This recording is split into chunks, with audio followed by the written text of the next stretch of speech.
work complete, are headed back to the lab. Testing. 1, 2. Work. Diane, it is 4:28 a.m. You should have something for us.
Gucci gang, oh.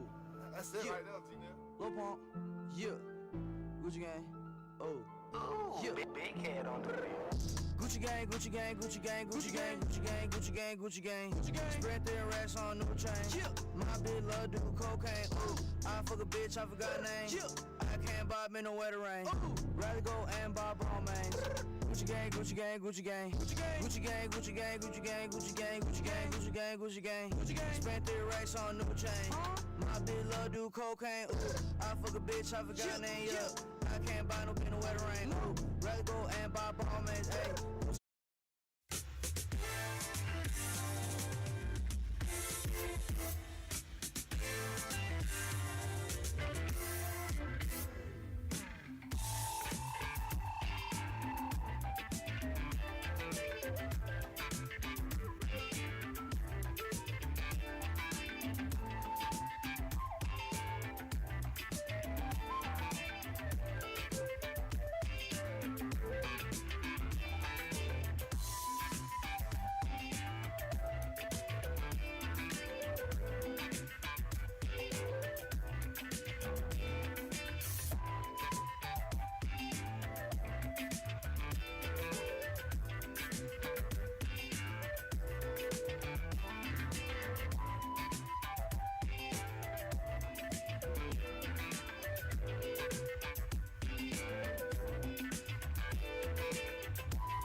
it's Neighbor from Vancouver, Canada. This is Steve from Fort Knox 5.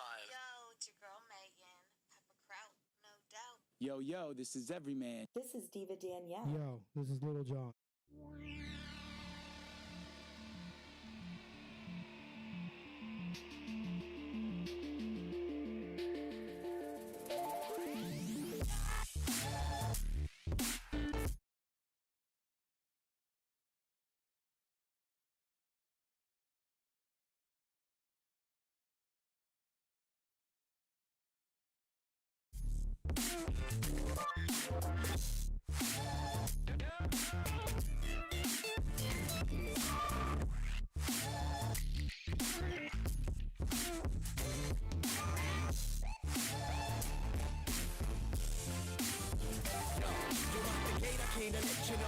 Something new, sick of all the same, out of touch, ain't got a clue. I can always out-rap, but what's the point and what's the move? What's the movement? Bigger picture, I'm just trying to set the mood.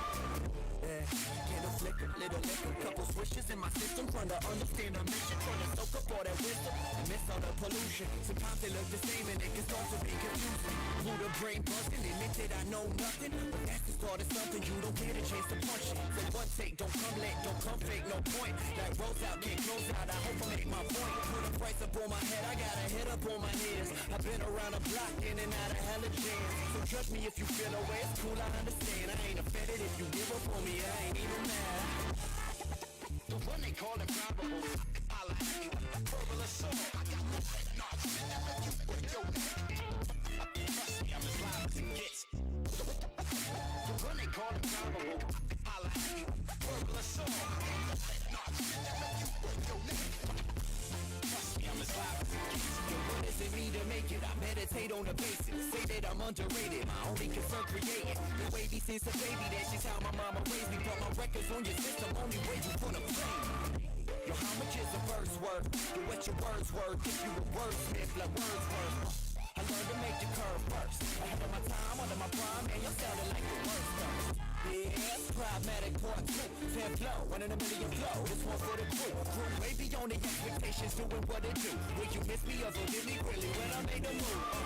Whole world in the palm of my hand, see that beauty from above, so much love for the land. Feel like the man, shots the fan, about to shed him some light. Yo, this is just the introduction to the rest of your life. It's like the one they call improbable, holla at me, verbal assault. No, shit that make you break your neck. Trust me, I'm as live as it gets. The one they call improbable, holla at me, verbal assault.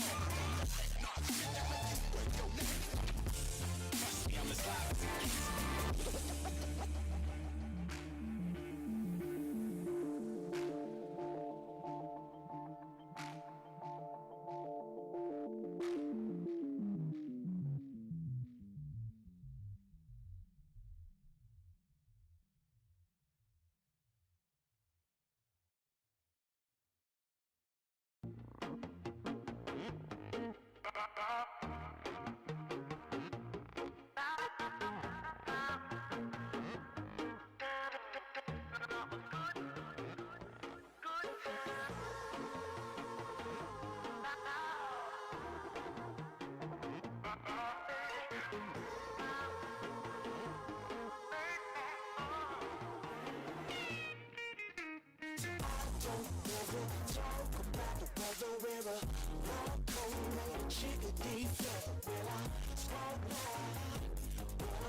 To a sharp crowd, to your house, it's a low life, aristocrat sipping fine wine. Ain't my perception of a good time. It's what I'm having, so where do I sign? I was straight to hell, life since I was 14. Wicked all I got was James Dean. Giving chicken decent red jeans. When I go through, I'm making my scene. She was a tall lady, 6 feet plus, making man crazy. Yeah, you holler at her from a blue Mercedes. Now she off the streets with me daily. No. I don't ever talk about the weather river. Long cold, maybe chicken deep fat. When I smoke loud, wanna push her to a sharp crowd. To your house, it's a low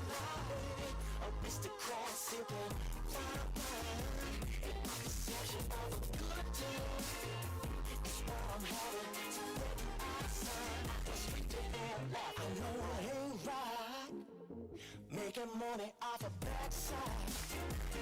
But you know she ain't no cheap bride. To Rockefellers call it late night. Ooh, she was made for it. So she might as well get laid for it. So then I might as well get paid for it. Cause anything I'm gonna pay for it. Oh, yeah, yeah, yeah. I don't really talk about the river.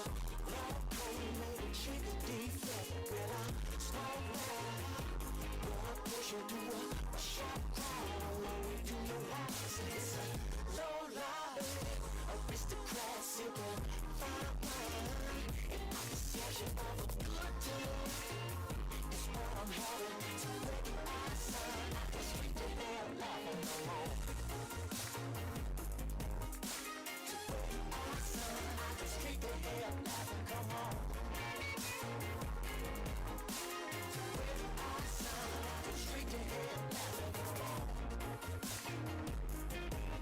Oh yeah, street to hell laughing, come on.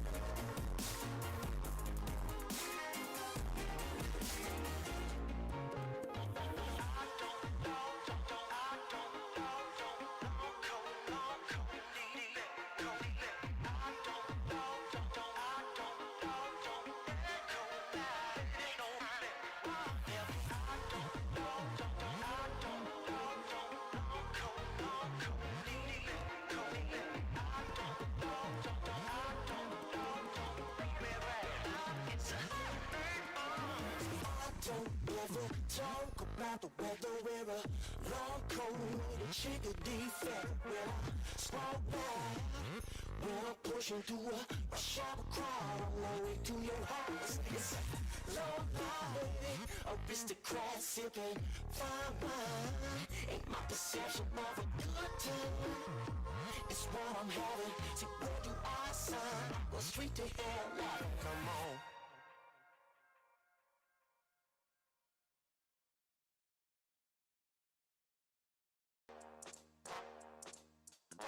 Yeah.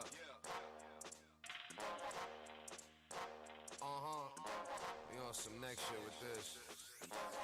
Hey yo, fuck your shoebox money. You buying whips with cryptocurrency right now. Yeah. Silent dirt and make them holler murder. Take them to the highest point of the earth. No need to follow further. The shit is universal. No time to do rehearsal. I never take a break. That shit is too commercial. I wasn't raised different. I was made different. Flow don't fuck around like it was raised Christian. Anti-social with these kids. We don't play with them. We just keep a small circle and we stay lifted. I need monopoly bread. So if it ain't sex, then it gotta be happy. So you got some candles, I prefer the sloppy instead. Do my own thing and they prefer to copy instead. The money got them in a frenzy, probably wanna envy. Glass half full, but the bottle's left empty. Baby, I'm a gentleman, but I don't do it gently. Backwoods with the Henny, rap good and the trendy. Rich Kush got plenty, I be off of the feelings. Getting tuned with the rhythm, now I'm leaving the room. Let the mood be awakened like I'm at it in tunes. Each room's deep room, going out with a boom. For the gold, I be walking every road on the map. Get a vibe low key and the flow's relaxed. But when the smoke is in the air and we pouring the jet, we like singers turn actors, we don't know how to act. Switch it up, let your bitch pop a bean and a half. Got a queen hitting ass, sipping lean in the back. Bank robbery, we going there, we leave with the cash. We just getting what we need, see no reason to ask. Drugs unlock doors in my mind where I never go. Learning to acknowledge while accepting what I'll never know. Living in the moment while we can, cause you never know. Just take the energy you got, baby, and let it go. Can't spit a sonnet, sonically colder than comets. Surf a rocket to the moon and can't nobody stop it. I'm hyperbolic, my words curve extra wavy. You're paint a map of the sky, shit you could call me Haley. Before that cold shit, just a cloud of smoke. When you realize you don't know shit, the quicker you gon' roll. Got that van, gon' blow, gon' crazy on a story night. Need a couple boomers on my way here and I feel it right. Hop about the whip and stay with us and everyone around. Let me get a show that you already know how I get down. Overdone, say I'm overdue for all these accolades. I don't really think about it, I'm just trying to rap and pace. Back a couple bitcoins, pull up on my Nakamoto. Chillin' with your lady friend, she rock a red on Takamono. Posted up in Acapulco, shout out to the homie Smoko. Loco at the show, hold on, posted for the Fanny photo. Epiphanies and symphonies, epic epigrams, man, these words last for centuries. This shit's timeless, scribe it on your tomb. Don't say the sky's the limit when there's footprints on the moon. Moon walking on the sun beaming, I'm a star shooting into space ship it up to Mars. Yeah, I'm universal, my purpose to personal. This path and give back, that's how life's supposed to circle. Yo G, roll that purple, run that beat, back reversal. I don't need no damn rehearsal. This is internal, eternal. Life is like a flick, leaving space for the horns. That's my shit. Until we meet again, paint the world with brighter colors. Word to the pride mob, y'all my sisters and my brothers. One time for the lovers, spread that energy around and keep it all in motion, getting lost inside my sound.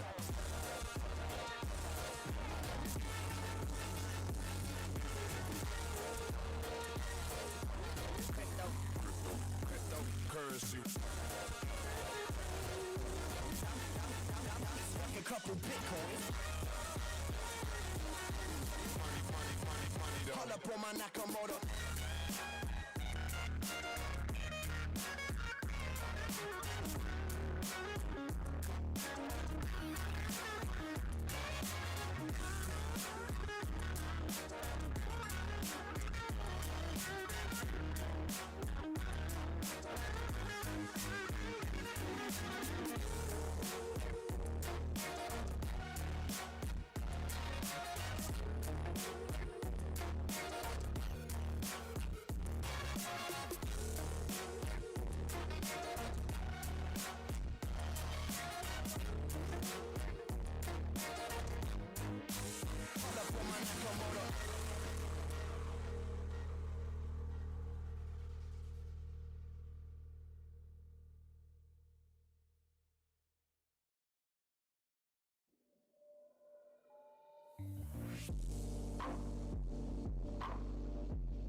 Your kid, nothing to lose. Mentality is beastly. Raised amongst the most ferocious. Life wasn't easy. Slinging them stones, banging them toasters. Nobody cared. Neither did I, cause my father left me to fry in this hell of a world with straight bullets to snipe you. Generals look for soldiers with hearts so they can strike you. Dirty dope fiends, that's evil. They got the needle twitch. Veins up polluted. They zooted. Don't you know that thing? Matilda nephew Lavelle. He turned states on his kingpin kid a couple of months back. She ain't seen him since. I guess he caught a bad deal. He grew up to follow the code, but once that code is broken, that's the end. Good riddance, them killers, they came and pinched him. They stopped his cash flow, no ifs, ands, or buts. He gotta go. He got what he deserved. If it was me, I would've clipped his whole family. Understand me? That's real shit.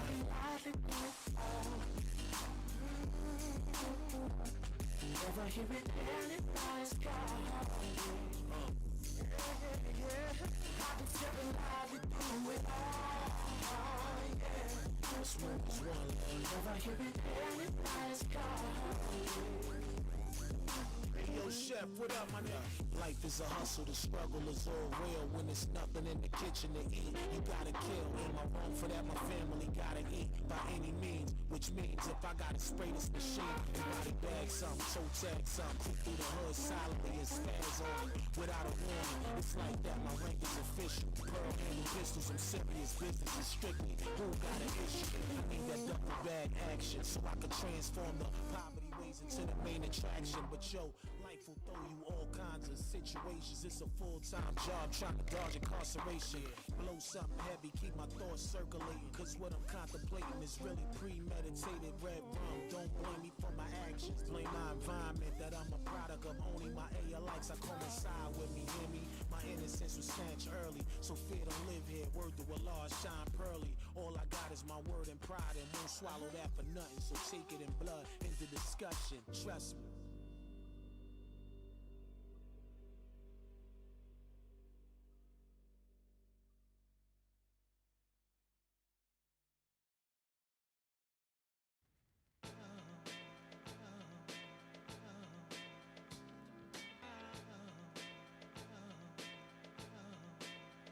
Watch your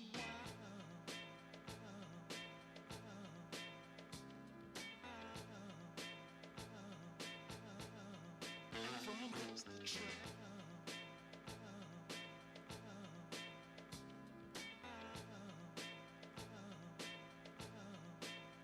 Watch your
Hit that jive jack, put it in pocket till I get back. Going downtown to see a man, and I ain't got time to shake your hand. Hit that jive jack, put it in pocket till I get back. Time and time waits for no man, and I ain't got time to shake your hand. Hit that jive jack, put it in pocket till I get back. Going downtown to see a man, and I ain't got time to shake your hand. Hit that jive jack, put it in pocket till I get back. Time and time waits for no man, and I ain't got time to shake your hand. Hit that jive jack, put it in pocket till I get back. Going downtown to see a man, and I ain't got time to shake your hand. Hit that jive jack, put it in pocket till I get back. Time and time waits for no man, and I ain't got time to shake your hand. Hit that jive jack, put it in pocket till I get back. Going downtown to see a man, and I ain't got time to shake your hand. Hit that jive jack, put it in pocket till I get back. Time and time waits for no man, and I ain't got time to shake your hand.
looking at the American-made rocket and spacecraft that will return American astronauts to the International Space Station from American soil for the first time since the retirement of the Space Shuttle, last flown nearly 9 years ago.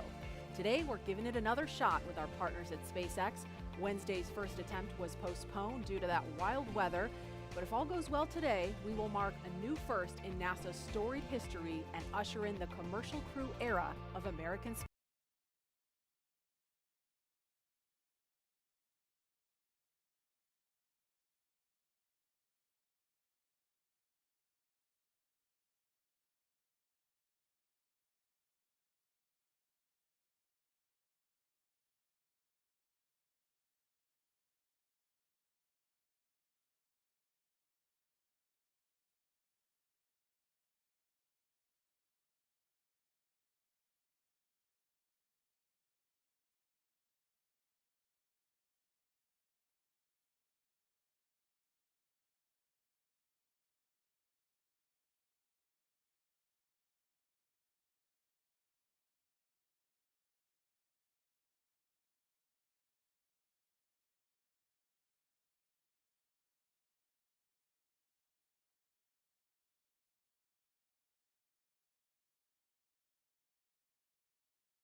on the TV. She really not the earth, she like it up, she never leave me. But I can see you wanna take it where we aiming. Conversations contemplating every statement. SpaceX has completed 80 parachute tests, which includes nearly 30 tests demonstrating on 3 parachutes that's flying on today's vehicle. And that's to ensure a safe landing back on Earth, even in the unlikely event that the last one of the parachutes fails.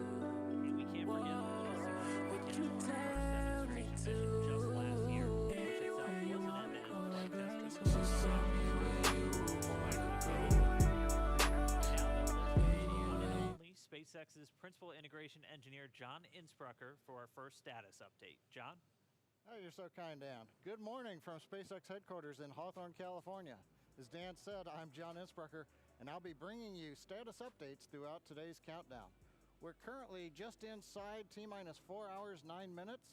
Today, as mentioned, is our second launch attempt. The first attempt was scrubbed on the 27th. In that attempt, the team proceeded deep into the countdown, but when 3 weather rules concerning lightning and cloud cover were no-go, and there was no chance of improving, the SpaceX launch director stopped the countdown at just inside T-minus 17 minutes, and the launch was scrubbed. Now, following the scrub, we drained back the propellants from Falcon 9, and the crew left the capsule and returned to crew quarters. Now, since the scrub, Falcon 9 has remained vertical on the pad, as you can see there on the monitor. It's remained powered up. The launch crew currently reports no significant issues on the Falcon 9. Minimal activity has occurred on Dragon over the same period. The most significant task was topping off oxygen and nitrox in the environmental control system. Now, we just finished up a weather briefing to the crew a few minutes ago. Conditions at Kennedy Space Center for launch, 50% chance of violating conditions, which is also 50% chance of good conditions. The basic concerns are precipitation, cumulus thick clouds, anvil clouds, all related to the threat of lightning. We're also watching the weather downrange in case there is an abort and Dragon has to splash down off the coast. Further, several hundred kilometers away, we are watching a series of weather patterns that look like they're going to be good, so we are continuing into the count right now. Coming up at T-minus 4 hours, the SpaceX launch director will perform a poll. That'll verify the conditions are safe there at the pad to open it back up to just the support crew. That support team will enter the area and begin preparations for arrival of the astronauts at the White Room at about T-minus 3 hours. Following that poll, the launch director will provide a countdown status briefing. We might be able to hear that depending upon what's going on the nets. But right now, as the clock continues counting down, we're going to check in with Gary Jordan. He is with the flight control team at NASA's Johnson Space Center in Mission Control, Houston. How are the teams looking there, Gary? Thank you, John, and welcome everyone to Mission Control Houston. This room you see behind me is one of 3 flight control rooms at the Johnson Space Center, also known as Flight Control Room 1. This is where teams monitor and direct all of the operations on the International Space Station. It remains staffed 24 hours a day, 7 days a week, 365 days a year. And today the team is especially focused on monitoring today's launch operations and making final preparations for Bob and Doug to dock with the station tomorrow morning. Today I'm joined remotely by NASA astronaut Rex Walheim, who was on that last flight from American shores 9 years ago, STS-135, with Doug Hurley. Rex flew on 2 shuttle missions before that and is now the Deputy Director of Safety and Mission Assurance here at the Johnson Space Center. Rex, thank you for joining me. My pleasure, Gary. Nice to be here. Now, Rex, we're closing in on the suit-up process for Bob and Doug down at the Cape. What were some of the thoughts going through your head as part of the crew suiting up for a shuttle flight for the very last time? It's a really exciting time. You've kind of practiced it many times before, but this is for real. But again, you never know for sure whether it's going to be for real. So for STS-135, we only had a 30% chance of launching on our actual launch day. So you're thinking, it's probably not going to happen. But we got to be ready for game day. And so you get suited up. And you walk out those storied corridors where Neil Armstrong walked out before he went to the moon, and get on the Astrovan in our case and head out to the launch pad. Rex, as I recall, the weather was not so favorable for STS-135 in the beginning of the day, but started looking a little bit better towards launch time, and you were able to get off the pad, though you had to scrub for weather on 110 and a few times on 122. It seems to be a normal thing for human spaceflight. Yes, it is. It's like I say, you never know what your launch day is, so you have to be prepared anyways, no matter whether the vehicle may have issues that they're working at the last minute or the weather may not cooperate. So you get ready and do the countdown. And on STS-135, it didn't look very good. Like I said, we had only a 30% chance of go. And so we got out there anyways, and we got strapped in, and we weren't sure whether it was going to be go or not. And our commander looked outside and said, well, I got good news and I got bad news. The bad news, it's raining, but the good news is it looks like it's clearing to the west. And sure enough, they brought the count back down to T-9, where they checked the weather, and they decided it was go. And so, hey, we're going. This is going to be great.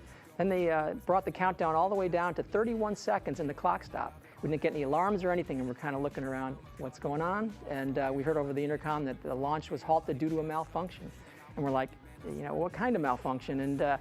And sure enough, we figured, okay, well, now we're not going to launch for sure. It's just 31 seconds from launch. We've only got like a minute hold time, and so your mood starts going down, and figured, well, doesn't look like it was going to be it. But turned out the team at the Kennedy Space Center knew what the problem was. They wanted to make sure that the gaseous oxygen hood, the arm, had moved out of the way so the shuttle could launch.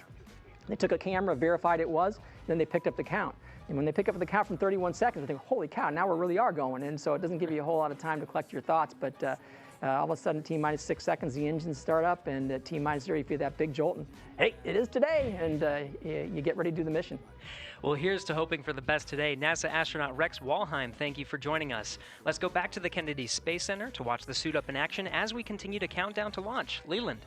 Hey, thanks, Gary. Hey, Rex, it was so great to fly with you on STS-122, and I remember you turning to me saying, hey, Leland, it's going to be great, you're going to do great, and you made me feel so good about launching into space, and I just really appreciate your support and your kindness, and that was a great mission, and I really appreciate you, man. Hey, it was great fun, Leland, you know, but you know, you're a pretty big guy, and so you didn't exactly leave a lot of space sitting next to you on launch for your buddy here. I kind of had to, you know, kind of scrunch myself to the side. I remember that one sim we had where we put our spacesuits on and got into the simulator, got all strapped in, and you being a former NFL player, having played professional football, like I say, there wasn't a whole lot of room for me, so I kind of squeezed my way the best I could. But I remember saying to our commander, Steve Frick, I said, hey, Steve, next time we fly with a professional athlete, why don't we pick a jockey? You know, so it was a little bit, crowded there, but it was a wonderful flight, and it was an absolute pleasure to fly with you, Leland.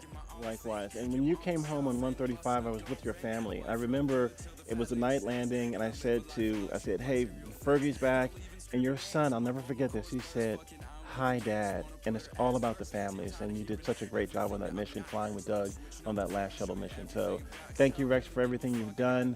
We're going to go live in crew quarters in a minute and see Bob and Doug suiting up. Yeah, absolutely. Thanks, Rex. My takeaway from what Rex had to say is, you're telling me there's a chance. I know there's a chance. There's a pretty good chance, actually, 50% in fact. And the astronaut crew quarters is where astronauts live in seclusion before missions to space, and it's where Bob and Doug have been living for the past 10 days. Now, the suit-up room inside of the crew quarters is something of a national landmark in and of itself. This room was first used as a suit-up room for Apollo 7 back in October 1968. And for every crew mission since then, when launching from U.S. soil, serving 400 different astronauts on a total of 150 missions. This is the room where Armstrong, Aldrin, and Collins suited up over 50 years ago, where astronauts John Young and Robert Crippen suited up for the first shuttle flight, STS-1, back in 1981. And for every shuttle flight over the next 30 years, think of that. Every flight to the moon, every flight of Skylab and Apollo Soyuz, and every single space shuttle flight started in that room.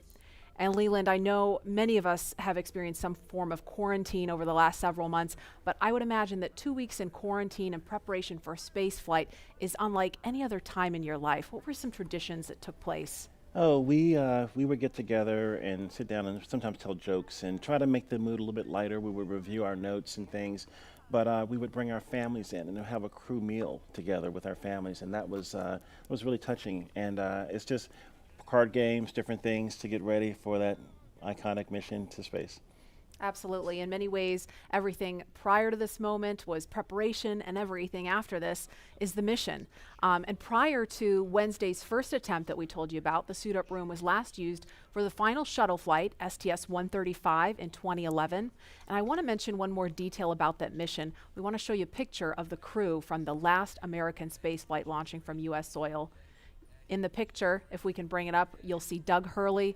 There it is, Doug Hurley. He was the pilot for STS-135.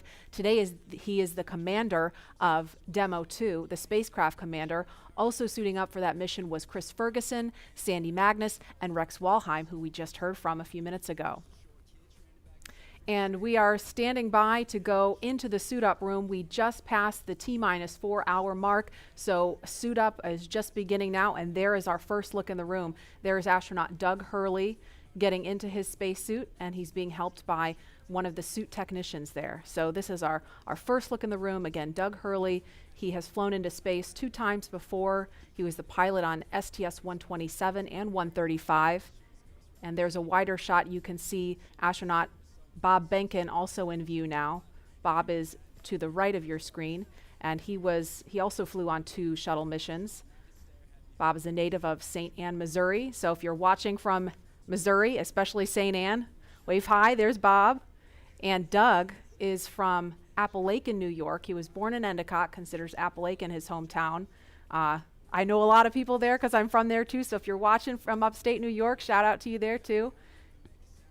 This is so cool to see. Leland, this must bring back memories for you. It does, but it's a little different than when I was suiting up, because there were Apollo era lazy boys that were sitting in and leaning back in, and now they're in these really incredible sleek suits, as well as these the seats that are actually the same seats that are in the Crew Dragon vehicle, and that's pretty amazing. Yes, these seats are basically ground support equipment seats. They're pretty much the same as the ones in the vehicle, as Leland said. So what they're doing right now is strapping the crew into the seats to prepare for the 2 big checkouts that they're doing right now. They're going to do a comms check, a bidirectional comms check, where they're going to check that the microphones that are inside of the helmets that the crew are wearing, that the suit techs can communicate with them bidirectionally. And they'll also do a leak test, which is a pressure test where they'll pressurize the spacesuit. So the suits are much more than just futuristic looking outfits. They do look like they come from a sci-fi movie. But they, as we described, they're designed to connect directly into Dragon seats to provide communications, cooling, and the ability to pressurize if necessary. A moment ago, you may have seen one of the suit technicians attaching a big white umbilical to the leg of the suit. That is the way in which the communications and the airflow, all of that is happening through that umbilical, which is connected to the seat. So right now, as you can see, the team is getting the crew all buttoned up in their 5-point harnesses and getting ready for those checkouts.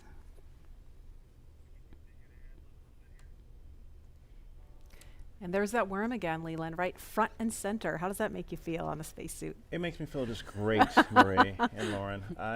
We have a lot of heritage and tradition with the meatball, but I'm able to be a little bit more flexible now that Lauren has beat this worm thing into me.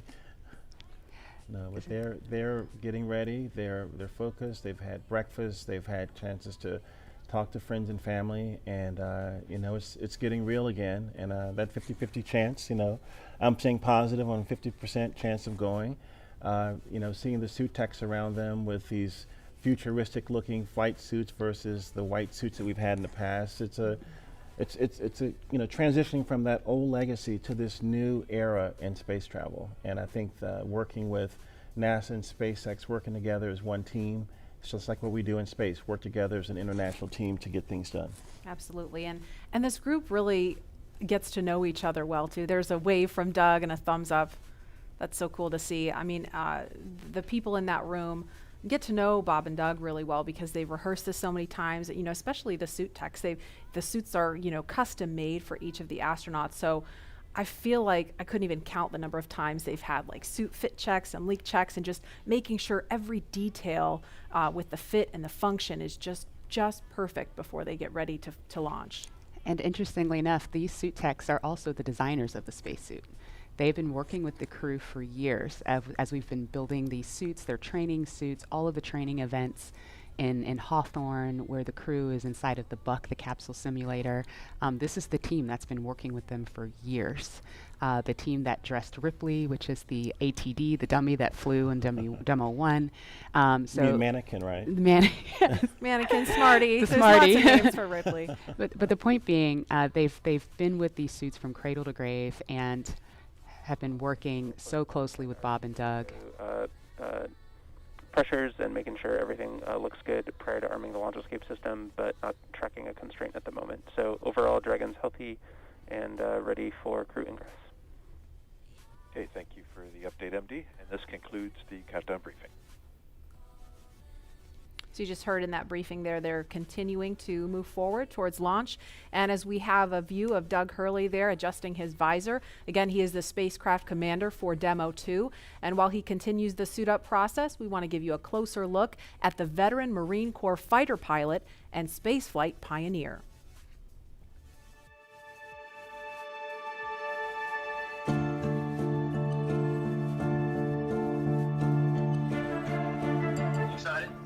Very excited. Yeah, very excited.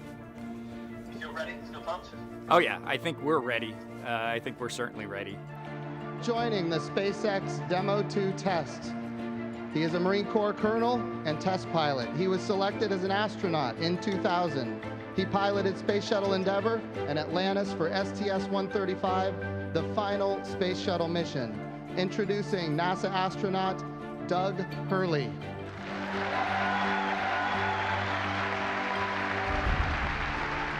It's a life-changing process in so many ways to fly into space. It's just overwhelming in some respects.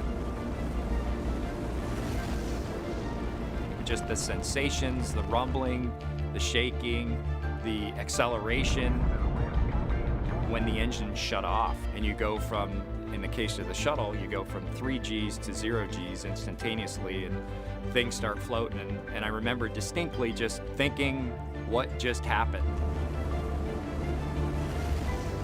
To see a rocket launch in person is, it's a pretty emotional event.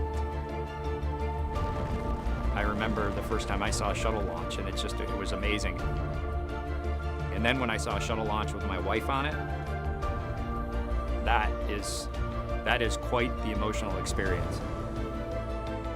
My name is Doug Hurley, and I'm the spacecraft commander for the Demo-2 mission to the International Space Station.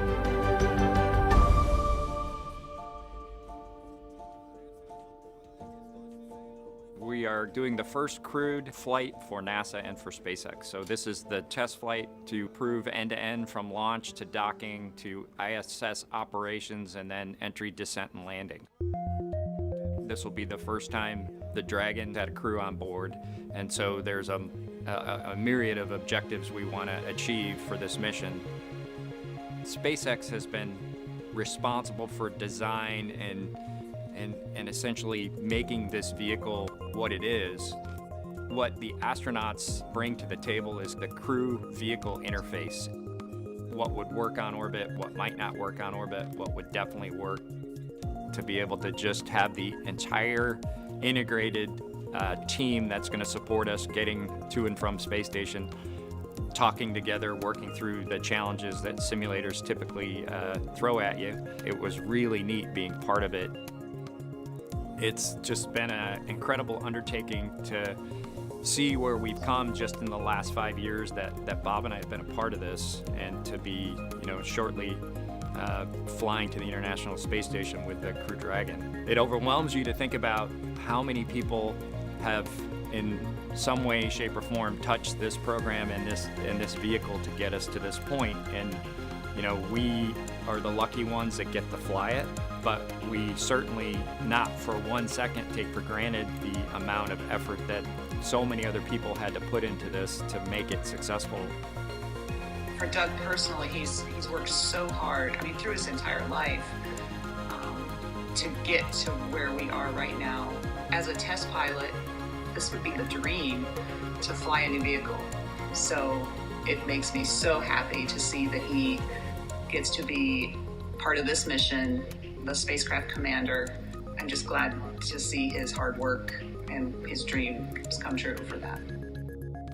It's been a long road in a lot of ways for not only us, but certainly for all the folks that work in the commercial crew program, as well as SpaceX in our case, just working to get to this point.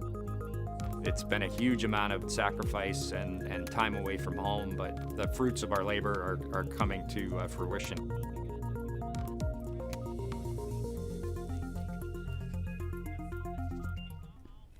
We are now getting closer to when we expect to see the crew complete their suit checks and walk out of the Neil Armstrong Operations and Checkout building. And before they do, here's an introduction to the Joint Operations Commander for Demo-2. You see to the left of your screen there, former Air Force flight test engineer Bob Behnken.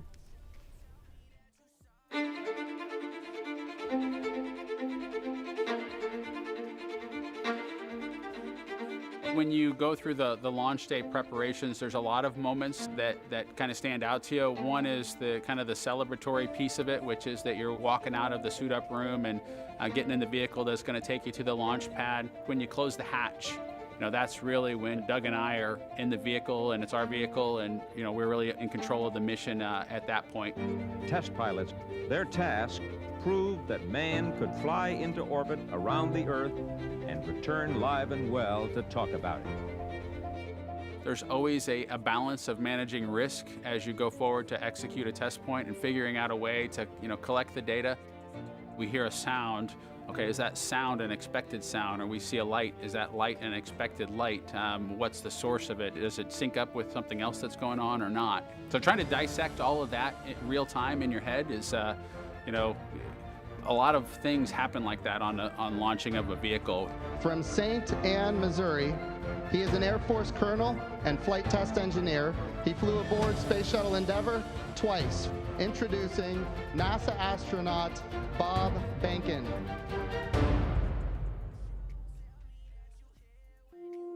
My career at NASA has kind of spanned a couple of decades at this point. I arrived with the class of 2000. Went through the training program, primarily focused on the Space Shuttle and the International Space Station, learning those systems. Having launched a couple times on vehicles, the second time was definitely different than the first time. You can feel a little bit guilty of, hey, should I study one more thing, or is there one more piece of information I should get? Am I really prepared or not? So that's definitely different between where I was on my first flight and where I'm at right now. It's been really interesting, I think, for both my wife and I to have gone through the process of seeing each other launch in space. I've seen her take that risk and had it be in front of her, and I've done that to her. There's just something different about watching a rocket launch when there are people on board. You feel a little bit differently about the pit of your stomach, and I can only tell you it's multiplied significantly when it's somebody that you know, and then somebody, of course, that's a family member. It's even multiplied more. For me personally, as a spouse, watching everything that Bob has put into this over the last 5 years, the dedication that he's shown, the perseverance is pretty special. For both of us, though, the way our minds work, it won't be until sort of the mission is complete that you have really a chance to savor it and celebrate it. This is a huge accomplishment for an Air Force flight test engineer to be part of the demonstration mission of a brand new vehicle. It's going to be amazing. Without a partner that has that same appreciation, I think it can be challenging for some folks. There's a lot of work and a lot of time that takes away from family that that my spouse appreciates, and I love her for that. Really, my role on the Demo-2 mission is to make sure that we get this vehicle tested and evaluated so that we can move on to more operational missions at the International Space Station. We've got a lot of objectives on board the vehicle that we need to accomplish to really make sure that it's good to go. We'll make sure all those systems are working during the test flight so that the future missions will have them available even if they don't plan to utilize them. Through years of the NASA team, I'm helping to share that experience and teaching them the lessons that we've learned by going through this. Now there's another capability in the U.S. besides NASA to operate something of this magnitude. When is the last time humans launched on a new vehicle? Certainly on the American side, it's been several decades. Now we're in a time when we've got multiple vehicles under development. It's a great time from a space exploration time frame just to see all that happening, and it's because of this nurturing of the environment, being able to pull in a wider group of people who can contribute towards human spaceflight. It's a super cool time. On a deeply personal level, I'm really excited that my son is get a chance to see me launch into space. Being an astronaut has been a little bit of an abstraction thing for him because he's seen me do it in old videos, but he hasn't seen me do it for real. And so I'm excited for him to see this launch. I want to thank the entire Commercial Crew Program team that's worked together to get to this point where we've got vehicles in the launch pad ready to head to the International Space Station.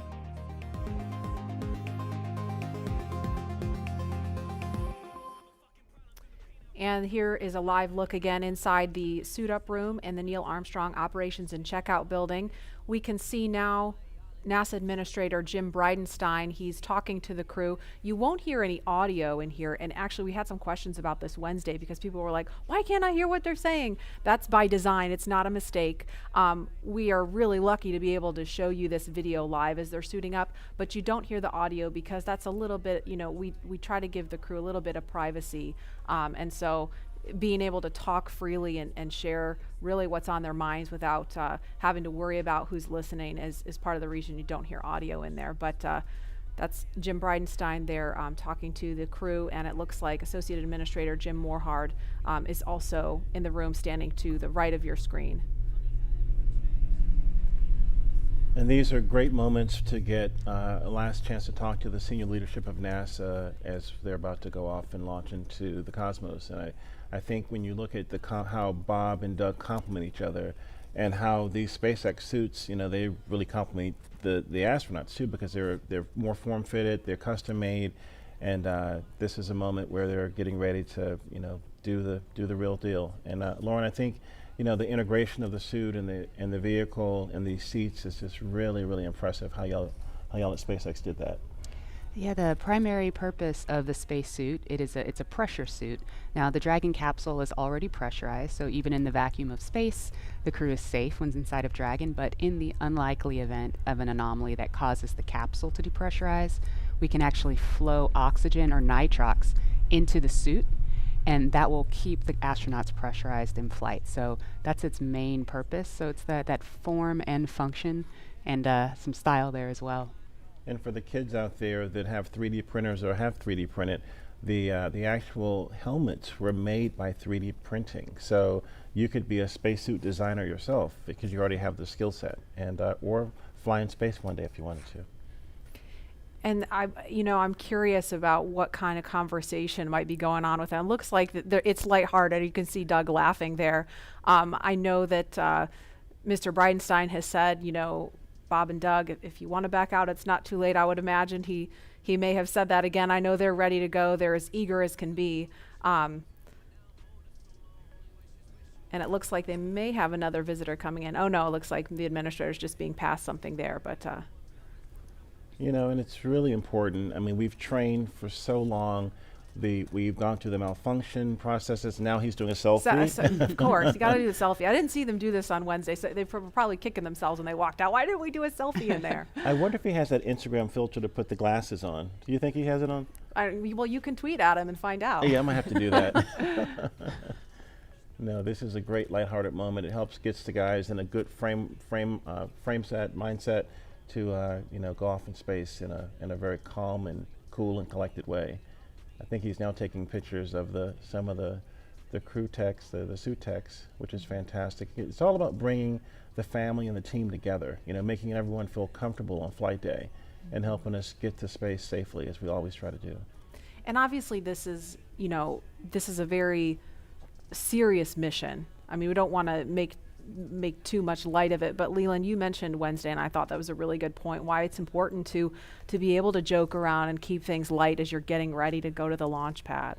Yeah, you know, when I went up on 122 with Rex and we just talked to Rex, you know, we were, you know, in the caravan going over to the launch pad, we were kind of making some jokes, but even as we were suiting up, we would look over each other, we would get up and high five, and we'd say, hey, you're ready? Let's go, let's do this, you know, and it's just, you've already trained, you know how to do this, you've done it many, many times, and so I think it's that lightheartedness is good. But right when you get in the vehicle, the 3, 2, 1 liftoff, that's when you're ready to go.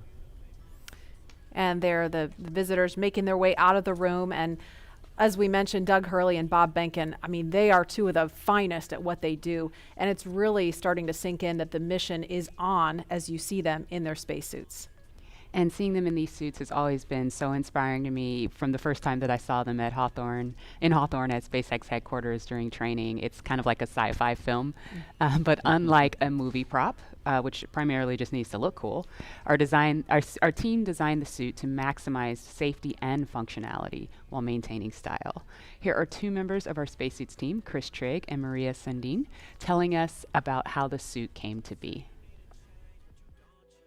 I think one of the things that was important in the development of the suit was to make it easy to use, something that the crew just has to literally plug in when they sit down, and then the suit kind of takes care of itself from there. So the suit is really kind of one part of the bigger Dragon system. It's really part of the vehicle. So we think of it as kind of a suit-seat system. So the seat that the crew is in and the suit are in a lot of ways working together. And so it made sense that we were designing Dragon in-house to also design the suit. Our spacesuits is completely designed in-house. It's built here in Hawthorne, California, in the same building as the rocket and the capsule. The spacesuit is custom-made for each crew member, and that is to optimize the fit for the crew member. We definitely wanted to innovate, and we wanted it to look inspiring, but first and foremost, we wanted it to be safe and reliable. The spacesuit's primary purpose is to protect the crew in the unlikely event that the cabin were to depressurize. But the suit does a number of additional things. It provides cooling and communication for the crew inside of the suit, provides them hearing protection, and the outer layer of the suit is flame resistant, so it provides flame protection as well. When the crew gets in the capsule, they get in their seats and they plug the suit into the umbilical that's attached to the seat. And the umbilical is providing everything that the suit needs. So it provides the avionics or electronics for communication, it's providing the air to cool the suit, and then it also provides gas when needed to pressurize the suit. So it's really a single point that lets the suit do all the things that it needs to do. We designed the helmet in-house. The helmet serves a number of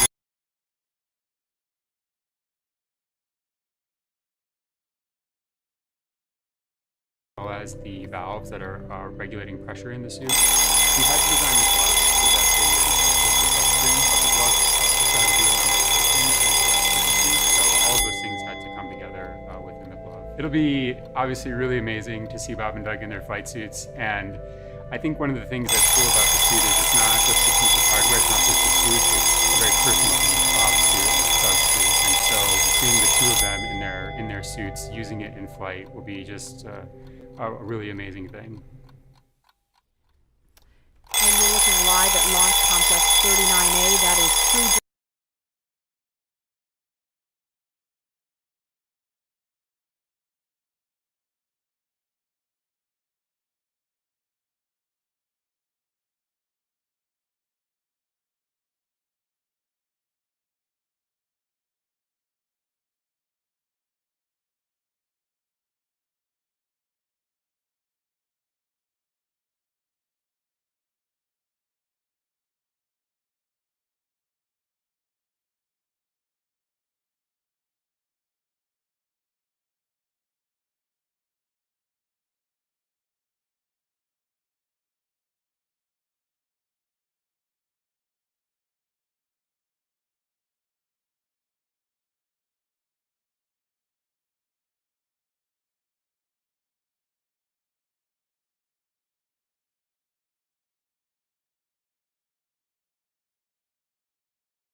The next thing you know, you're careening into the space station. So it's way harder.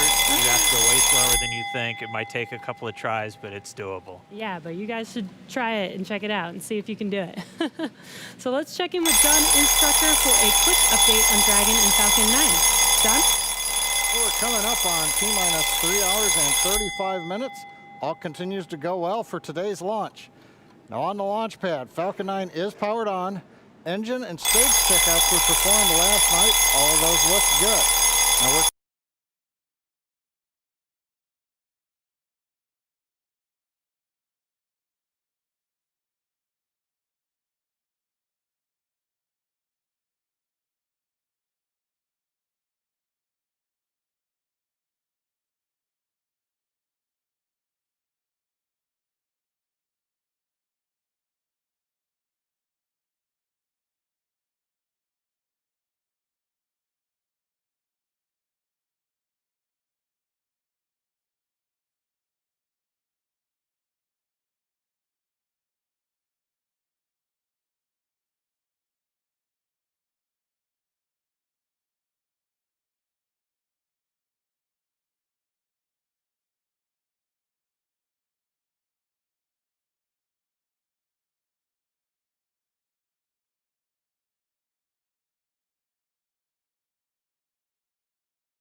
thunderstorms. The sea breeze is not as strong today, and that's going to not help push all of that back over Central Florida.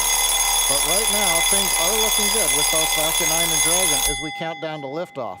Now, we want to see where you're following today's launch from, so we're going to jump over to Tahira at our social desk. Thanks, John. So glad to hear that things are at least looking good right now for this launch. Really hope it stays that way. So we just took a look at numbers of viewerships across our social media platforms, and there are now 500,000 of you tuning in for today's broadcast. Welcome, guys. We're so excited to have you. We also have the top cities right now tuning in, and that's Columbia, South Carolina, Houston, Texas, Los Angeles, New York, and Orlando. So it seems like the East Coast is really pulling today's viewership, but hey, last time on Wednesday, California came in and really stole the whole show away. Let's take a look at what's being shared online right now. So right now we have this future astronaut, and I don't know who he had to call, but it looks like he is in this SpaceX suit and his Tesla getting ready for round 2. Absolutely love it. Let's take a second look. Okay, right now we have a French bulldog. It looks like taking Bob's place for launch right now.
Late in the count yesterday, we got just under T-minus 17 minutes, and we were all like, oh, it was like a collective groan across the country, everybody watching. And I know you've been through a delay once yourself on one of your shuttle flights.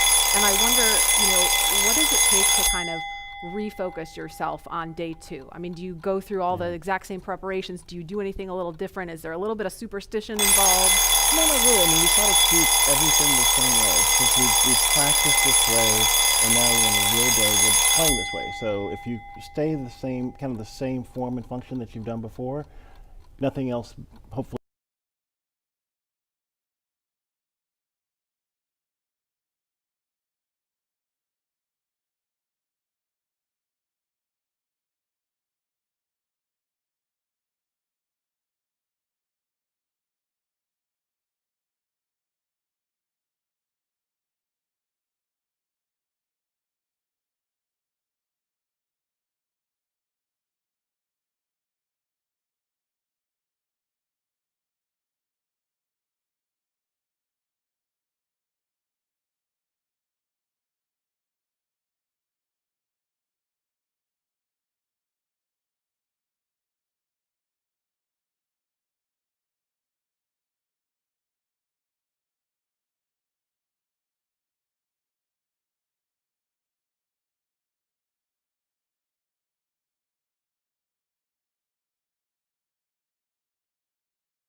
about them, learned a little bit about their military background. My husband's a Marine, so he's like super pumped about Doug. You know, Doug tweeted Semper Fi, and so I know like all the Marines out there are like just super pumped about seeing this, and the airmen that are watching Bob, seeing him represent the Air Force. I mean, it's just such a cool moment for our military community, and as a military spouse, I definitely feel some of that pride. I saw Charlie Bolden last night coming from the restaurant, and he was very excited about Doug as a Marine, and he's a Marine, and so Semper Fi was definitely something he said. Godspeed Semper Fi, go Crew Dragon. So it's our military people that are helping us with this launch, with the recovery, with all these other things, is very important to the success of the mission.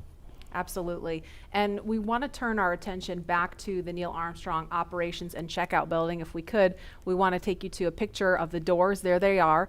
Those are the doors at the back of the crew quarters building, and it's an area where family, friends, and members of the media can share one final moment with the crew before launch. Now, the walk through those doors has signaled the beginning of the march towards launch for every American mission to space since 1968. This is the moment that is immortalized on film and video for 400 different astronauts from Apollo all the way through Space Shuttle, serving 150 total missions, and soon, if the weather cooperates, mission number 151 with the first 2 commercial crew astronauts. These doors carry with them a legacy of purpose and action, and today they will announce to all of us the start of this, NASA's SpaceX Demo-2 mission. And you saw just a little bit of my walkout from STS-129, my last mission. And I remember having my friends and family out there. There was my chemistry teacher that was in the crowd. She got me turned on to science and helped me actually become an astronaut. And I just remember her being in the crowd saying, "Go Leland!" And it was just such a memorable moment for me. It kind of got more rocket fuel in my veins, getting me ready for my mission. Yeah, absolutely. And we were just looking at a live picture outside of the building where we could see some of the folks gathered. We could see Doug and Bob's immediate families. There's a small contingent of media there. I mean, normally that place would be just kind of jam-packed with as many people as we could fit in there to capture that moment. We of course had to scale that back a little bit to maintain social distancing, but there's still a very excited group of people standing outside the building right now waiting for that to happen. Yeah, it's so cool to see their families there and that they have that moment with them prior to getting inside of the Teslas. I mean, seeing that the last time we made that attempt was this incredibly emotional moment. I have no doubt it will also be emotional again. But yeah, that I can only imagine what's going through their heads, you know, in that moment when they're just waving goodbye for the last time before flying. I mean, Leland, like, were you nervous? Were you? You know, at that moment we were, you know, we had been a little jovial in the suit up walkout, but I think at that moment we're thinking about our families, leaving our families, but then at the same time we're going to do this incredible thing for helping advance our civilization. We are working as a team, all the other teams now with SpaceX and NASA and people all around the world really, you know, in recovery and all these things, helping us get to space so we can advance our civilization. And I think those moments are really heartfelt for us, that a team of people have helped us get to this point. Absolutely. And we are looking at a live picture now of Bob Behnken and Doug Hurley walking down that hallway in the astronaut crew quarters. We just saw Doug wave at the screen, and they're just turning the corner, getting inside that elevator.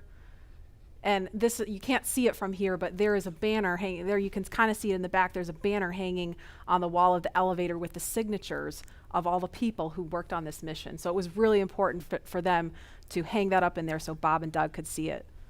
Yeah, we see that, and we see all those signatures of people that have helped us through training, through fit check, through all of these moments and getting ready for this mission. And it feels like they're going along with us on the ride. Absolutely. And as we wait for the crew to come downstairs to the first floor, we will pause to honor today's efforts with our national anthem. Kelly Clarkson just blew us away with a fantastic rendition Wednesday. Here she is again. Oh, say, can you see by the dawn's early light what so proudly we hailed at the twilight's last gleaming, whose broad stripes and bright stars through the perilous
I got goosebumps listening to that. I mean, it doesn't get old. We heard it Wednesday, but I mean, I could hear that every day of the week. She was blowing. Yeah, amazing. That's a live look again at Launch Complex 39A. We are awaiting astronauts Bob Behnken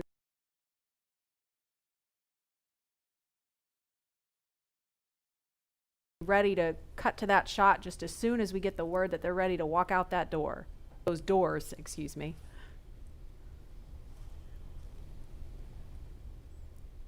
Again, looking like it's been a beautiful start to the day here on Cape Canaveral, but we're keeping a close eye on weather because it looks a little iffy as we get later into the afternoon, closer to launch time, which again is 3:22 this afternoon.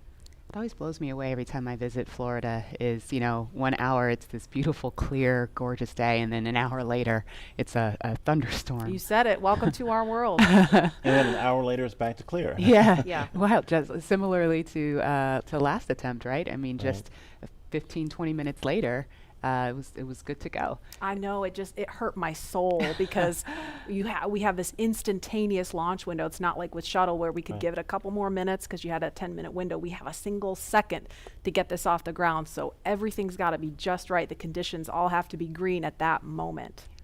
Again, Mother Nature showing she's in charge. Absolutely. And we just heard we're about 30 seconds, less than 30 seconds now from seeing the crew walk out of those doors. So we are standing by to show you that moment live.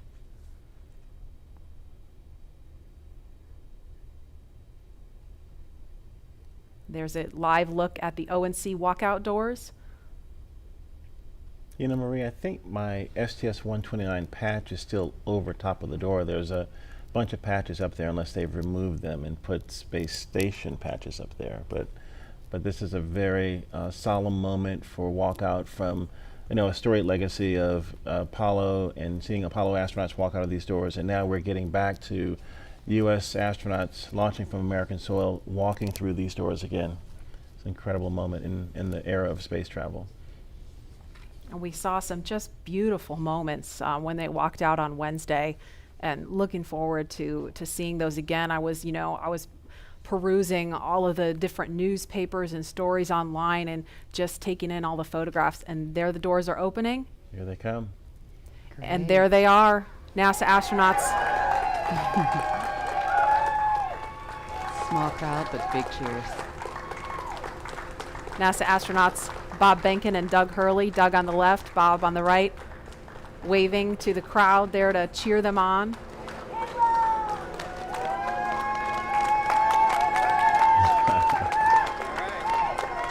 And there are their families right in front of them. The virtual hugs, a very special moment.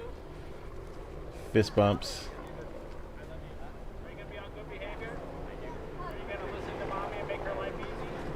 You can hear them. Let's light this candle, I agree. Launch America! Bye, guys.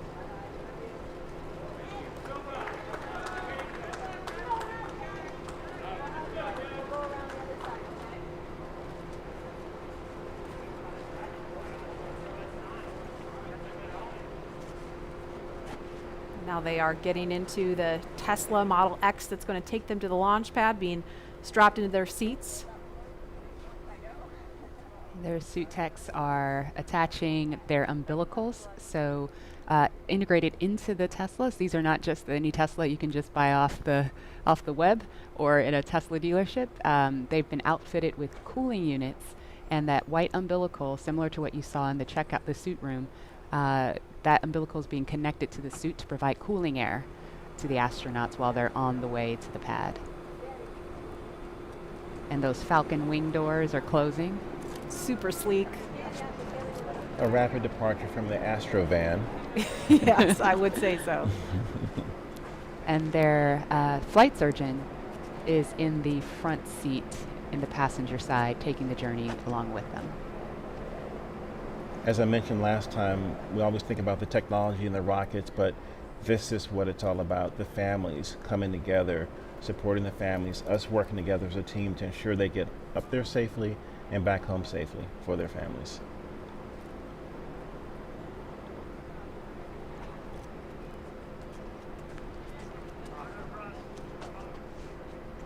And I couldn't hear everything they were saying, but I did catch Bob telling his son to be good for mom and make her life easy. As a parent, I appreciate that. See that prominent NASA meatball.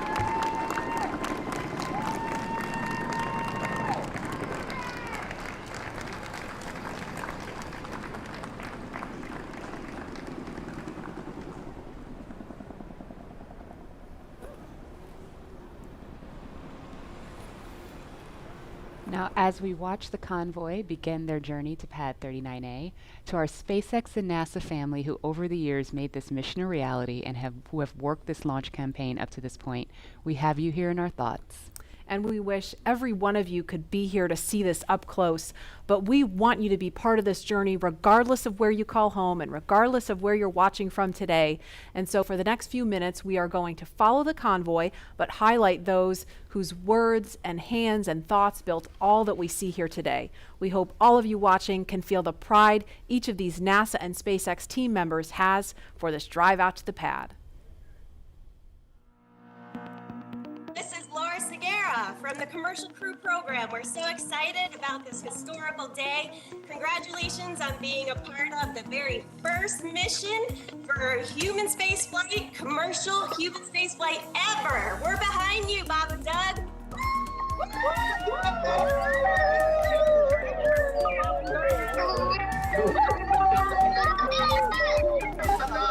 I'm Nicole from SpaceX in Cape Canaveral, Florida. Congratulations to SpaceX for hitting another major milestone, and safe travels to Bob and Doug. Bob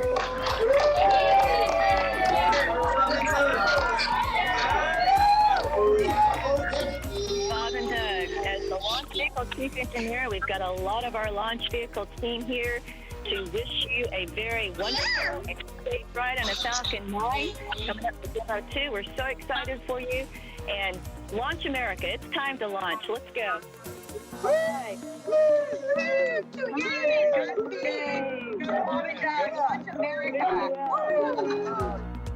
Hi, this is Perla from Hawthorne headquarters. We want to wish Bob and Doug a safe trip to the International Space Station. Go Dragon!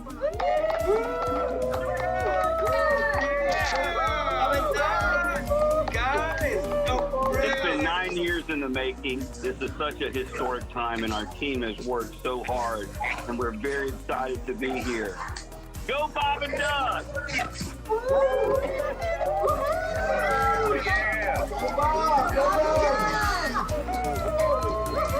Hi, this is Sam from McGregor, Texas. Go Bob and Doug, go NASA, and go SpaceX.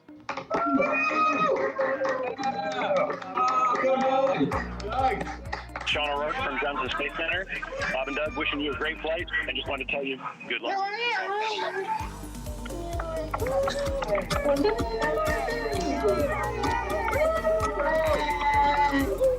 Hi, I'm Dustin Kamak with NASA Kennedy's Communications and Public Engagement Directorate, and we all want to wish Bob and Doug safe travels and Godspeed. You are both an inspiration to us all. Now, let's get out there and launch America. Let's do it. Come on, launch America.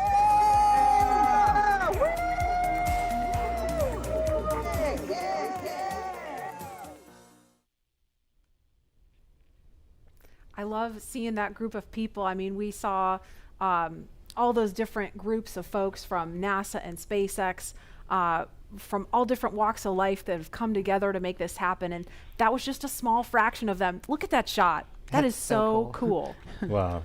A little thumbs up from, I guess that's from Bob. Yeah, and you know, it took a little bit of creativity to get this shot to happen. We have a chase vehicle that's on the other side of the road, which is of course shut down, so we could get a camera in there and follow them out. So we are really thankful to Kennedy Space Center Protective Forces for helping us make that happen, so we could see Bob and Doug all the way out to the launch pad. My ride out was a little bit different than what they're experiencing in this Tesla, because we had the Astrovan had bench seats on each side, and we could look across at each other as we were driving out. And it was moments where we would tell some jokes and look, but sometimes we would just look at each other, and we had such gratitude for having this opportunity to launch into space and to think about all the people that had a hand in helping us get in that vehicle to drive out to the launch pad, to get ready for this momentous moment. And I think that's probably, even though they're sitting, side by side, I think they're probably thinking of the gratitude and the people that have helped them get here so that they can be on the, the pointy end of the rocket, getting a chance to go up to space. It's just a momentous moment.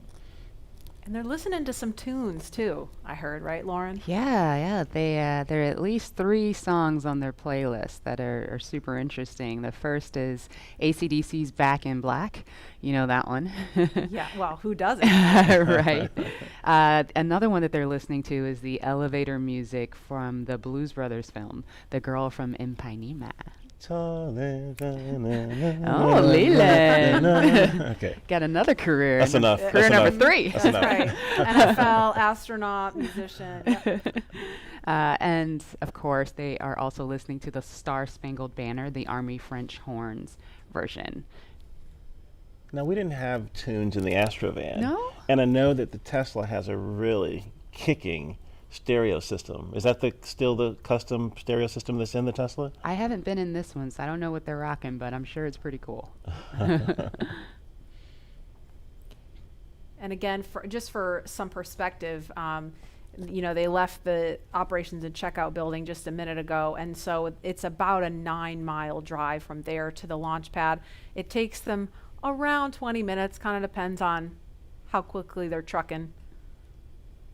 The other thing sometimes that you hear as you're in the convoy is the helicopter, the Huey helicopter flying overhead. And it's kind of also, you're thinking military, you're thinking really important things, and it's a moment that also kind of solidifies in you that, hey, something big is about to happen. And that boom, boom, boom, boom, the sound of that Huey is just in your head, and it feels good that all these people are helping you get there safely.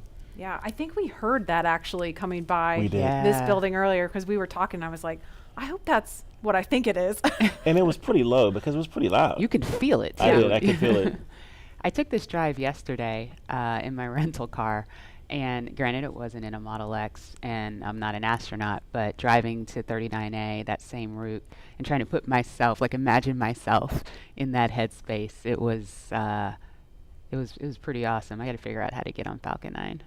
Lauren, we're all astronauts. We're in space. That is true. You just got to get on the rocket. Yeah, well, Leland, there's a big group of people that want you there. I think we should, listen to them. Yeah, I'm all for it. I think we should. Maybe we should make that a poll question. Yeah.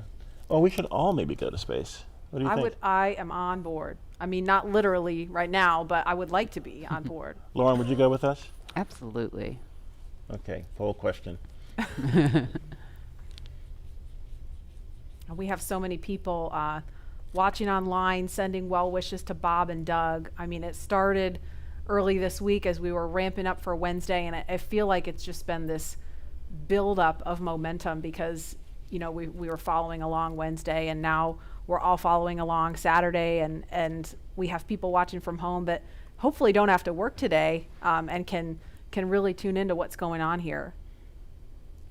And we, as astronauts, truly appreciate all the support, all the social media feeds, and we think about, our families. We saw Megan and Karen there with their sons, wishing Doug and Bob well wishes and Godspeed as they head off in these Teslas to launch pad 39A that launched the Apollo astronauts. And I think, this is just one of those moments where everyone in this country is coming together to wish them well, to get them to space safely. It's a really great day. And they are just now on Saturn Causeway. They just made that right turn onto Saturn Causeway. So to the right of the screen, that building is the Operations and Support Building 2. And on the left, it's out of view right now, is the Vehicle Assembly Building, that iconic building that processed the Space Shuttle and Saturn V rocket also. That's where that mobile transporter used to take out the Apollo, Saturn V rockets and the Space Shuttle. It's just an incredible machine. And where they're passing right now, I mean, if we were to run outside, we could wave because we are off to the right of your screen there at the press site where you see group of media there. So from this point they've still got about 3 miles to go from here. I'll see you guys later. I'll be back in a minute. You're gonna go hop in. And obviously it's not just Bob and Doug's Tesla. There's a number of cars in that convoy. They're being escorted by Kennedy Space Center Protective Forces and also SpaceX security. They have a flight surgeon there with them. And we've seen just a sprinkle of folks along the way. Normally we'd have a whole lot more people out here watching this, but we really appreciate you watching online and from home. Again, wherever you are, at the beach, watching on your phone, your tablet, your whatever mobile device you have, we're gonna be here every step of the journey, taking you through it moment by moment. There's a cool shot with the worm on the roof. There we go. The second place worm, yes. The second place worm. So, Leland, when I drive down this road on the way to 39A, on the left, there's that area where the crawler used to drive. Do you tell us a little bit about the crawler? Yeah, right there you can see the kind of the gravel where the crawler actually crushes that gravel almost into sand. It's so heavy. When the shuttle will go out and the Apollo Saturn V rocket will go out, and it's just, this thing moves at a glacial rate to get out there because it's got this huge rocket or shuttle on it. But I had a chance to see that when my shuttle went out one day with Alan Poindexter, and it's just this enormous, tracks and vehicle, but you guys do it in a different way, don't you? You don't go out of the vehicle assembly building. You have your own building. Yeah, we have a hangar right there on the pad, so we'll just roll the rocket up the hill. You kind of do it like a Soyuz, where you just raise it up right there from horizontal to vertical, and it's done. Yeah. Horizontal integration, so you don't need an enormous building in order to process the rocket and mate drag into the pad at the very top of the hill. You raise it up vertical with the transporter erector. And you raise it up vertical with the transporter erector. And again, all these efficiencies to help us get people to space faster and safer, and this is going to be the future of space travel. And also the relationship between NASA and SpaceX working together as a team to get people up. And at this point, the convoy is approaching pad 39A, and they're entering what is known as the BDA, or blast danger area. Now, before any pad technicians, engineers, or astronauts enter that area around the launch pad, the SpaceX and NASA teams do an internal go, no-go poll to make sure everything is clear. This storied launch pad, which has been the beginning point for so many firsts, is the perfect backdrop for today's historic launch that marks a new first and a new era in human spaceflight.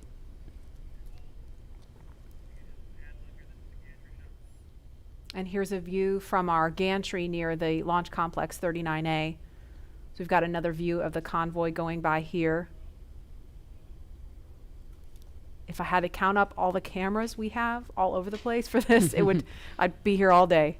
That's a beautiful shot right there, looking at the Kennedy Space Center and Merritt Island and all of the nature around us. It's a big buffer from 39A so that we can be safe and launch our rockets off to space safely. Absolutely, and a lot of people don't realize this is a national wildlife refuge. I mean, I pass turtles on the way to my car every day. Yeah. Well, when we would run from the operations and checkout building, we'd have to watch out for snakes and for alligators, and so to be really careful about the wildlife. We used to have one who lived at 39A. Oh, really? Yeah, an alligator.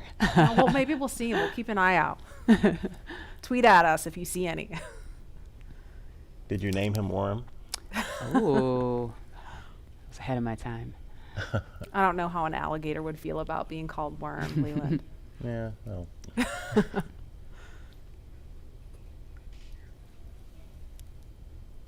And we've got a ton of you following along on social media. Lynn says, as a fellow Missourian, we're so proud of Bob. Launch America, we will be watching from the Space Coast, cheering loud.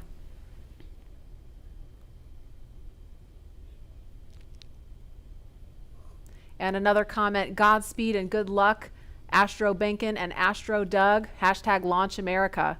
There you see the SpaceX horizontal integration facility. It's on the left of the screen now. We saw the front of it from the other angle. Or I'm sorry, no, there it is. I was getting my buildings mixed up, so it's on the right now. Yeah, Bigger building. The other is the Falcon Support Building. It's where all of our offices are. And yes, you're correct. Thank right you there. for the correction, Laura. There's our hangar. We process Falcon Heavy in there. There are other boosters in that hangar as well. And the rocket and Dragon that is on the pad right now was put together, or rather finally integrated inside of that hangar and then rolled out to that pad to go up vertical. And there it is. That shot really gives you a sense of the scale of the Falcon 9 rocket. Those Teslas look teeny tiny, making their way up there. And so as they make their way up to the pad, we're going to throw it over now to Hawthorne, where Jesse and Dan are watching the action. Hi, guys. Thanks, Marie. Yeah, really cool watching the Teslas pull up, driving on the launch pad just a few feet away from the vehicle. This is awesome and getting really excited over here. And with us looking at the launch pad right now, we've had to do a number of upgrades, but not only to the launch pad, but SpaceX has also made changes to both Falcon 9 and Dragon to enable flying crew. And a key update to this latest version of Dragon is its highly reliable launch escape system that is capable of carrying crew to safety at any point during the ascent of the rocket. Another pretty key upgrade is the Dragon's new life support system.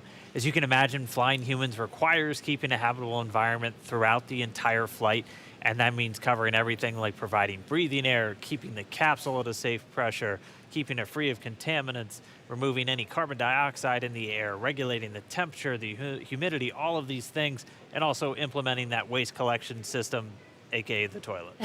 That sounds pretty important. The changes to Falcon 9 were small but extremely meaningful to meet NASA's requirements for safety for human spaceflight. And specifically, SpaceX had to prove a high degree of fault tolerance, meaning that small failures in the system would not lead to mission failure. Falcon 9 was already able to handle engine failure, but new emphasis was put on making sure that a failure throughout any phase of launch would not mean mission failure. And this goes all the way down to latches, control valves, electronics, wiring, and so much more. All right, well, with the astronauts now on location at Pad 39A, we're going to swing it right back. Marie, Lauren, Leland, take us through the crew making their final steps towards the Dragon spacecraft. Sure thing. So we are looking again at Launch Complex 39A. Just a few seconds ago, we saw the Tesla carrying Bob and Doug pull up to the launch pad. This is the site of so much history, you guys. This is where Apollo and Saturn V rockets that launched to the moon took astronauts from. I mean, this pad has so much history. Leland, you launched from there. What's it like seeing Crew Dragon and Falcon 9 there with the pad? With all of the visual changes that have been made? I mean, what kind of emotions does this stir up in you? You know, when we got out of our Astro van, we stepped out and we just looked up to see this vehicle, and it was creaking, it was groaning, it was making noises, it was getting ready for us to enter it, to take us off planet. And you know, you get a chance to take a picture. Sometimes you stand there, you look there, you think about all the training you've done, all the preparation, and again, all the people that have helped you get there. And it's just a solemn, amazing moment for all of us. And there's another amazing drone shot. Lauren, you explained this a little bit earlier about kind of how SpaceX brings the rocket and capsule vertical. Now that we see it, can you kind of explain that again for folks who maybe missed that? Yes, of course. Dragon is actually processed a few miles down the road at Area 59, or Dragonland as we like to call it. We then put it on a truck and drive it all the way to the hangar where the rocket is. And so what'll happen is we'll then we call it breakover, where the vehicle's up vertical, we'll turn it sideways because the rocket is being processed sideways or horizontal into the hangar, lift it, mate it to Falcon 9, and then roll up those hangar doors and essentially pull the vehicle in the transporter erector, which is the big white truss structure that you see there. All the fluid lines, electrical lines, and everything are connected to the vehicles via the TE, transporter erector, and they basically roll it up those rails. You can't really see them. You kind of see them in the screen, those rails. Roll the entire TE rocket Dragon assembly up to the very top of the pad, pin it into the pad systems, and then roll it up vertical. And we are about T-minus 2 hours, 57 minutes, 44 seconds and counting. In just a couple of minutes, we are expecting to hear a formal announcement that the crew is at the pad. Of course, we saw them pull up in the Teslas, and there they are. Looks like they've already gotten out of the car, and they are walking up to the elevator that will carry them all the way up to the 255-foot level, and then they'll have a couple of steps to get up to the level where the crew access arm is. I have the AC/DC song in my head as I see them walking up. You know what I was kind of jamming out to on my way in was ZZ Top, Sharp Dressed Man. Oh, nice. I was like, I don't know, that might be on my playlist if I were in there. But there they are, taking in the sight, craning to see the top of the Falcon 9 rocket. It's 230 feet tall if you round up, and then Crew Dragon is another 27 feet from the bottom of the trunk to the top of the nose cone. So when you're out there in person, it's really hard to describe just how large it is. Look at them getting excited. They're ready to get in the vehicle, get in the elevator, and make it to the top. There's some FOD. He's picking up foreign object debris. Appreciate that. They're also wearing FOD covers on their shoes, by the way. Oh, really? Yeah. We want to make sure that they don't, track the inside of Dragon when they go in. And so right before they enter the vehicle, they'll remove the FOD covers off of their boots. You take for granted, all just the little details like that, all of the thought and preparation that has to go into literally every single piece of this operation. I love the makeover of Pad 39A with the sleek black with the white ticking and the lines, and it's a very futuristic look for this iconic launch pad. And to think what's been there before with Mercury, Gemini, Apollo shuttle, and now the SpaceX Crew Dragon getting ready for a launch to the International Space Station. Rocket fuel still going through my veins. And we feel so honored to be able to launch from here. Oh, here they are. That's a really fast elevator. Yeah. I know, it really zips. That took them up to 255 feet in just a matter of seconds. They're removing their FOD covers? Looks like they were just maybe checking something on his boot or leg.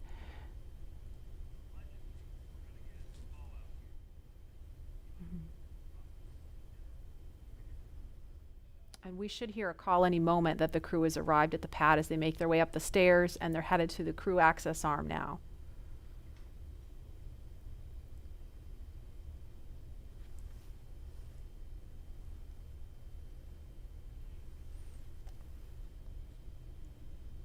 There's the worm again, popping. You know it. Meatball. Don't worry, there's a meatball on Crew Dragon. Those white arrows you see there are essentially illuminating the way for anyone who's up there to find their way to the escape baskets in the event of an emergency that would require them to get far away from the rocket and the pad. And it's hard to tell from this angle, but there's actually a phone right here, and I can't tell if it's Bob or Doug that's using the phone right now, but Leland, can you explain the significance of that? It's the same phone that was there during the shuttle days. Yeah, you get a chance to talk to maybe friends or family that you haven't had maybe couldn't come to the launch. In this case, it's quite a few people, but just to have that last moment to talk to someone before you get in the vehicle. It's a beautiful view.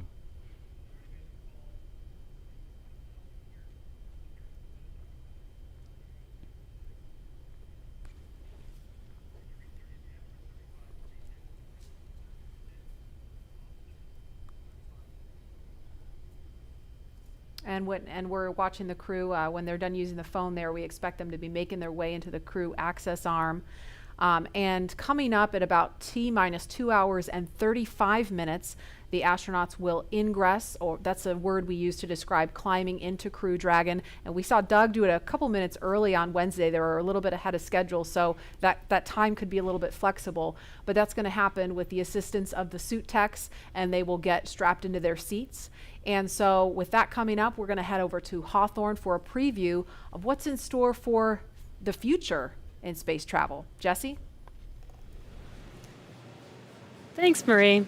Yeah, shortly after we begin to regularly fly NASA astronauts to and from the space station, SpaceX will also begin flying private passengers to station and beyond using Dragon. That's right. NASA is enabling up to 2 private astronaut missions to visit the station each year, just as part of our support of the economy in low Earth orbit. It's one of the many ways NASA's working to just open up access to outer space for companies to manufacture products in microgravity, for any new commercial modules in space, and really just to enable more people to be able to explore the stars firsthand.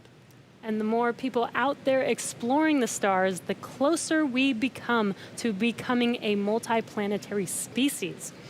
Earlier, we showed you a first-hand look at where you would train if you were to fly with us on board Dragon, but now let's take a peek inside of the spacecraft itself.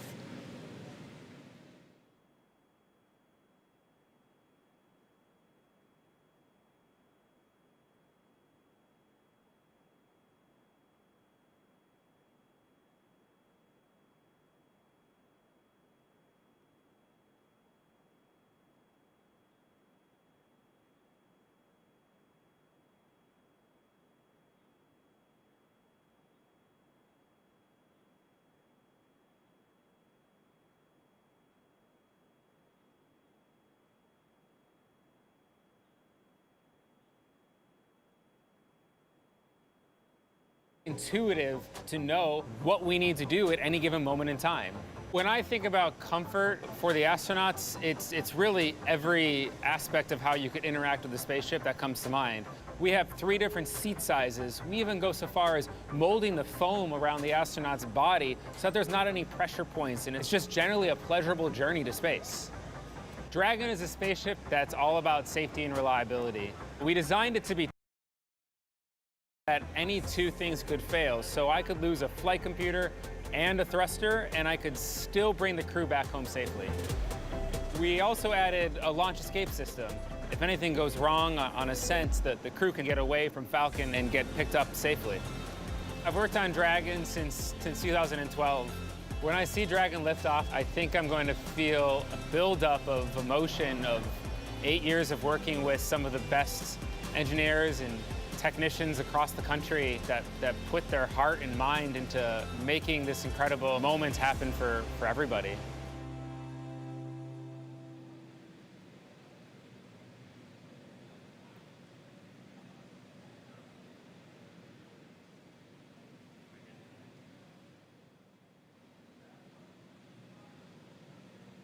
All right, so that was a detailed look inside Dragon. Here's a live look at 2 astronauts about to climb right in. If you're just now tuning in, you're watching our coverage of the mission known as Demonstration Mission 2 or Demo-2. 2 days, SpaceX and NASA are going to be sending people into orbit on a mission to the International Space Station from U.S. soil for the first time since 2011. Bob Behnken and Doug Hurley are the NASA astronauts flying today, and you can see them right there on screen. They are just right next to their ride up to space.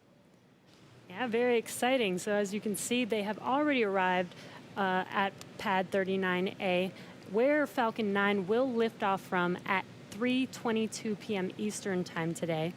They have ascended the tall structure already, which is next to the rocket, and it's called the fixed service structure, and also have already walked down the corridor, which is known as the crew arm, which is what they're standing in right now. That's right, and as they prepare to board Dragon, they have this one final stop that they're standing in right now, and that's the White Room. The White Room is literally just the room at the end of the crew arm that has an opening into Dragon. It is the last place on planet Earth Bob and Doug are going to be standing before they step into Dragon for their ride to the International Space Station. And the term the White Room was first used during NASA Gemini missions, where the room right before entering the spaceship was painted white. And as you can see, we've continued this tradition with painting ours white as well. And on Wednesday, they actually started a new tradition by signing the wall in the White Room. It's a fairly small area that has room for the crew and a few ground support members to complete cargo load at T-minus 24 hours and crew ingress at T-minus 2 hours and 35 minutes, which is coming up here shortly. And ingress is how we refer to the crew boarding Dragon. Also inside the White Room is a movable platform that just gets extended out to the capsule just to make that boarding process much smoother for the crew to climb into Dragon. As you might expect, it's also environmentally controlled. You can see kind of a big seal right up against the side hatch, and that's just done so Dragon can be open while keeping all the dust, dirt, and the Florida humidity out of the capsule, making sure it's pristine for the crew. And so that seal's going to stay in place until they begin to retract it, get the arm ready to move out of the way, and by that point the hatch will already be closed. And the White Room also has lots of tools in order to open the side hatch, complete crew ingress, and prepare for any contingencies or emergency that may be encountered. And right now they're just in the White Room. They're getting a final briefing. You can see them with a number of different pad technicians. Everybody on that team has a specific job. Some are suit specialists who are going to help Bob and Doug get connected to their seats. Some are specialists with the Dragon capsule itself and are going to be responsible for closing the hatch. And we also typically have a photographer in there just to help kind of capture these moments as the crew gets ready. So right now we're watching, and we can see them start to line up there. We'll see Doug Hurley go in first, and so he'll be the first one through the capsule, and he's going to be ingressing. That's just our spaceflight term for entering. You're going to hear a lot of these terms throughout the next couple of days as they make their way up to orbit. Ingress getting in, egress coming out. And they're also doing that final FOD check, making sure that the crew don't have any foreign object debris, dust, dirt, anything that could interfere with the systems on Dragon just before they get in. Right, as Leland and Lauren were mentioning earlier, they do have stuff on their suits to protect from FOD, and they have FOD covers on their boots, as they mentioned, as well as on their umbilical port on their suits. And that needs to be removed before they can ingress. Minutes. The crew has arrived at the White Room, and its ingress is in progress on schedule. Just listening into the nets and hearing those updates live. Yes, once the FOD check is complete, they can enter, which is happening live on your screen right now.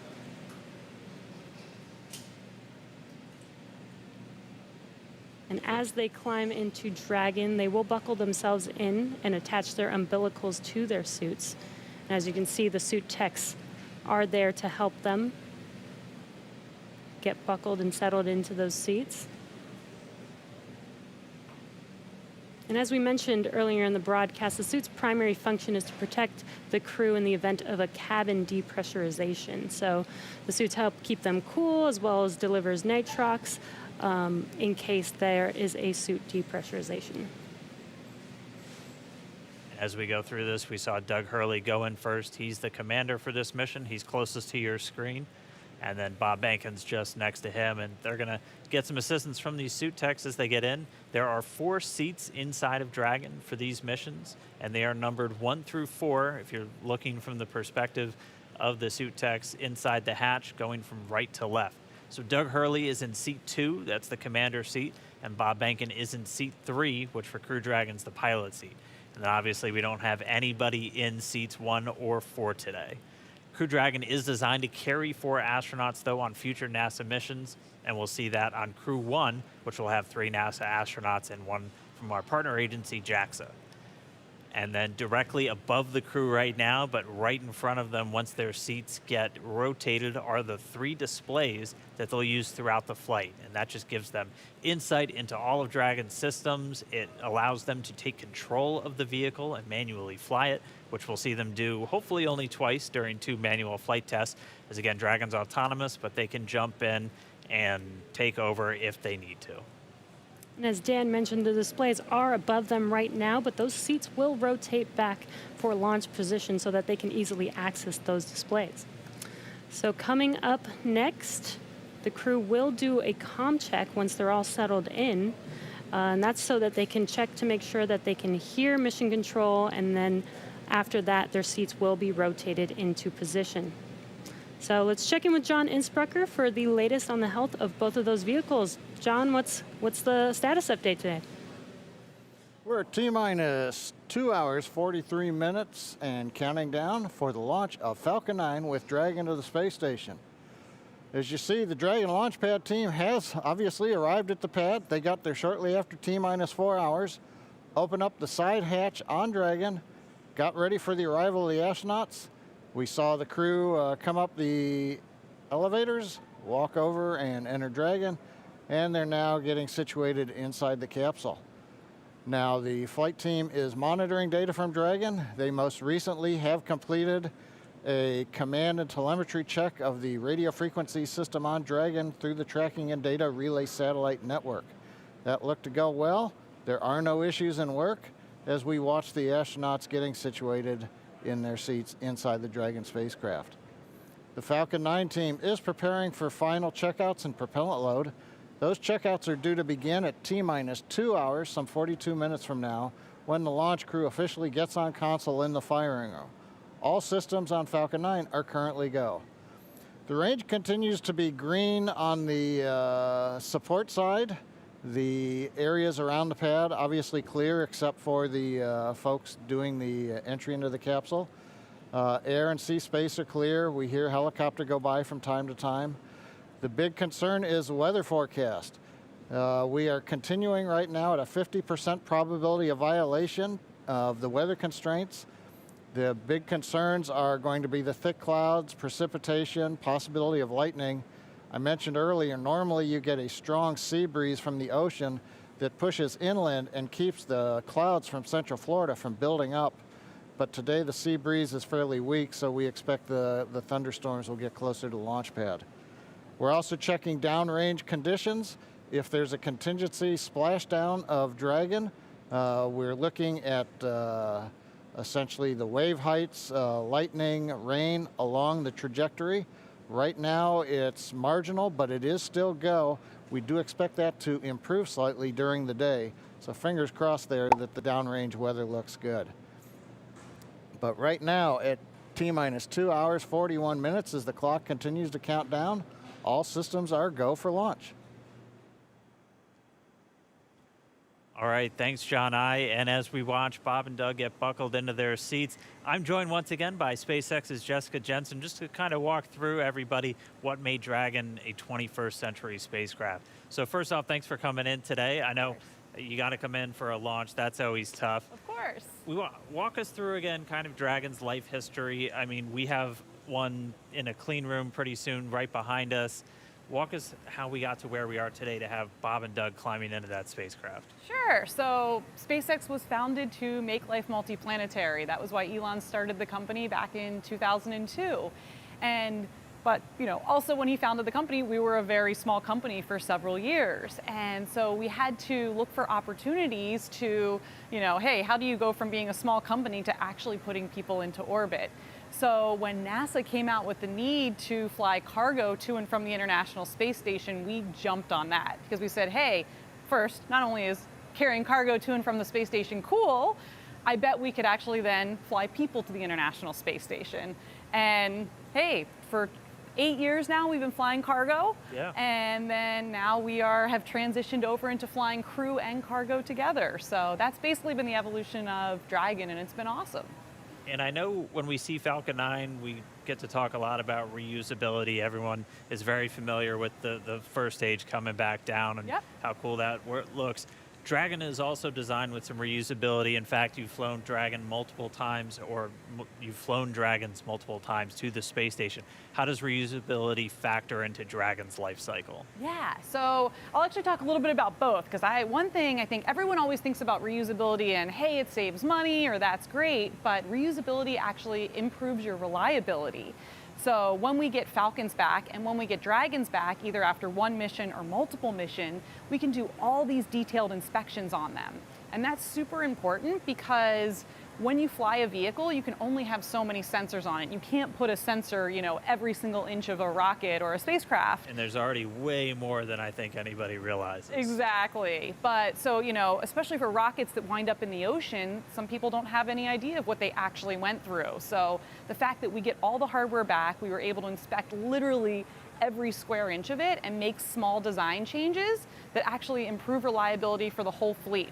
So even though Bob and Doug are on a brand new rocket and a brand new spacecraft, those spacecraft are actually more reliable based on the knowledge we've learned from reusability. We've walked people through a lot of the new systems on Dragon. What are just some of the cool things that are maybe beneath the surface that people don't know about with Dragon? So I think one of the coolest things is the autonomous docking system. And what that is it's basically we have, GPS sensors on Dragon, but then we also have cameras and imaging sensors such as a LiDAR on basically the nose cone or the front part of Dragon as it's approaching the space station. And all these sensors are feeding data back to our flight computer to say, hey, how far away am I from the space station? What's my relative velocity to the space station? And then that feeds into the flight computer, which has algorithms written by our engineers to say, okay, based on how far away you are and your rates, here's how you fire the thrusters to most effectively get to the docking target. And I think that's just super cool. Well, I mean, we're all waiting for our cars to drive ourselves to work, and for Bob and Doug, that's exactly what it's doing for them. Exactly. And what I think is so cool is the computer does this just like flawlessly. It's easy. When I tried to do it, I failed miserably. I tried to dock Dragon to the ISS 3 times and I failed. Fourth time I got it. Good morning. And I will tell the public out there that on our website we actually have a Dragon ISS simulator, so you yourself can try and fire the thrusters and see how well you do. Maybe I'm just a bad driver, but I think the flight computer does a really good job. I think we all had fun with it. All right, well, we are just starting to hear. They're going to start up those comm checks with Bob and Doug. CDR, PLT, comm check, umbilical. So let's listen in. CDR, loud and clear. PLT, loud and clear. Core, loud and clear. Umbilical comm check complete. Stand by for ground station comm check.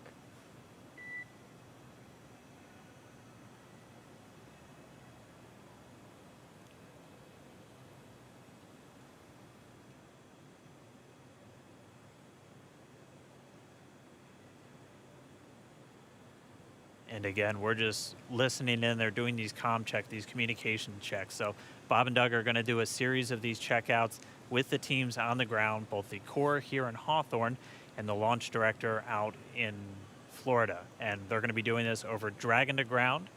And they're also going to be doing it over the countdown net. Those are the 2 main loops or nets that you're going to hear going out. And they're going to be doing it through their different communications paths. We heard them do through the TDRS, or the tracking data and relay satellites. Those are those primary satellites that we're going to be used to talk to Bob and Doug throughout their flight and to send commands to Dragon. They'll also do it through ground stations. SpaceX has a worldwide network of ground stations that they're able to communicate with the vehicle. And that's what we'll be using to get video inside the cabin of Bob and Doug on their flight up. So if you tuned in the other day, this is one of the first things that they do once they get inside the vehicle, and this is just to make sure all the communication systems with the Dragon spacecraft, with the suits, everything are working. They're able to talk to and hear everybody on the ground. Dragon, SpaceX, comm check, ground stations. SpaceX Dragon, loud and clear. Core, loud and clear. Ground station comm check complete. Stand by for TDRS comm check.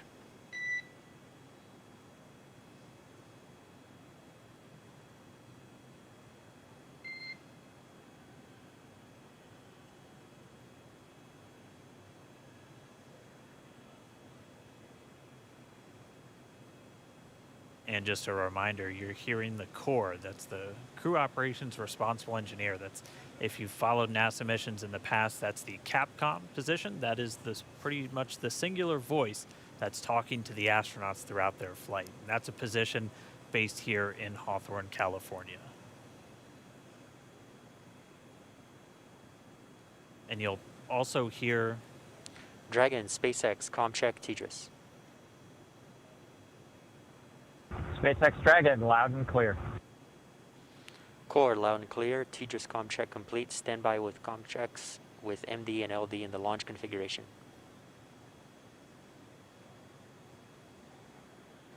Dragon, MD on countdown 1. Comm check.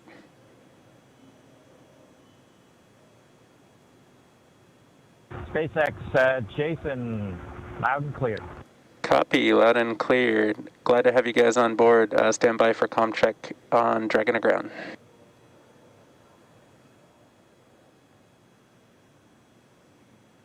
Dragon, MD, Dragon to ground, comm check. MD Dragon, loud and clear. MD, loud and clear. Stand by for comm checks with LD. Dragon, launch director on countdown 1, comm check. Good afternoon, Mike. Loud and clear. I have you the same, man. Good afternoon. Stand by for my comm check on Dragon to ground.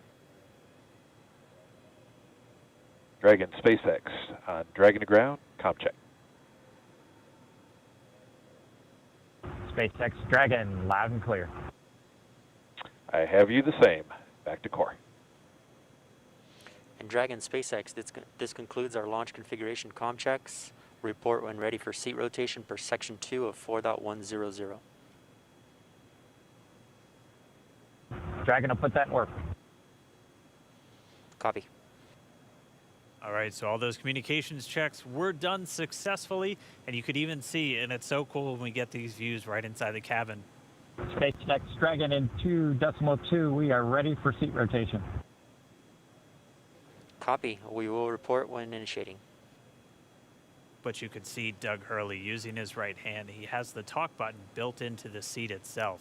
So just, again, showing you all of the different systems, how the suit is integrated into the seat, and it's all just one big circle for this whole spacecraft. So really cool to see those comm checks live. Jessica, thank you so much for walking us through some of the really cool updates, the upgrades. Did you have any other cool stuff besides? Let's see. So I don't know if you guys can see, but we have the Dragon clean room here. And one of the coolest things is it is right on the main floor of our main building. So thousands of employees walk by here all the time and get to see Dragon in its final processing before it goes to the Cape. On Wednesday, the Crew 1 capsule was in here. It looked almost done. It looks a little empty right now, but that's because that capsule went off into our separate test facility for its final propulsion checks. So we do leak checks and things there, and we do that in a separate facility just because it's high pressure testing.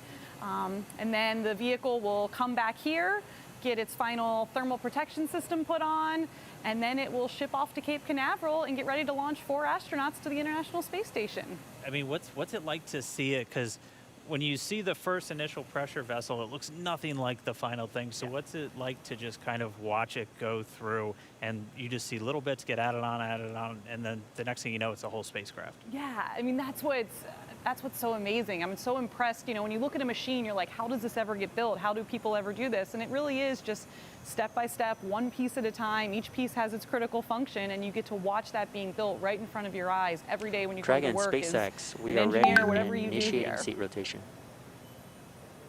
Dragon copies. And we just heard the seat rotation's about to begin. So Jessica, thank you so much. Cool facts about Dragon for everyone to listen in on, and we can see the seats start to rotate now. Pretty soon Bob and Doug will be in their launch configuration, and they'll be ready to go.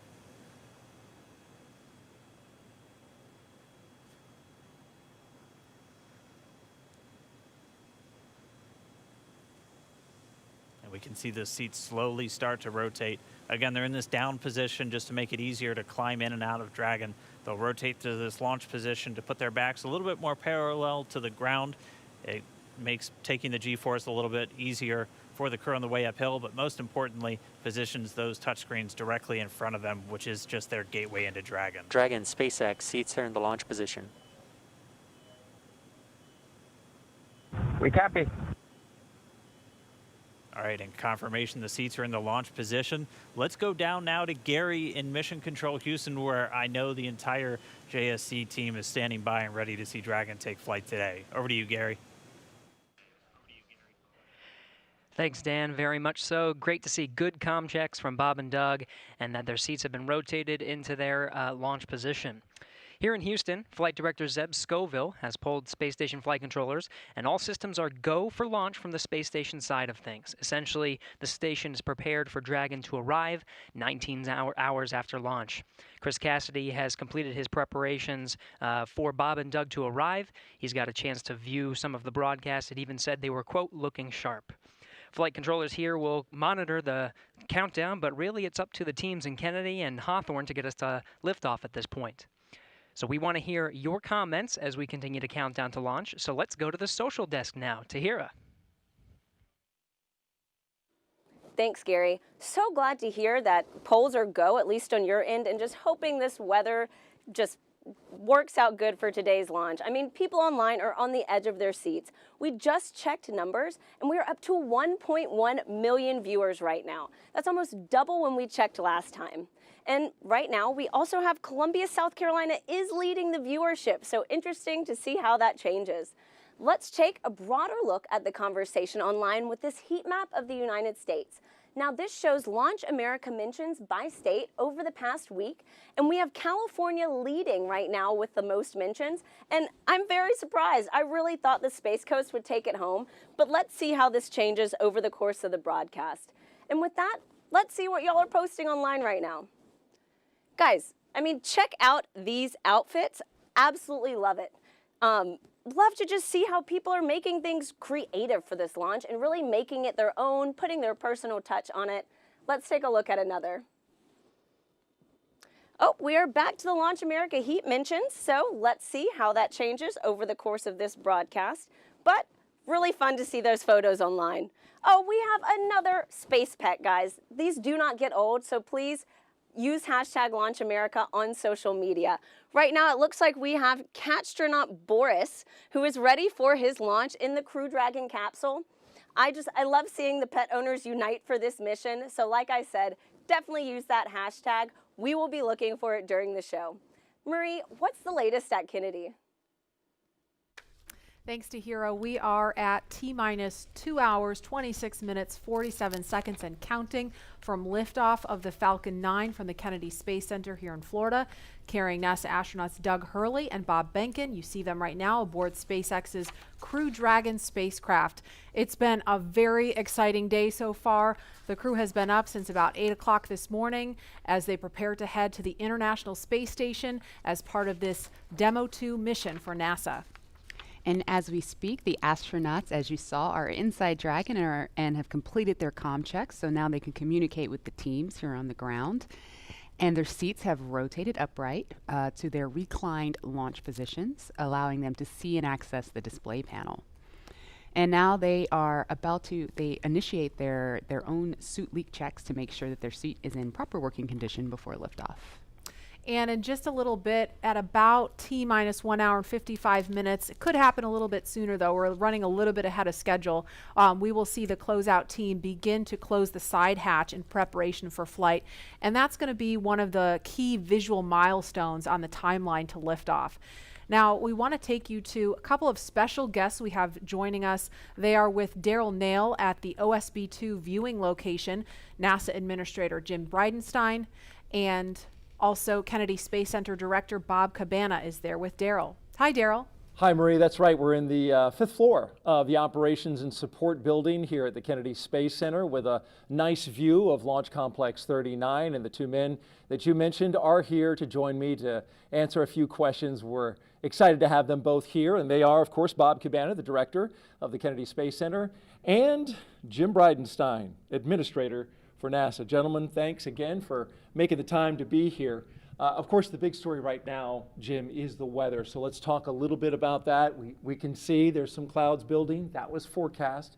You took part in a weather briefing this morning. What do you know about the weather and the decision that was made to say, hey, let's give this another shot today? Yeah, so what got us last time was the electricity in the atmosphere, and of course today there are in fact buildups. It doesn't look like there are thunderstorms at this time, but they are expected.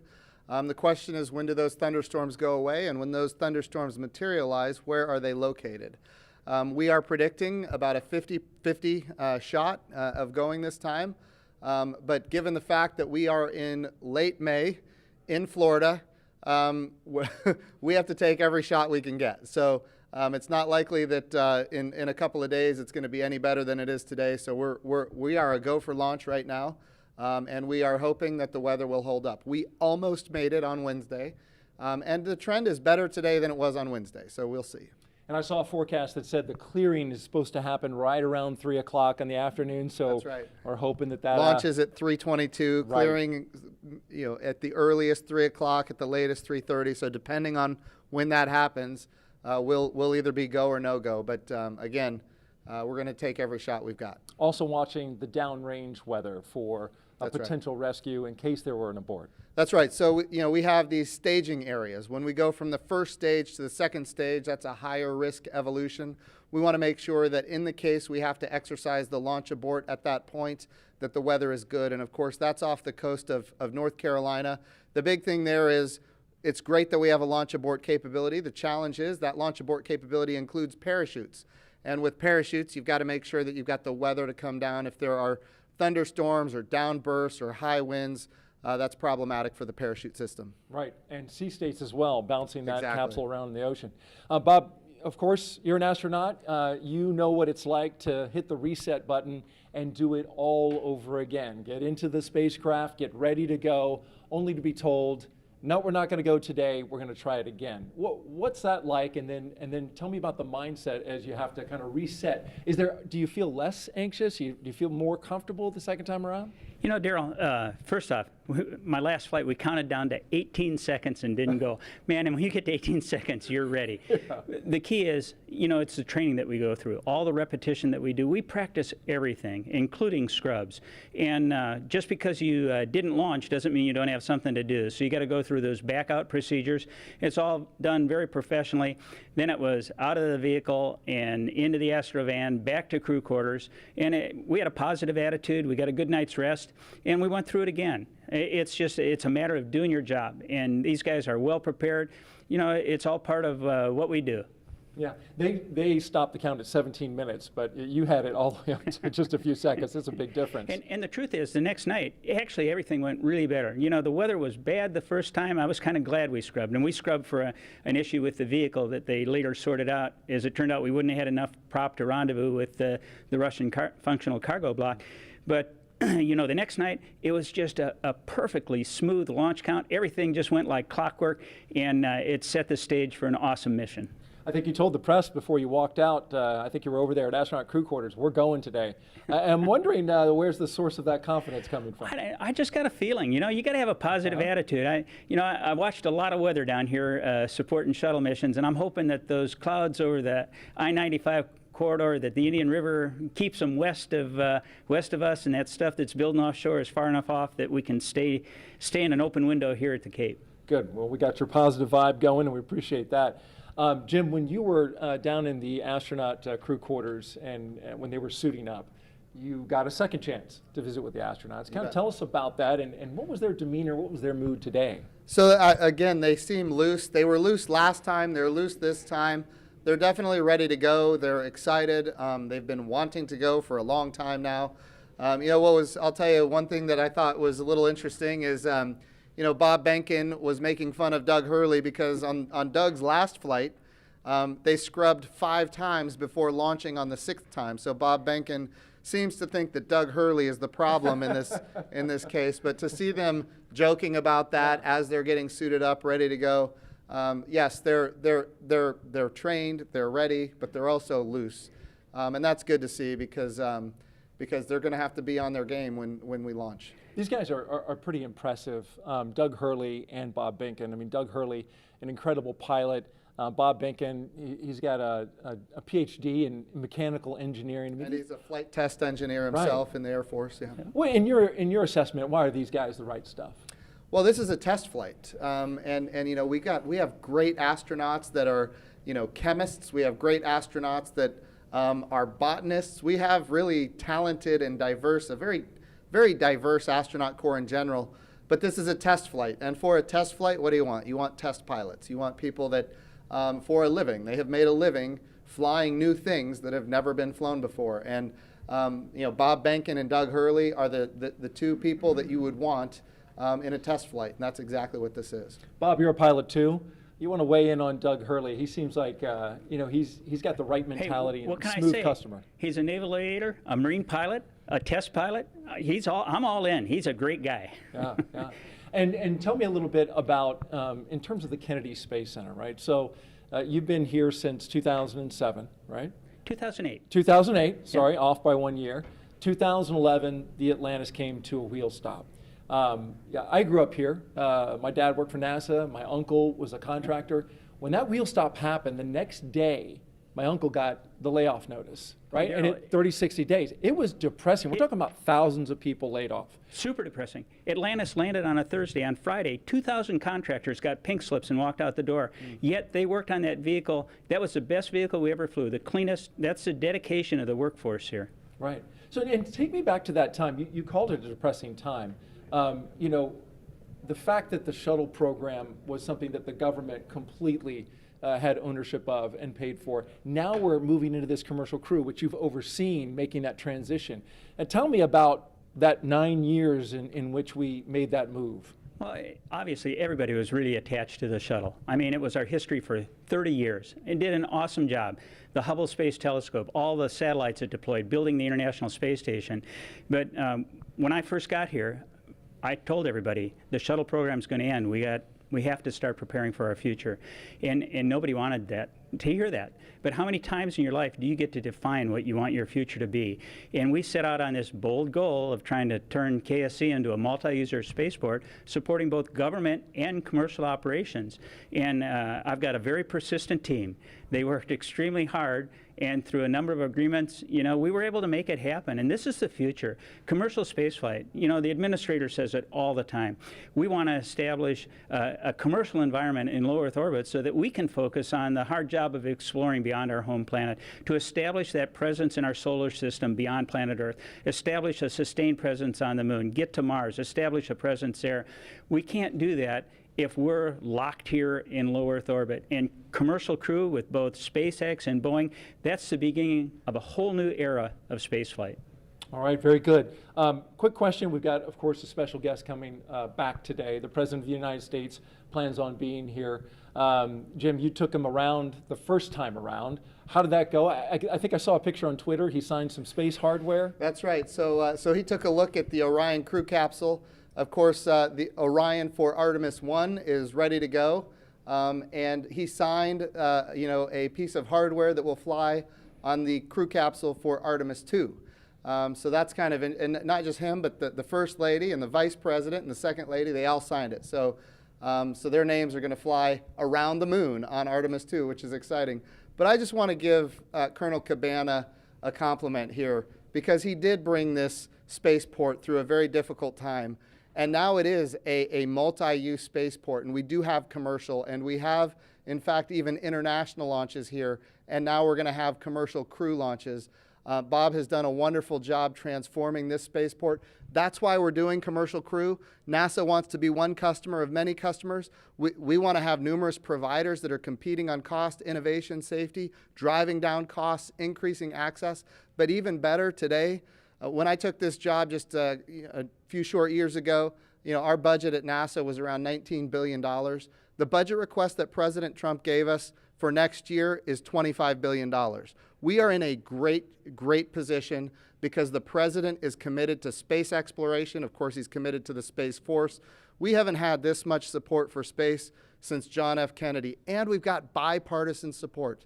Everybody wants to see the Artemis program be successful. Everybody wants to see not just the next man, but the first woman on the moon, and that's what we're building here. Yeah, it's key to it all is that bipartisan support, and of course, what the work that Bob's been doing here. You can see the commercial activity all around this place. We're going to get to some questions on social media real quick that our audience wants to find out. So the first question is from James on Twitter, and he asks, what is the hardest part of going to space? And we're going to have to give that question to Bob. Well, Daryl, nothing's hard if you prepare for it. And what we are afraid of is stuff we don't have knowledge about. And that's what we do when we learn how to be astronauts. We train, okay? You spend a long time as an astronaut candidate learning. You spend a long time preparing for a mission. For an International Space Station mission, training around the world on all the different modules and everything, it's like 2.5 years of training before you get on orbit for that time to actually do your work. So I'd have to say the hardest part is the preparation for it. But you are so prepared when you go. You just have total confidence. You know that you are very well trained for what you're going to do. You have an outstanding team on the ground supporting you. And that is so important to have that ground support as you climb into that vehicle. You know that they've done their very best to ensure your safety and a successful mission.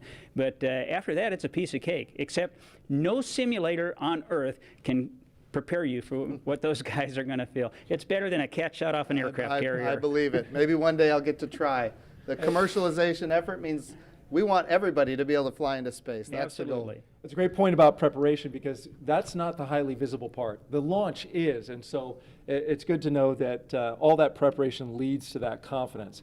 By the way, just an update operationally, they're getting ready to close the hatch door. You can see on your screen there. The workers there are getting ready to get that closed. Our next question is from Mathis on Twitter, and he asks, what kind of operations will the astronauts do between the liftoff and docking with the International Space Station? I know you pay a lot of attention, Jim, to the operations, especially of this mission. You bet. What do you know about that? So there's a number of things. The first thing that they have to do is, of course, we've got a number of burns to get in phase with the International Space Station. We've got some boost burns as well. We're talking about, operating the rocket engine to get in alignment with the space station. But I'll tell you, the biggest thing that we need the astronauts to do once they get on orbit and before they dock is rest. We need them to eat, we need them to rest, we need them to be prepared for that docking. Once they are in the range of the International Space Station, they're going to start maneuvering the spacecraft themselves. Not automatic, but they're going to do it themselves. They are in fact test pilots, and as test pilots they will test fly this vehicle to make sure that it operates as advertised. And of course then they will dock with the International Space Station. And a unique capability here is it's automatic rendezvous and automatic docking. And so we're going to be able to see that for the first time as well. That's going to be exciting to see. Thank you for sharing that with us. Jim Bridenstine, Administrator of NASA, Bob Cabana, Director of the Kennedy Space Center, thank you both for joining us. And we're going to send it back to Marie in the studio. All right, thanks a lot, Daryl and Mr. Bridenstine and Mr. Cabana for joining us. You can see some clouds starting to gather over Launch Complex 39A. We're keeping a close eye on weather. Again, 50% chance of launching today. We just got to see what the weather's going to do. A little bit ago, we heard the crew complete their comm checks live on the air. We saw their seats rotate. That helps get them into a little bit more comfortable position for the G-forces during launch. And more importantly, it helps them be in a better position to interact with the screens in front of them. They completed their suit leak checks. We saw during the interview just a few minutes ago the hatch begin to close. And so inside the white room there, the pad closeout team is in there still doing some work. That hatch closes, it's not as simple as just closing a car door. There's a process to seal it and check it and make sure that everything is sealed properly. Right, Lauren? Yeah, that's correct. If they haven't already started, one thing that will be coming up next is the leak check. What they'll do is they'll attach a piece of ground support equipment. They don't have it in their hands right now, so it looks like it hasn't started yet. There it is. You can see it there. The closeout member number 5, it's already attached to the side hatch mechanism. And what they'll do is they're essentially checking for the leak rate. And they'll hold pressure there for a few minutes and then track that change in pressure over time to make sure that it's within bounds, making sure that you don't have any issues with those O-rings there that are holding that pressure. And so once they complete that leak check, they will then do what is the called the installation of, or the final installation of the SPEP, or side pressure equalization plug. That's basically a plug that once the capsule splashes down, what you'll do is actually remove that, and what it does is equalizes pressure across the hatch. So once that thing is plugged in, you know that everything is super tight and that you shouldn't have any leaks on orbit. One of the other things that I think is pretty cool about Dragon, you can kind of see them on the edges there are some of the windows. And I know that Dragon started out as cargo. It was Cargo Dragon. You have your cargo version, and before you moved on to the Crew Dragon version, but you even had windows on the cargo version. Can you explain kind of why that was? Yeah, the very first Cargo Dragon that we ever launched had a window over the hatch, over the side hatch, and the reason we did that is we've always envisioned Dragon to ultimately be a crewed vehicle.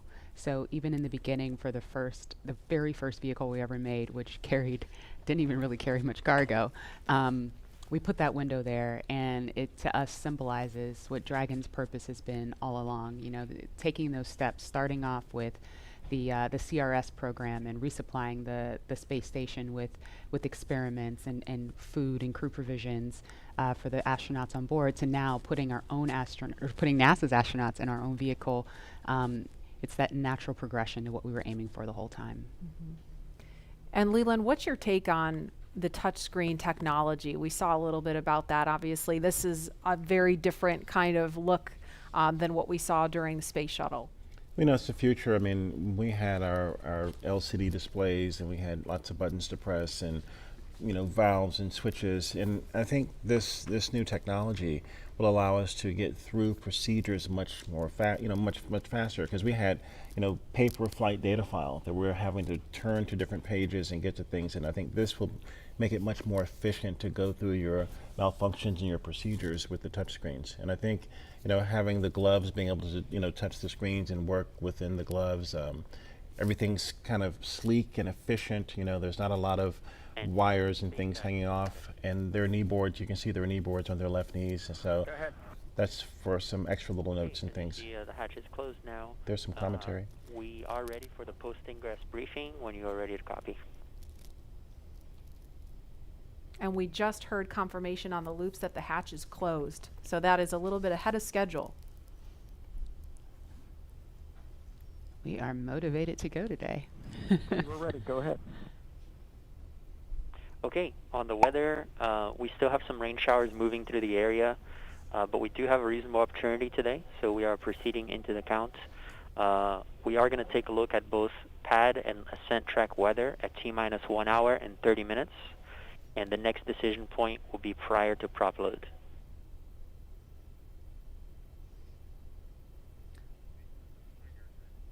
Okay, we copy. And on the vehicle health front, both F9 and Dragon health remains nominal with no items of note. So we just heard the weather is still iffy. Good news. Thank you. The weather is still iffy. This concludes the post-ingress brief. Report when ready for comm checks with Falcon 9 operators.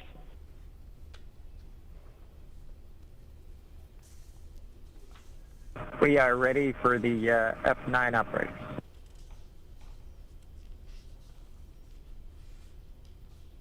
Copy. Expect that shortly.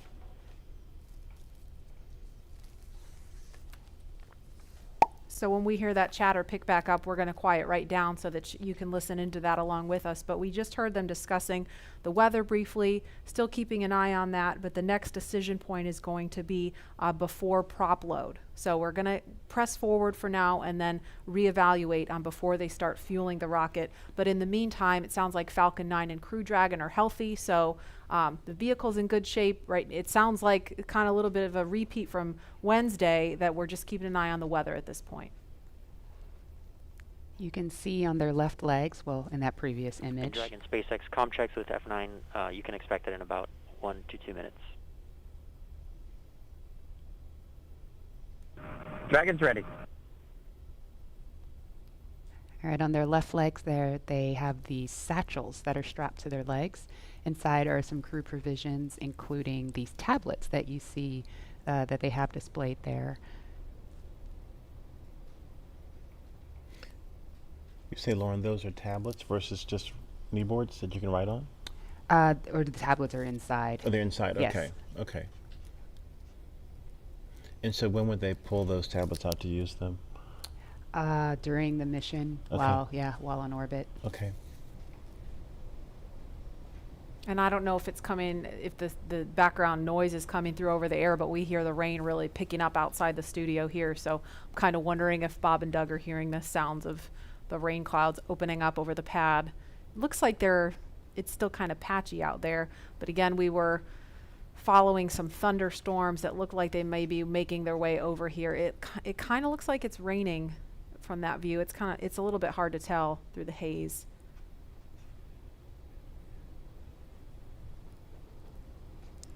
All right, launch is now just over 2 hours away.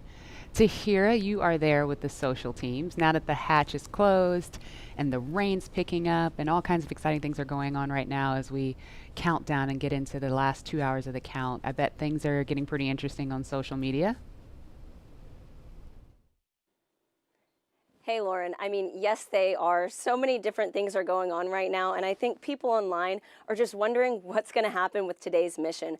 I have TweetDeck open right now, and it is just scrolling with the conversation of people around the nation talking about today's launch attempt. We also just checked viewership, and we are now up to 1.4 million people watching this live broadcast, so really hope things look good with weather. And on that note, let's take a look at some of the things being said on Twitter right now. So it looks like, oh, we just have some more future astronauts. I really love seeing the young generation just getting mobilized, getting excited about today's mission. Looks like we've also got some Godspeed and safe travels for both astronauts today. Really do wish them the best of luck on the second attempt. Hope it happens. Some throwback photos, all from people visiting NASA's centers, and also just let's do this. I love this can-do attitude, and I just love seeing that people are still keeping the energy alive for today's launch. So there were obviously some disappointing reactions to Wednesday's scrub, but let's take a look at how people are getting excited for today's attempt. Let's roll.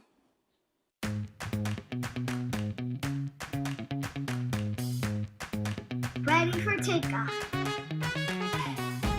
Ready to launch America. 3, 2, 1, go!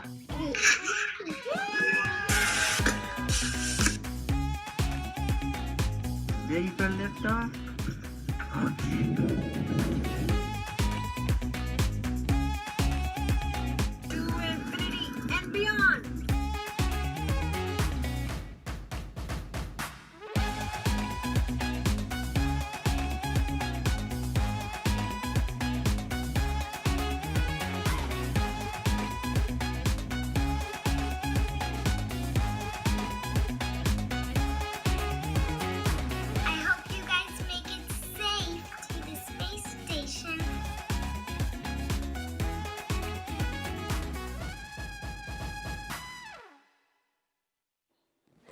I mean, how fun is that video? I think I will definitely have to attempt the worm after this, but just really glad to see everyone in good spirits leading into today's second launch attempt, and I really hope everybody will have something to smile about. And with that, let's head back to Lauren. Lauren. Thanks, Tahira. So it looks like people are pretty stoked about today's attempt. Please continue to join the conversation by using the hashtag #LaunchAmerica across all the social media channels. Yeah, I really love seeing the little kids get excited. I know my 3-year-old is super excited. She's got an astronaut sleeping bag and Really? she loves to climb in it. Yeah, it's the body of the bag is a spacesuit, and then the head is empty where the pillow is. So when she gets inside, it looks like she's got a spacesuit on. So she loves it. That's the inspiration for that next generation of explorers that are going to take Doug and Bob's place one day. And I think we have some people out there that are so interested in our conversation about the worm and the meatball that they've created something called the worm ball. What? Yeah, I was checking my email during that because I emailed you guys the worm ball, and I was like, what is this? I'm having a hard time seeing it, but what is the worm ball? So it's a NASA meatball, which is, what it should be. Yes. Okay, look at Okay. it. There it is. All right, thank you. I need a visual. So they took the angular NASA logo and put in the worm inside of the meatball. Can you live with that, Lauren? You know what? That's a beautiful compromise. I'll take it. I'll take it. It's a nice marriage of the two. Oh, I love you, man. Yes. Truth. And there is another live look at Launch Complex 39A, and we have had the opportunity to share with you a lot about the SpaceX Crew Dragon sitting on top of Falcon 9, a lot about the crew themselves, and the significance of today as the official return, we hope, of human launch capability to American shores. But we would be remiss if we did not explain why this pad, 39A, is hallowed ground.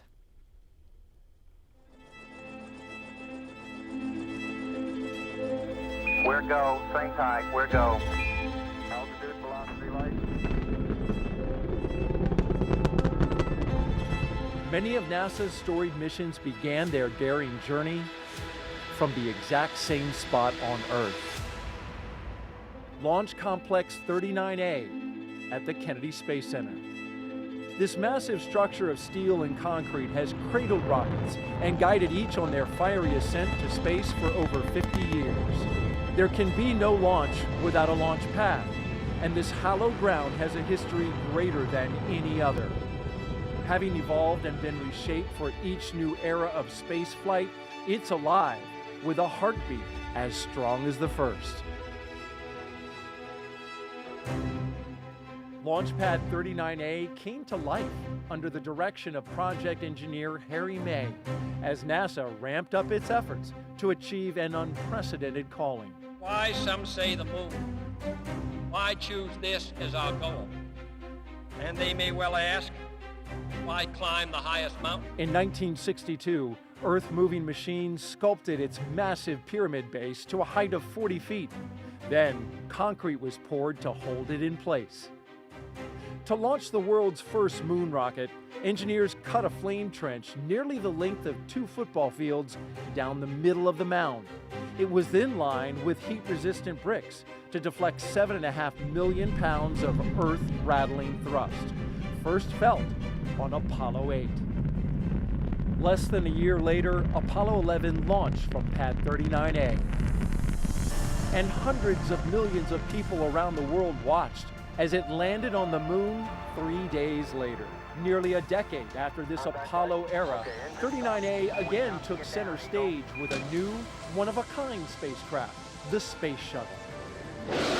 Millions of pounds of additional steel for surface structures transformed the look, but not the purpose: human spaceflight. In all, 82 space shuttles blasted off from 39A until the very last. Start. T-minus 10, 9, 8, 7, 6, 5. All 3 engines up and burning. 2, 1, 0, and liftoff. The final liftoff of Atlantis on the shoulders of the space shuttle. America will continue the dream. Roger, roll, Atlantis.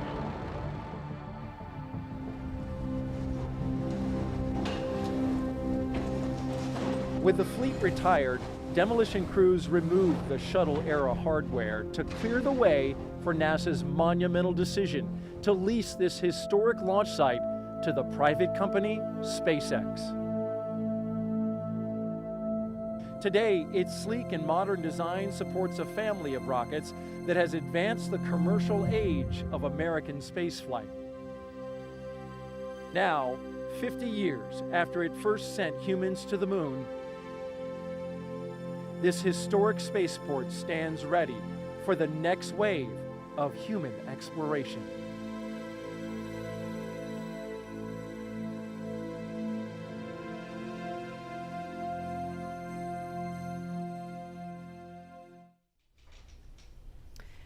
And we're looking live again at Pad 39A. We're looking at the pad closeout team. You can identify them by their numbers there. And we heard confirmation of the hatch being closed just a few minutes ago. So again, things a little bit ahead of schedule. And when I say ahead of schedule, I don't mean the launch time is changing. I just mean some of the specific milestones in the timeline. Those times are a little bit flexible, but that launch window remains instantaneous at 3:22 this afternoon. And Leland, you know, we just saw a piece about the history of Pad 39A. All stations, Chief Engineer on countdown 1 for comm check with the crew. We're going to pause for that comm check. Falcon 9, guidance, navigation, and control. Dragon GNC on countdown 1, comm check. GNC Dragon, we have you loud and clear. GNC loud and clear. Stand by for comm check by the propulsion engineer. Dragon prop on countdown 1, comm check. Prop Dragon, loud and clear. Prop loud and clear. Stand by for comm check with the avionics engineer. Dragon, avionics on countdown 1, comm check. Avionics Dragon, loud and clear. Avionics loud and clear. Stand by for comm check by ground segment engineer. Dragon, ground segment on countdown 1, comm check. Ground segment Dragon, loud and clear. Ground segment loud and clear. Stand by for comm check by launch control. Dragon, launch control on countdown 1, comm check. Launch control Dragon, loud and clear. Launch control loud and clear. Stand by for comm check by the chief engineer.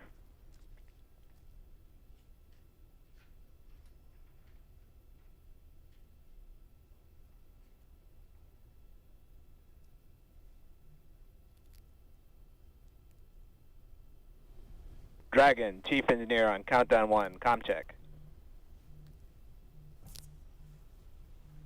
Chief Engineer Dragon, we've got you loud and clear, Bala. Chief Engineer, loud and clear. This completes the Falcon 9 responsible engineer comm check.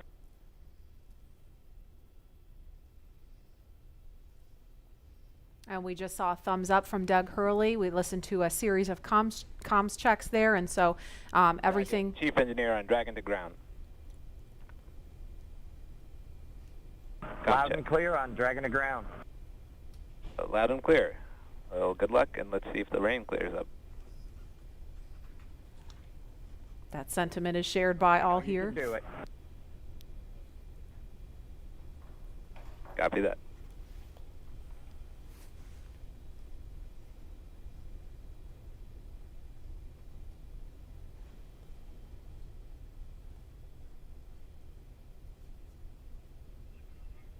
So Bob and Doug, along with the launch teams and all of the rest of America, hoping the rain clears up here. But as far as comms checks go, everything sounded pretty normal, pretty nominal there. So we're just waiting on the weather to clear up.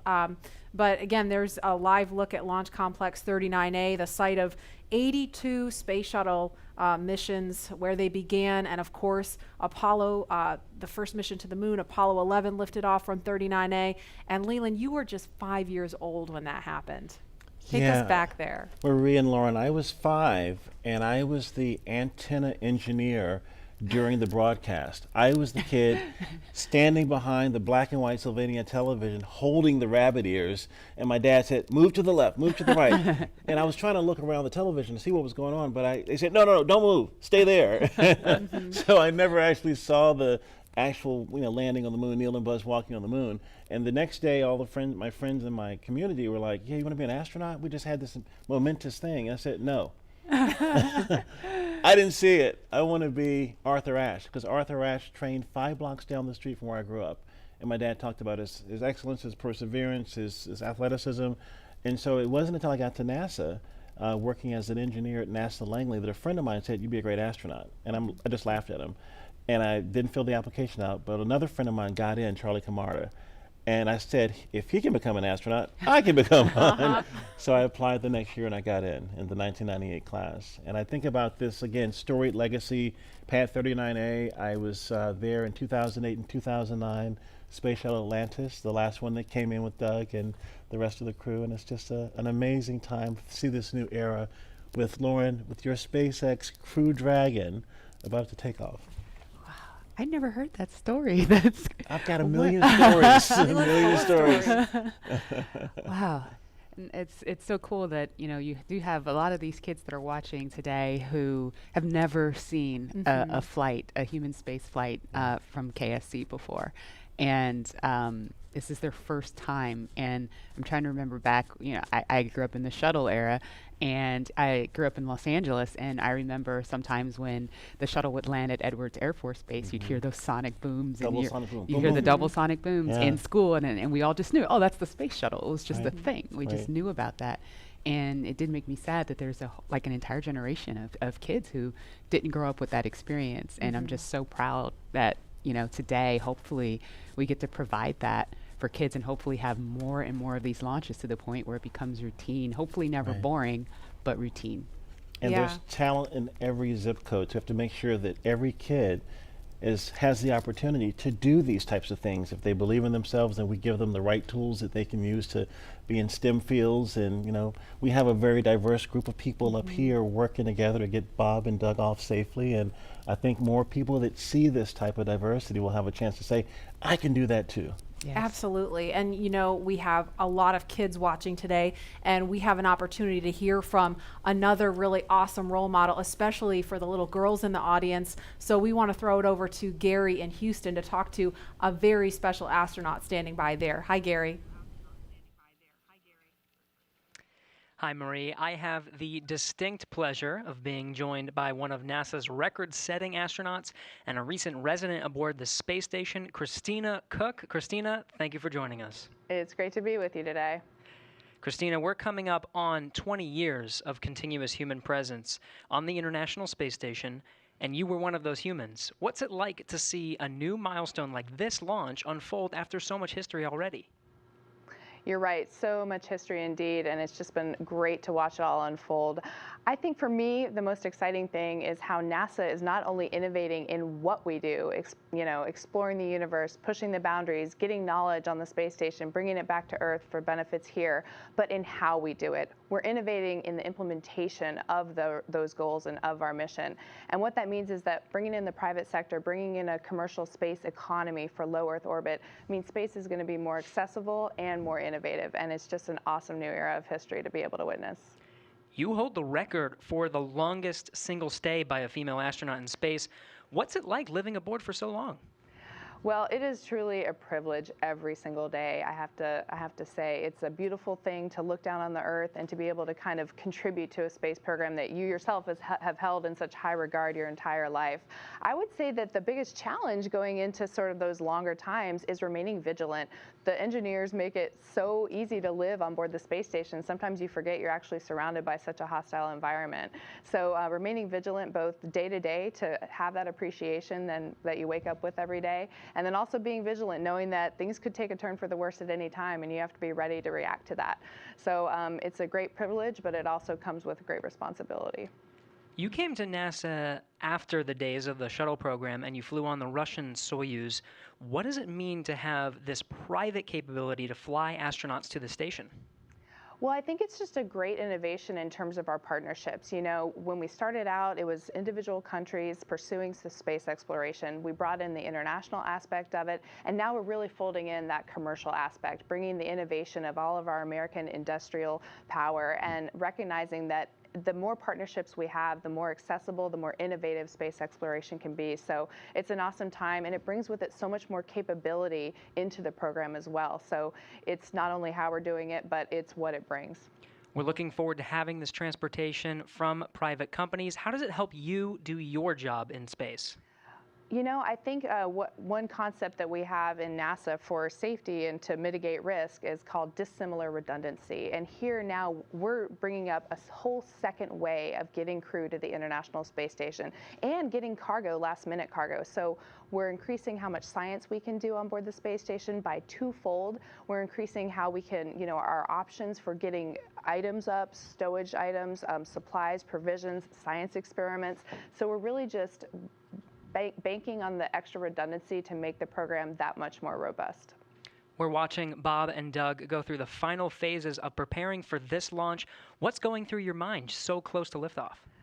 Oh, it is such a great day indeed. You know, it's interesting because I think it's not so much what is going through your mind, but what's not going through your mind. You know, you're not thinking about all the things could go wrong. You're thinking about enabling success by doing what you've been trained to do. One of the sayings we have is that on launch day, astronauts are sometimes the most calm people in the room. And I found that to be true on my launch day too. I think it's kind of this career culmination of everything you've learned, everything you've dreamed of, and you know that it's coming together in that day and that you're going to finally do what you're prepared to do, execute the mission, and it just really brings a sense of calm and readiness. NASA astronaut Christina Cook, always an honor to hear from you. Thank you. Great to be with you. Well, once Bob and Doug arrive at the station, NASA astronaut Chris Cassidy will be ready to welcome them on board. So in anticipation of their launch, he had this message for them. Hello, everyone. I'm astronaut Chris Cassidy, commander of Expedition 63 on board the International Space Station, flying 250 miles above the Earth. Like you, I'm excited about today's launch and the possibilities it will bring to America and to the world. But also, I'm very excited that two close friends will be arriving and joining the crew.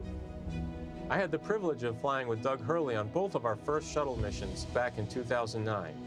Together, we came to the International Space Station and helped construct the amazing facility that it is today. Although this will be my first mission with Bob, it was my honor to follow him as the chief of the office when he left back in 2015 to begin training for this amazing mission. Personally, I've been very fortunate to fly in two different spacecraft. Launching from America on the shuttle, and most recently launching from Kazakhstan in the Soyuz. But I can't tell you how exciting it is to know that we're once again launching Americans from the coast of Florida. And finally, here's a story I'd like to share with you. Back in 1981, John Young and Bob Crippen launched on Space Shuttle Columbia, the very first space shuttle flight, marking the last time we flew Americans on a brand new vehicle.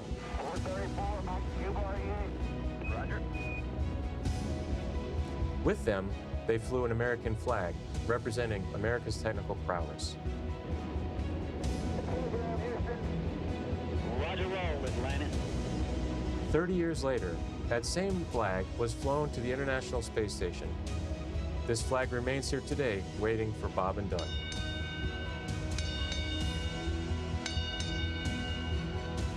Our flag means so many things to our country, and this small piece of America represents what we'll be able to achieve together.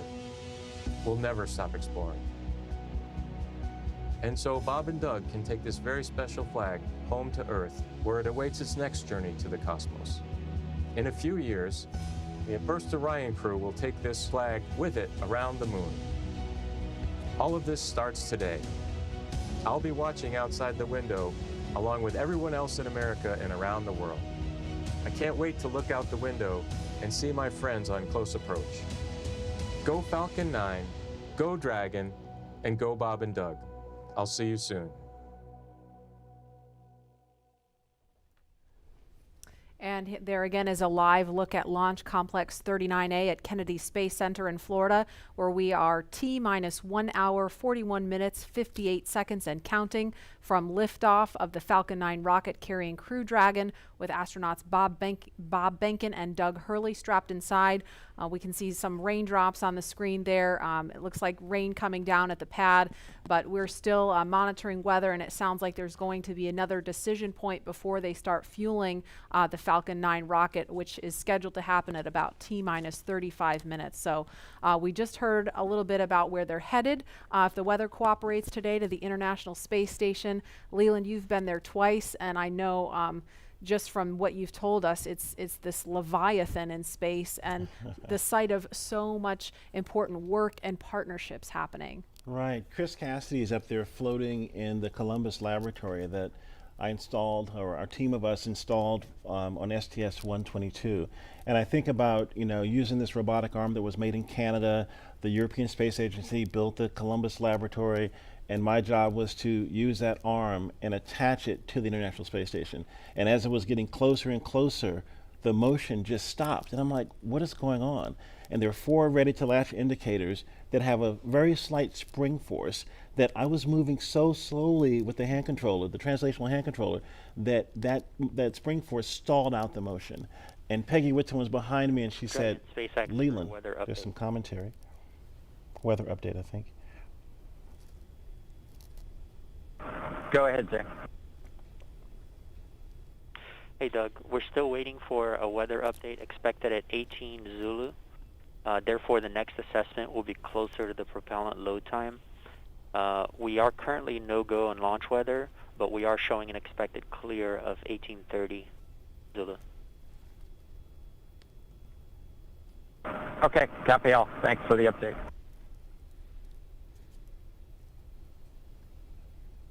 So we just heard if they were to launch right now, the weather would be no-go. However, it sounds like there may be an opportunity if the weather clears, as it sounds like they expect it may. So again, we're gonna keep listening as we continue talking. If we start to hear any kind of chatter, especially if it's about the weather, we're gonna do our best to quiet down so that we don't step on that and everyone can hear it along with us. But Leland, you were just talking about the work on station, and Peggy Whitson was getting ready to tell you something. Well, so the Columbus laboratory is stalled out. It's about to be attached, and there were 10,000 people waiting. Their job security depended on me installing this thing properly. Right. And Peggy said, Leland, push just a little bit harder on the hand controller, and all 4 ready-to-latch indicators went green. And I was like, yes! And that was our primary mission objective, but that paled in comparison to what happened next. Peggy invited us over to dinner in the Russian segment, and we had this meal with people from all over the world, Russian, German, French, African American, Asian American. This diversity that we talked about earlier, were up there breaking bread at 17,500 miles per hour while listening to Sade's Smooth Operator. What? It blew my mind. It was Smooth Operator, right? What an appropriate song for the I know. job too, right? Wow, does she know? She knows Oh, now. yeah. And Dan Tani actually changed the song from Smooth Operator to Arm Operator. So you see Arm Operator. I love it. Love it. And Leland, you actually, we were in another taped segment when you got a text from Drew Foystel. Can you share that with us? Yeah, Drew Foystel, his good friend, just sent me a text saying that the families say hello to all who are watching and thank the nation and the world for their support and interest. And Chris Ferguson just actually sent me a text. He was the commander on STS-135 and one of my classmates from the 1998 class, and he says, way to go, Godspeed on Crew Dragon. That's awesome. It's great to hear those words of support. Thank you guys for watching and everybody following along at home. I mean, the COVID-19 situation has been just a tough time for people stuck inside, homeschooling their kids, still trying to do their jobs, and so it's really cool to be able to watch this happening. And we see the pad closeout team. It looks like they are getting ready, or they've left the white room and they've already come down the crew access arm, so they are getting ready to leave the pad now. And we are going to go now to the Operations and Support Building 2, where Daryl Nail is standing by with NASA's Chief of Staff to talk to us a little bit about some of NASA's ambitions beyond the International Space Station and its work with the Commercial Crew Program. Daryl? Yeah, that's right. We're here in the mission briefing room at the top of Operations and Support Building here, where there's a lot of important people that are gathering to watch the launch here. And one of those people, it's not me, by the way, one of those people that is important is Gabe Sherman, NASA's Chief of Staff. We appreciate you being here. Hey, thanks for having me, Daryl. You got kind of the insight of what's coming down the pike here at NASA. So of course today is Commercial Crew, and we're focused on that and seeding the commercial market. But what's off in the horizon for NASA? Well, I'll just tell you, it's an incredibly exciting time to be at NASA, and you know this. I mean, you're here every day. But whenever you think about what we're doing with Commercial Crew, in the horizon in July, we're launching Mars Perseverance, which is just going to be an incredible thing for us. You look at the end of this year, SLS, the largest rocket in the world, is going through testing right now, going through green run testing, and we're hoping maybe by the end of the year we could even get it right out here to the Cape, which would be just an incredible achievement for our team. So there is no shortage of things to be excited about at NASA right now. And it feels like everything is really starting to happen here recently with everything that you just mentioned. And if we get that first Artemis launch, that could be right around the corner as well. Oh man, we're looking at I think late 2021 is what we're looking for. And so you think about SLS potentially moving from the green run to the Cape. You've got Orion finishing up its last little bit of testing. It moved from Plumbrook earlier this year, our station up there in Ohio, down to KSC. So we're looking at checking it out throughout next year. And hopefully we'll have the first integrated flight of SLS and Orion at the end of 2021. And I'm telling you, that is going to be a moment. That will be exciting. Yeah. And there will be a thunderous boom right here at the Kennedy Space Center. So with Mars as the end goal, how does all of this get to that end point? You bet. No, and I think that's what's so important about the Artemis program, right? Our long-term vision is to get to Mars. But when you think about Artemis, everything that we're doing at the moon is helping us learn, prove out capabilities and technologies, work through the right mission durations, understand how we utilize the resources of the moon potentially to go further onto Mars. So the technology, the science, the exploration, architecture that we're putting together, each and every piece of it is helping us learn a little bit more, prove out a little bit more so we can take that next giant leap to Mars. And so everything that we're doing at the moon helps prepare us to move on to Mars. How about the activity in low Earth orbit, like Commercial Crew, which is happening today? How does that help us for missions to the moon? Yeah, I think anytime you're launching humans, you're learning, right? And you're taking what you've learned and you're moving it forward to the next mission. But I think it's really about the business case. If you think about what Commercial Crew is, it's NASA moving from owning and operating hardware to buying a service, right? And if you remember just a few weeks ago, we awarded 3 contracts on the human landing system to commercial companies. And so we're hoping that we move to a day where we're actually buying a service to get our astronauts back and forth to the moon. So actually enabling the commercial market to go from low Earth orbit all the way out to lunar orbit. And so Commercial Crew is a great proving ground for that, helps us prove out that business case, build those partnerships, and then we get a feed forward to the moon. So it means a lot. This means a lot as we move out. And it's really exciting when you talk about the Commercial Crew, the commercial aspect going to the moon. Right. and those partners. They're going to be studying those landers to see if they are viable for NASA? Yeah, working through a tremendous process with the commercial providers and NASA engineers, going through initial designs right now, looking at the capabilities that they've proposed, and then trying to make decisions on which landing system goes early in 2024, which landing systems are better prepared for sustainability out in the later 20s. And so that is going to be an ongoing process throughout this year and moving into next. So it's going to be really exciting to kind of see what comes out as, hey, this is the lander that's going to take the first woman and the next man to the moon in 2024. Right, so different than the time of Apollo when we went to the moon, and that program ultimately came to an end.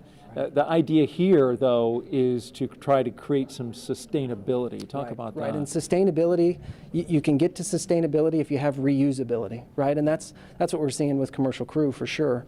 But whenever you think about our human landing system, you're looking at a system that we put out there at the moon once we get to sustainability, and it's going back and forth, taking multiple trips to the lunar surface, back up to Gateway, which you're familiar with, is kind of our smaller space station we're going to put in orbit around the moon. So we are building an architecture that is going to enable reusability at the moon. Apollo never had that. And so whenever you think about driving down cost and increasing access, reusability, sustainability are critical. So you get to see everything from a very high level at NASA. What's it like for you personally, I'm curious, to be here at the Kennedy Space Center to watch a launch and to just see this amazing facility where all of this activity happens? Yeah, I think sometimes people think since I work at NASA, I'm around this stuff all the time. I'm not, right? I don't get to come down here nearly as often as I'd like. So it's just as exciting for me as it is for anybody else in this room. When you think about all the hard work that our team has put in to get us to this day, to actually come down and be a part of it with them, is it's just overwhelming and incredible. So we're just a little bit excited. All right, Gabe Sherman, NASA's Chief of Staff. We appreciate you joining us today and enjoy the launch. I certainly know you will if we're able to get that one off. We're going to toss this back now to Hawthorne, California. Joining us now is SpaceX's Lars Blackmore to discuss SpaceX's future ambitions to visit the moon and Mars. Thanks for joining us again today for a second round. You're welcome. Could you tell us just a little bit about your background and what you do here at SpaceX? Yeah, well, I'm in charge of entry and landing for Starship, which is SpaceX's next rocket after Falcon 9. And before that, I worked for many years on the same thing for Falcon. So hopefully today you'll see another one of those landings on a drone ship. Awesome. And speaking of that, what role does reusability play in getting people to the moon and Mars in the future? Well, it's really all about making human space flight affordable. And what you want for that is a 100% reusable rocket. Now, Falcon is only partially reusable, but Starship is going to be 100% reusable. And we've actually already started working with NASA on using Starship to send astronauts to the surface of the moon for the first time since 1972.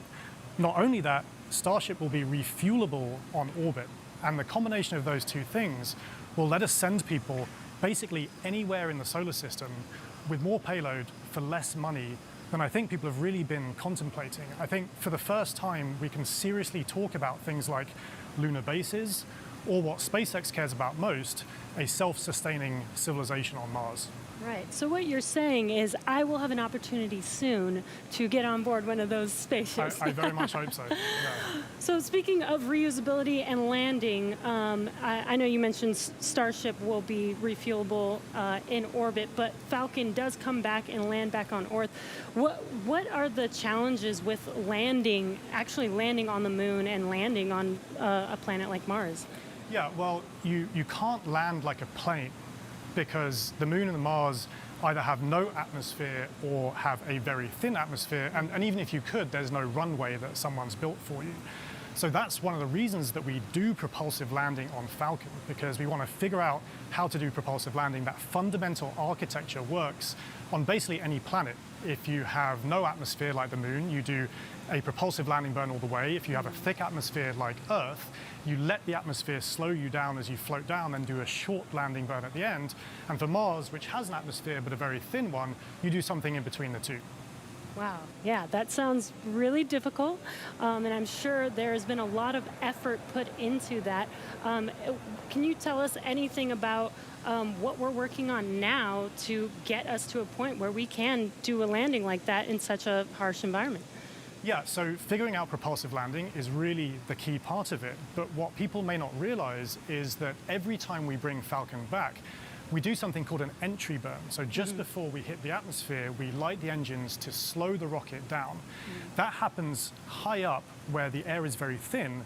And it just so happens that the conditions there are very similar to what a Mars landing burn would look like. So even though it takes months to get to Mars, and you can only do it every 2 years when the planets line up, we effectively get to practice Mars propulsive landing every time we bring Falcon back, including, hopefully, today. Wow. And as you mentioned, every time we bring Falcon back, we learn something new. Can you tell us a little bit more about what we learn after the vehicle has returned and we're able to check out the vehicle?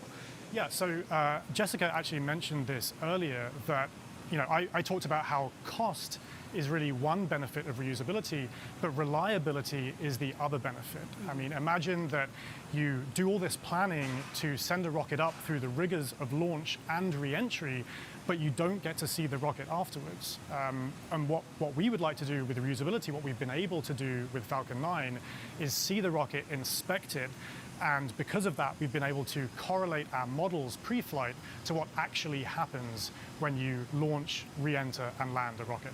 Right, instead of just guessing what happened to the vehicle after it's left. Exactly. That is amazing. Well, thank you again for joining us today for a second round. Hopefully the weather works with us today in a couple hours, actually. Let's throw it back to KSC with Marie. All right, actually we have Lauren here. Now today's mission opens up the door to one day allowing the general public to be able to visit places like the moon and Mars. And as you've heard through several interviews today, reusability is a really, really important part of that. Imagine if every time you flew a plane from LA to New York, you threw it away at the end of the flight. That would mean essentially airline travel would be too expensive, costing hundreds of millions of dollars a flight, and almost no one would be able to fly. And so that's what SpaceX is trying to do here with reuse, allowing not just a handful of people to be able to go to space, but tens of thousands and hundreds of thousands of regular folks like you and me to be able to go to space. So, myself, when people like me have a chance to go, I know my dream is to land on Jupiter's moon, Europa. Scientists believe that there is a liquid water ocean underneath the ice and that it has the potential to be habitable. And so I'm super excited to get up close and personal to maybe some space fish. Leland, what about you? Where would you go? Wow, that's a pretty interesting destination. I think I would like to go to Mars. We've studied Mars so much and looked at it, and I think maybe having a Martian base that is dog friendly, bring the pups along, because I think as we explore, we want to take our families, our cultures, our traditions, with us, and flying with Doug and Bob is cool, but having more people, There's see? the dogs. The puppers, love taking the the dogs. puppers to space. I mean, they're not. They look ready to go. They too. are ready to go. We just needed maybe some like SpaceX type suits for them, But it's that's what it's all about, exploration. Like the settlers going west, they took everything with them, and they started these new communities and these new traditions. And I think that's what we do with space travel. We start new traditions and communities and bring everyone together as one family, one civilization. Absolutely. We're here for it. And knowing that the opportunity to fly to space as a private citizen is really just right around the corner, we have a new poll question on Twitter for you. If given the opportunity to fly to the moon, now we're talking the moon, would you fly to the South Pole where no one has ever been, or would you go to the Apollo 11 landing site? So those are going to be some interesting answers. And while there is not a ton of cargo on today's mission, Dragon is carrying two very special payloads, aside from Bob and Doug, of course. The first of those payloads is a series of custom art pieces entitled Humankind by Los Angeles artist Tristan Eaton. These indestructible, double-sided paintings made from gold, brass, and aluminum celebrate how far humanity has come, as well as how far we still have to go. It includes a beautiful homage to the Saturn V rocket, as well as a nod to Bob and Doug's current ride to space. And you can find more images and information about these pieces on SpaceX's social channels. Next, in the spirit of inspiring the next generation of explorers, we wanted to celebrate the class of 2020, from kindergarten all the way to graduate school. So SpaceX and NASA invited students from around the world to submit their photo to fly on America's first human spaceflight in nearly a decade. Each graduate's photo was used to create a mosaic image of our beautiful planet Earth, which we printed, and it's now being flown aboard Bob and Doug's flight on the Crew Dragon spacecraft. We received nearly 100,000 photos. That's a ton, so thank you, and congratulations, graduates. Yeah, I've got a couple family members and friends who submitted their photos, so they're super excited about seeing their faces go to space in that beautiful mosaic. That was really cool. And again, that's what it's all about, you know, everyone coming together with their experiences and bringing them forward to space. And I think regular people flying to space, I mean, SpaceX is going to be flying, you know, non-government people, non-military people, but people that have a desire to explore and do new things and traditions off planet, as we say sometimes. Yeah, I mean, all this time since we've had the International Space Station, it's been government astronauts performing the research because you're the only ones we've been able to send, right? But well, we've had some tourists, though. We've had people that paid their way on a Soyuz rocket. Sure. Go. But it's really the billionaire boys club. You know, that's what Pharrell talks about with, you know, it costs so much money to go to space, and I think that price point will come down as we make this more, you know, more amenable for everyday people. Absolutely. And eventually being able to fly artists and musicians and poets, people can tell the story of what they've seen out there in a way that really connects to the soul of people down on Earth, so they feel inspired to go. Exactly. Now, following today's mission, we will be one step closer to a future where we can all have that opportunity to gain the orbital perspective and explore new worlds. In just over an hour from now, Bob and Doug will be the first people to launch on an American vehicle in almost a decade. And for the SpaceX team, if I can try to speak for all of us, which is impossible, but I will say it has been an absolute honor to have the opportunity today to have this stage to show the world what we've poured our hearts into over the years with our partners at NASA. And it's just deeply humbling to know that the agency and that Bob and Doug have entrusted us with this critical mission. The responsibility that's on our shoulders is huge, and we're just so grateful to be here today. Absolutely, and I know that, you know, our NASA teams really share in that sentiment.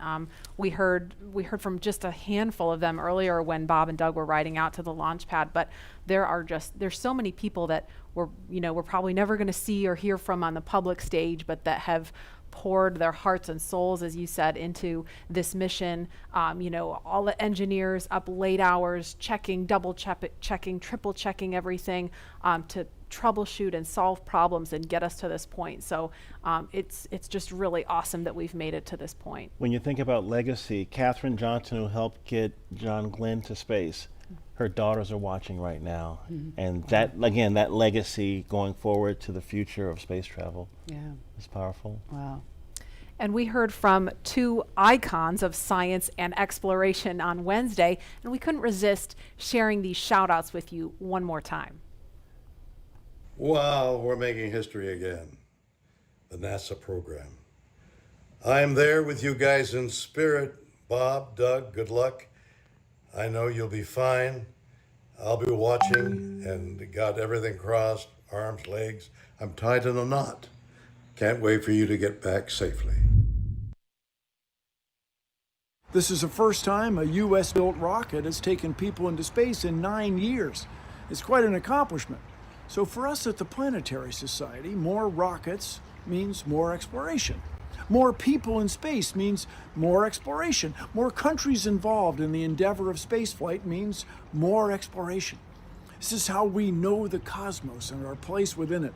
So congratulations, SpaceX. Here's wishing your team, and the crew especially, a safe journey and the joy of discovery. Let's go. So great to hear from William Shatner and Bill Nye, two very recognizable faces following along on the mission. Yeah. And And we want to go over to Dan and Jesse in Hawthorne, where we are now just 1 hour and 18 minutes from launch. Dan, Jesse?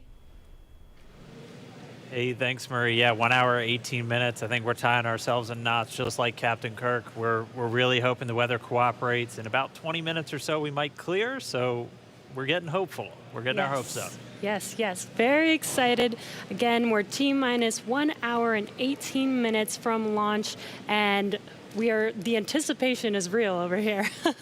Since arriving at the spacecraft, Bob and Doug were helped by our closeout engineers to get into their seats, attach their suits to special umbilicals that provide breathing air, pressurized nitrox, and a communications link to Dragon systems. They conducted leak checks, which were successful, and communications checks with the Corps here in Hawthorne, which is the person who will speak to them directly throughout the mission, as well as the launch director in Florida.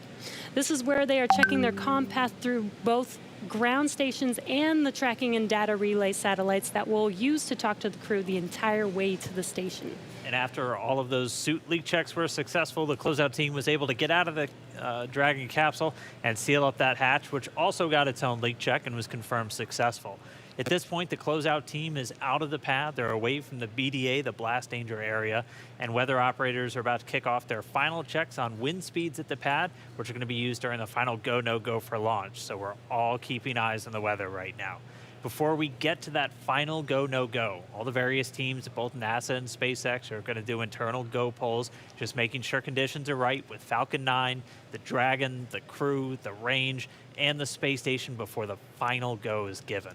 So let's check back in with the man over in Houston, Gary, for a status and the team supporting the space station for their readiness for launch.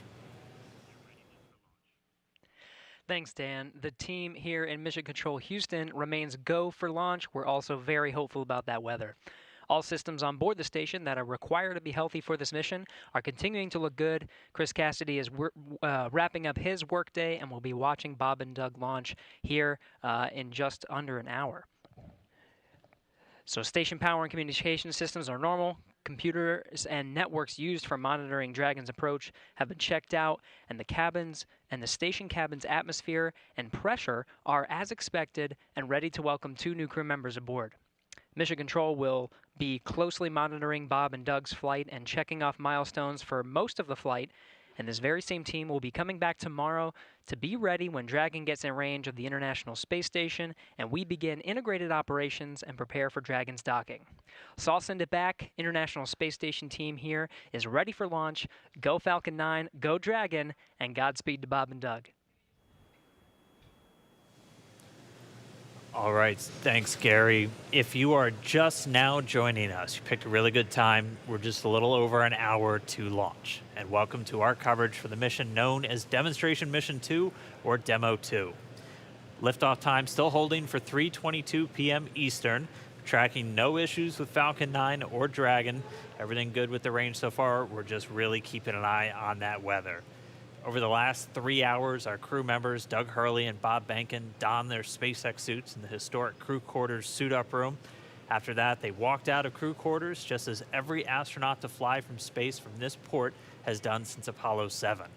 And then they were transported over to the pad, where the crew members entered the SpaceX Crew Dragon spacecraft that we're looking in live.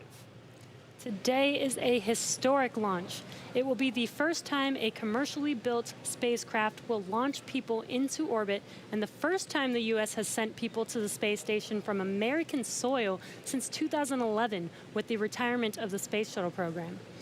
Over the next hour, we will conduct a series of polls to get ready for launch, have Bob and Doug arm the launch escape system, and begin fueling Falcon 9.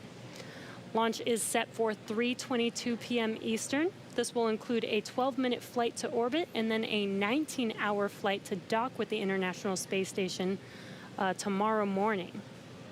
Today's mission is the culmination of years of work between teams at SpaceX and NASA. Demo-2 is going to be an end-to-end flight test starting with this launch today, going on to dock with the space station tomorrow, and then splashing down at the end of their mission. And this is going to be the final test for NASA to certify SpaceX for regular crew flights to the space station. We've been hearing a little bit from the crew on board Dragon, which you can see on your right screen. They are currently strapped into their seats and already through communications and leak checks. They're able to follow all the milestones still ahead on those display panels just above them, getting insight into all Dragon and Falcon 9 systems as we proceed towards launch. So at T-minus 1 hour and 13 minutes, let's check in with John I for a status update on the vehicles. What's the update, John? Thanks, Jesse. Well, not much to add to what Dan and Jesse just brought up. We've had a smooth countdown this afternoon. SpaceX team is working no issues as the pace begins to pick up here in the last 70 minutes. On Falcon 9, we did get the team on console. Earlier, you heard the comm checks between the responsible engineers and the crew. The engineers will be making calls on ascent for the crew's benefit, so they want to make sure that they could hear them before we go. The propulsion checkouts of the first and second stages are beginning right now. We're watching them begin to go through the process, opening valves. That check will go for about another 10 minutes, and that'll be our last one until propellant loading. Now the team will assess readiness for launch with a final go, no-go poll at T-minus 45 minutes, and that'll be followed by propellant loading starting at T-minus 35 minutes. Now earlier today, Dragon operators also performed a series of checkouts of Dragon's flight systems. The spacecraft is also currently go for launch. Our NASA crew, astronauts Doug Hurley and Bob Behnken, are currently inside Dragon. The hatch is closed. The SpaceX ground crew has left the tower. The next major event for Dragon is retract to the crew access arm that you can see currently alongside the capsule. That'll happen somewhere between T-minus 45 and T-minus 42 minutes. Now the range is currently clear for launch from historic Pad 39A. The worldwide network of ground stations and the tracking and data relay satellites are ready to support Dragon as it heads into orbit. The weather, that's the one concern. We will get a weather brief at T-minus 1 hour, so just under 12 minutes from now. Currently, the ground and upper altitude winds are go, so that's one thing that we can check as green. At the current time, we did have some rain earlier that appears to have let up, but we are red on conditions for both the electric field at surface levels, lightning, and cumulus clouds.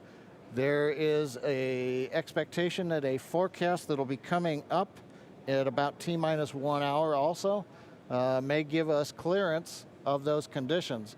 So everything is focusing now on the weather brief at T-minus 1 hours. Also, we should hope to hear about the final check on the ascent corridor. That's the weather along the Atlantic seaboard in case Dragon had to abort on the way to space. The conditions there have been marginal, but the expectation that it would be good for launch. But we will get all of that coming up here very shortly prior to entering propellant load. Now today we are aiming for a launch at 3:22:45 p.m. Eastern Daylight Saving Time, or 19 hours, 22 minutes, 45 seconds Universal Time. Once we begin loading propellant, there's no opportunity to change T0. So once propellant is loading, we're committed, and we'll get one chance at it today. But currently at T-minus 1 hour, 10 minutes, and 30 seconds, everything except the weather is go for launch. Thanks, John, for that detailed update.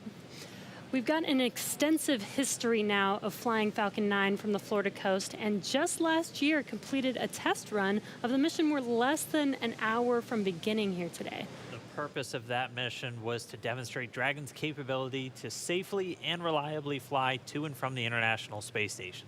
The success of Demo-1 was a really exciting moment, Falcon paved 9, the way Falcon for 1 today's starting. mission to where we are today. And right now we're getting ready to fly U.S. astronauts from U.S. soil for the first time since 2011. Dragon and Falcon 9 together have years of operational experience, or what we refer to as flight heritage. As I mentioned earlier, SpaceX has successfully completed 21 flights of Dragon to and from orbit since 2010, including 20 trips to the International Space Station. Not only have we conducted thousands of hours of testing, we've also enhanced and added a number of safety features to Dragon. Much of what was learned with the cargo Dragon was leveraged in the design of this new vehicle. It's fully autonomous, which means it can basically fly itself, but also features that full manual override capability just in case of emergency. And many of the other enhancements help towards SpaceX's goal of reusability and less refurbishment time between missions. So let's take a closer look at these advancements. Standing at almost 27 feet tall from the very bottom of the trunk to the very top of the nose cone, Crew Dragon's comprised of two main elements. You have the capsule, which is designed to hold crew and pressurized cargo, and then you have the trunk, which holds unpressurized cargo as well as having a solar array and radiator. And the nose cone at the top of the capsule protects the docking system as well as the guidance navigation control system, or what we call GNC. The nose cone opens for docking and remains attached to the Crew Dragon spacecraft, and that's unlike the previous version of Dragon, and that helps towards our reusability efforts. Completely opposite the nose cone is that trunk. It has attachment points for Falcon 9, the Dragon capsule, and it can hold cargo.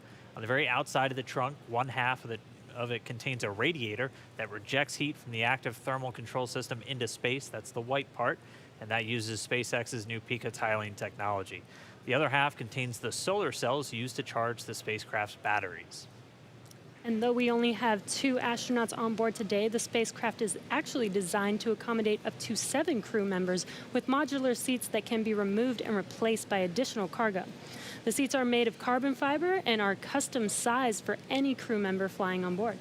The control panel centered right between the pilot and the commander seats and has those 3 touchscreen displays that gives the crew insight into Dragon and even the ability to operate the vehicle and fly it manually. And finally, our Super Draco launch escape system is a key safety feature of Crew Dragon, giving the crew the ability to safely escape from the time of launch all the way to orbit. And as we look to the future beyond this test flight later this year, the first operational crewed mission for NASA will take place. NASA astronauts Mike Hopkins. Reminder, review your launch commit criteria and indicate readiness at the appropriate time.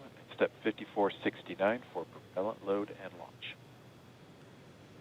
That's a good sign. That was the launch director. We're getting ready to pull the teams as we move towards that go, no go for propellant loading, which happens at about 45 minutes before launch.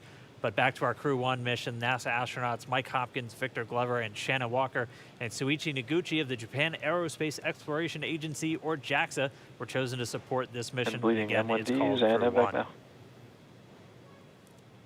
But today, Doug Hurley is the spacecraft commander for this mission. He previously flew on 2 space shuttle missions as the pilot on STS-127 and STS-135, which was the final space shuttle flight. Here's a closer look at Doug Hurley. You excited? Very excited. Yeah, very excited. You feel ready? Still pumped? Oh yeah, I think we're ready. I think we're certainly ready. Joining the SpaceX Demo-2 test. He is a Marine Corps colonel and test pilot. He was selected as an astronaut in 2000. He piloted Space Shuttle Endeavour and Atlantis for STS-135, the final space shuttle mission. Introducing NASA astronaut Doug Hurley.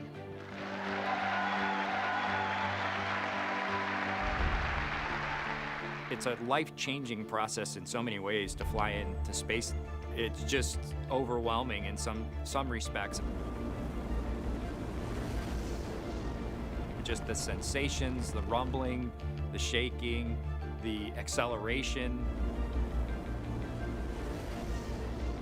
My name is Doug Hurley, and I'm the spacecraft commander for the Demo-2 mission to the International Space Station.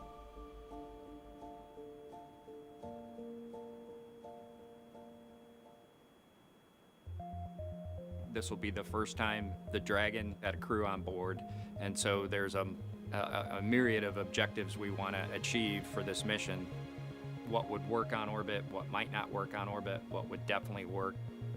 To be able to just have the entire integrated team that's going to support us getting to and from space station, it was really neat being part of it. You know, we are the lucky ones that get to fly it, but we certainly not for 1 second take for granted the amount of effort that so many other people had to put into this to make it successful. For Doug personally, he's worked so hard, I mean, through his entire life, to get to where we are right now. As a test pilot, this would be the dream to fly a new vehicle. So it makes me so happy to see that he gets to be part of this mission the spacecraft commander. I'm just glad to see his hard work and his dreams come true for that. It's been a long road in a lot of ways for not only us, but certainly for all the folks that work in the Commercial Crew Program, as well as SpaceX in our case, just working to get to this point.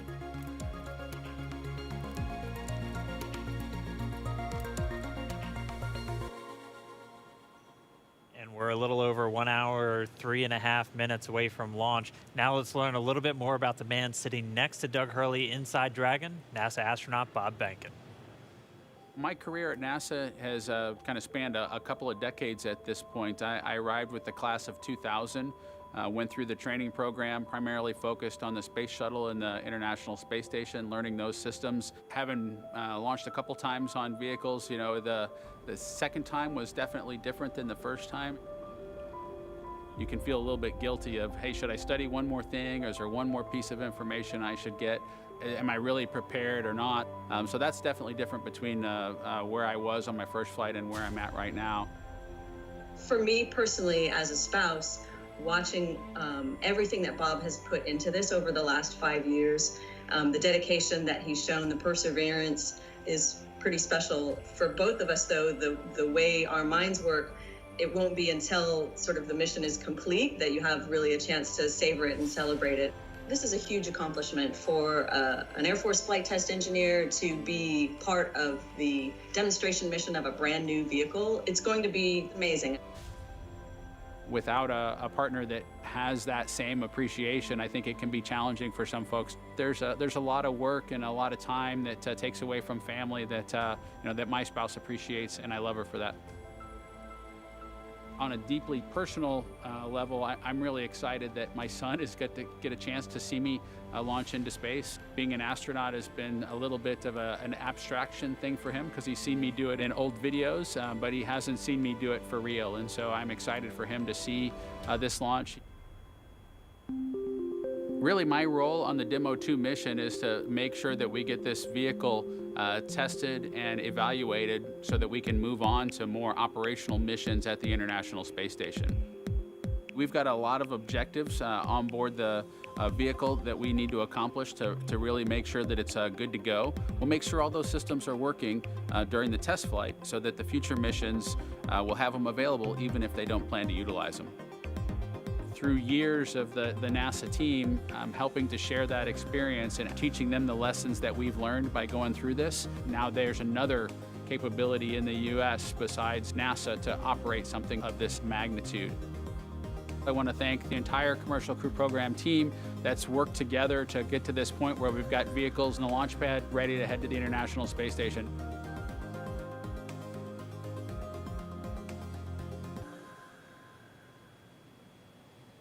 If we look even further into the not-so-distant future, flying on a mission to space will be an option for more people as SpaceX plans to also fly private astronauts on board Dragon. Earlier this year, SpaceX signed an agreement with the space tourism company Space Adventures to fly up to 4 passengers on an orbital trip aboard Dragon as early as next year. And of course, it's NASA that is making private astronaut missions to the space station a possibility. We are looking forward to these missions, and we hope that you guys are all too. All right, we are just 20 seconds away from T-minus 1 hour. This is going to be a really big moment that everyone's going to want to listen to. We're expecting a weather update, obviously hoping that the weather is improving, and so we should find out in the next 10 seconds or so. So we're going to stand by for a moment and wait for the Corps to give Bob and Doug a call, and then we'll all hear the latest. SpaceX, we're at T-minus 1 hour. You are go for Section 6. When ready, report go for launch. We'll put it in work.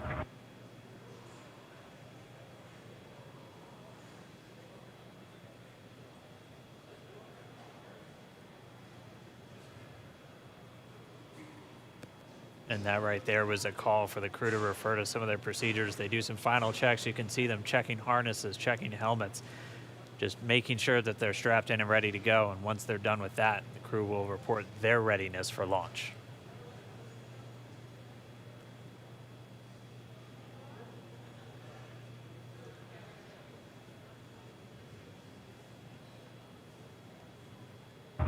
SpaceX Dragon in 6.4. Bob and I are go for launch. Copy, go for launch. And next up will be go no GoPro at T-minus 45. Dragon copies. All right, the crew is go for launch. So we are inside of 1 hour, still waiting for the weather update. But I mean, this day is one for the history books. We're returning crewed launches to station from American soil on American rockets. It's been almost 9 long years since we retired the space shuttle program. I remember that day. I'm going to remember this day. It's been a long road to get here, countless hours by thousands of dedicated professionals from NASA and SpaceX. It's been an exciting week, but this last final hour is just so exciting right now. Today's mission will be Crew Dragon's second test flight and its first test with humans on board. It's been an awesome countdown so far. Weather, we're still waiting for that update, so it's still a watch item, but the crew is go for launch, so at T-minus 45 minutes, hopefully we'll get an update on that weather. We've had a really clean countdown so far. It started with suit up just over 3 hours ago. The SpaceX team helping Bob and Doug put on their suits, conducting initial checkouts, including an initial pressure and leak check before they got to the actual walkout. And all of that done in that operations and checkout facility. The crew walkout was where Bob and Doug gave their final goodbyes to friends and family gathered outside the operations and checkout building before they began that roughly 20-minute ride to pad 39A. Really touching moment, saying goodbye to their family, both their wives and sons right in front of them. Yeah, very touching moment. It's incredible to be able to watch these moments. And as they got into their Teslas, we got to watch them ride all the way to the pad, and we got some great footage there.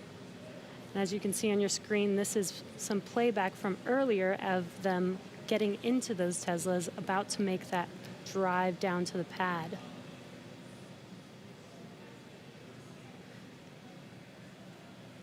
And once they got to the pad, they did take a minute to take in the sights, and they headed up the fixed service structure to begin the process called crew ingress, where Bob and Doug entered. And there you can see on your screen as they're coming through the crew access arm, entering the white room right before they are able to ingress into the vehicle there. Again, this was from earlier. Yeah, this all from earlier, and as we said, that white room, the last place on planet Earth they're standing before they climb into Dragon for the ride uphill. SpaceX carrying over a tradition that NASA had where that was traditionally the room from Gemini, Apollo, and the space shuttle, that last place. About 30 minutes ago, we're back with some live video here. The team was able to close Dragon's hatch with Bob and Doug safe inside. So we are under an hour ago. Things are going to pick up as we get close to that go, no go to begin propellant loading and then arming the launch escape system. The crew pull for readiness was completed at T-minus 60 minutes, and the Dragon pull for prop load is coming up here in just about 30 seconds at T-minus 55 minutes. And then following that will be T-minus 45 minutes will be the internal mission control Hawthorne pull, and then the launch director's pull for propellant loading. When we get to about T-minus 40 minutes, the crew access arm will retract, and Bob and Doug will get the call to close their visors and arm the launch escape system. This is the automated system in place that can fire the 8 Super Draco thrusters on Dragon to quickly separate the crew from the rocket, either on the pad or during the flight on the ride uphill. And then once we reach T-minus 35 minutes, propellant loading for the Falcon 9 will begin. We got there on Wednesday. We got all the way down to about 17 minutes before launch before we had to cancel because of weather. But we're optimistic right now. Conditions have been improving, and so we're looking to press ahead once again into loading fuel onto that Falcon 9 rocket. Throughout the countdown, we've been getting some incredible views of the astronauts inside Dragon, just making all of their final preparations, some close-up views of their suits and on the displays as they just are strapped in and ready for launch. The teams often describe the suits as an extension of that Dragon spacecraft. You can always think of it as a mini spacecraft inside of a spacecraft. It's got all of the life support, everything that they need, just like the capsule See, on itself. countdown 1, technical pull is complete. No constraints to proceed into launch escape system arming and propellant load. And there's that call out that the crew is ready. They are ready to load prop onto Dragon. So we are pushing forward towards T0. And while those suits do look great, they are also engineered to connect directly into Dragon seats to provide communications, cooling, and the ability to pressurize if necessary.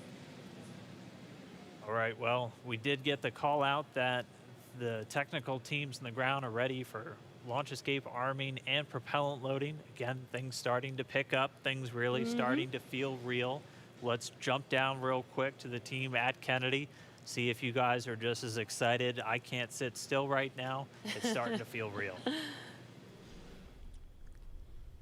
Yeah, it's hard to sit still in here, right, Leland? Rocket fuel going through my veins still. I know. It's so awesome when we see them sitting there in their suits. We're less than an hour away now. So far, things look like we might make it. We might make it.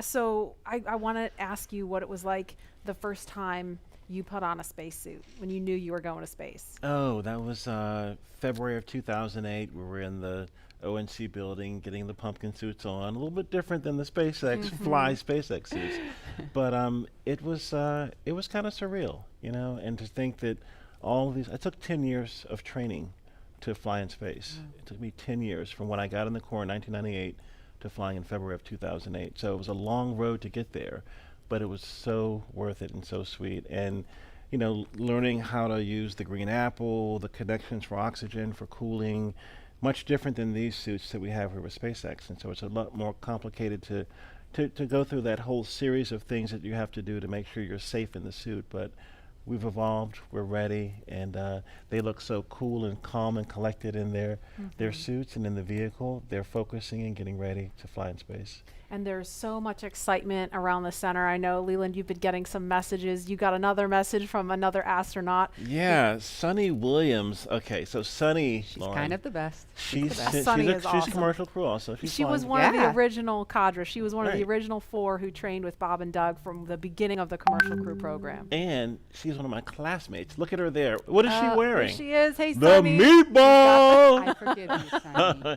No, she had the worm on Wednesday. So she wore the meatball today. So she's the best. But now she can wear the worm ball, I guess. Yes. The worm ball, yeah, she can mix it up. But yeah, Sunny's awesome. She's training to fly on the Boeing Starliner in the not too distant future. So really glad she's watching and showing some love. So thanks a lot, Sunny, for sending that note. And again, we're looking at a live view of the Crew Dragon on top of a Falcon 9 rocket. You can see the crew access arm to the right of your screen. That's the hallway that Bob and Doug walked down to get into the White Room, which was the last place we saw them standing up before they climbed inside Dragon. And again, the wider shot there of Launch Complex 39A, where we are inside of an hour from liftoff, and I think we're just a couple minutes away from the pull we're going to hear before they start propellant load. Again, a 2-stage rocket there, and gosh, you guys, the weather looks not that bad. I mean, obviously that is not an official forecast, but it doesn't look quite as bad as it did Wednesday. We've got a little bit better odds. So there's the countdown clock. We're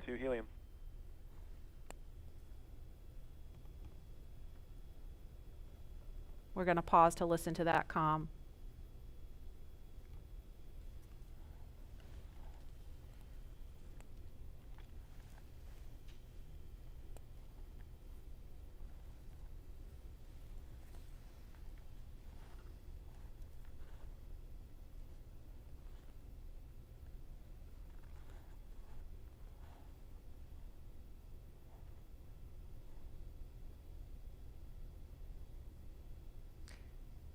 If you're just joining us, we're less than 50 minutes from the scheduled liftoff of the Falcon 9 rocket carrying Crew Dragon. And if we start to hear any kind of update on weather or polling, we will pause to listen in for that. But if things go as scheduled, we should be hearing the launch director verify go for propellant load at about T-minus 45 minutes. So we're going to send it over to Hawthorne to carry the ball. John Innsbrucker or Jesse, are you there? This weather is go at this time. Dragon copy, go weather.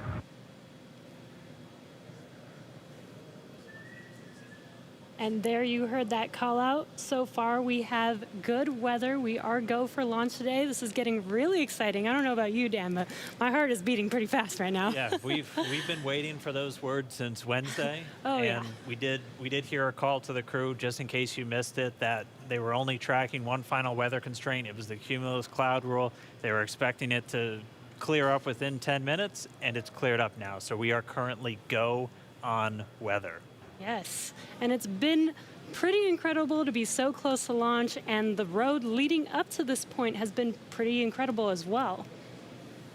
It has been. It's been a partnership between NASA and SpaceX. We've been working together since SpaceX started flying cargo to the International Space Station, now getting ready to launch crew. And we've been really fortunate to work with not only a lot of international partners on the International Space Station, but a lot of And as really a reminder, great here in companies. the control room, we'll be closing doors here once we start with propellant load. Any last-minute bio breaks, please go ahead and accomplish those in the next few minutes. And the launch director just getting the teams ready. We'll be coming up on that propellant loading. Again, that starts at about 35 minutes prior to liftoff, so in about 12 minutes from now. There's going to be a go, no go coming up really soon. So let's go over to our man, John I, for the latest. John? It's T-minus 47 minutes, 24 seconds. We're continuing to count down. As you just heard, the launch director and launch team are preparing for the readiness for launch poll. Now, the launch director is currently checking with Dragon mission director and NASA launch manager for their readiness. And actually, it sounds like everybody is good there. The launch director will then ask the team, he'll tell them the poll is open, and the 13 members of the SpaceX launch team will be electrically polled for their go to load propellant, as well as continue all the way to launch. Now, we will hear that poll results and a briefing from the launch director at about T-minus 45 minutes. The good news right now is that the weather is go. All the conditions that were read shortly a while ago at T-minus 1 hour have cleared. We're, as the weather forecaster said, cautiously optimistic. Currently, the probability... Poll is complete. We're go for propellant load. Well, we got an early call out there. And launch control clear to retract the access arm on time. Copy that. Arming access arm retract at T-minus 45 minutes. Got an early call from SpaceX launch director Mike Taylor that the poll is go. You also heard the direction T-minus 45 minutes to prepare for retract of the crew arm. As we hear more discussion, we'll stop and let you listen in. But right now, weather for liftoff, ground level winds are good, 10 to 15 miles an hour, well within limits. Upper altitude balloons show that conditions are acceptable. The red weather conditions have cleared up, the last one being cumulus clouds. And the probability of violation is set at 30% right now, so that's 70% chance of good weather. We're continuing to watch. There is about a less than 10% chance of lightning. We're also watching the abort corridor off of the Atlantic coast. In case, for example, at stage separation, Dragon had to abort into the ocean. The conditions there are acceptable. There has not been lightning lately. The weather, winds are good, light rain.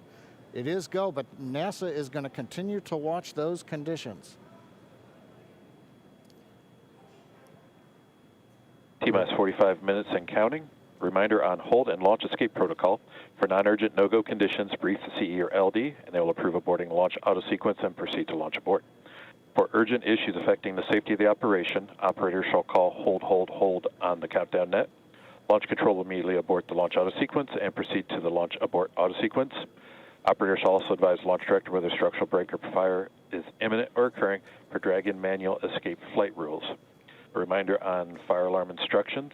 In the event of a fire alarm, key operators previously briefed will remain at their post while the alarm is evaluated.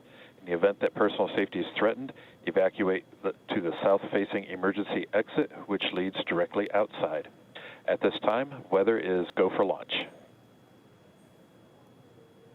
You can see on the screen, we're inside T-minus 40, we're T-minus 44 minutes, 5 seconds. Crew access arm retracting away. SpaceX launch director is given the final brief to the crew.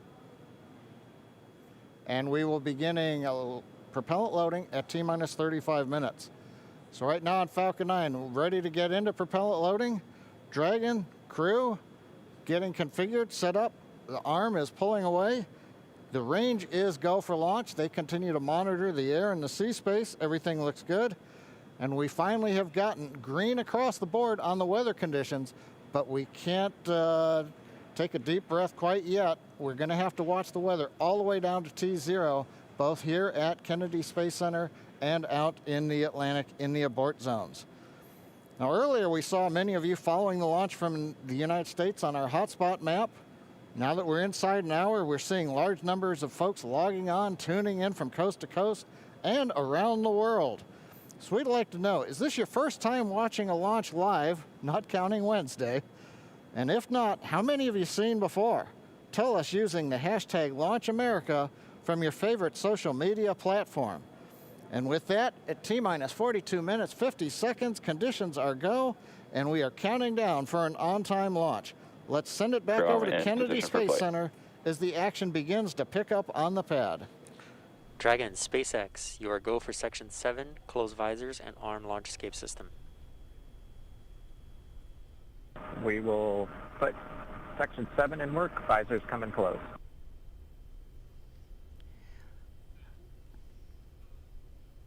All right, the countdown clock is continuing to tick. My heart is continuing to beat 5 million beats a second, and we are getting so close. SpaceX Dragon in 7.2, visors are closed. We're arming launch escape system. Copy. And as you just heard, the crew is arming the launch escape system. That is one of the absolute last big milestones prior to liftoff, other than nominal Falcon operations.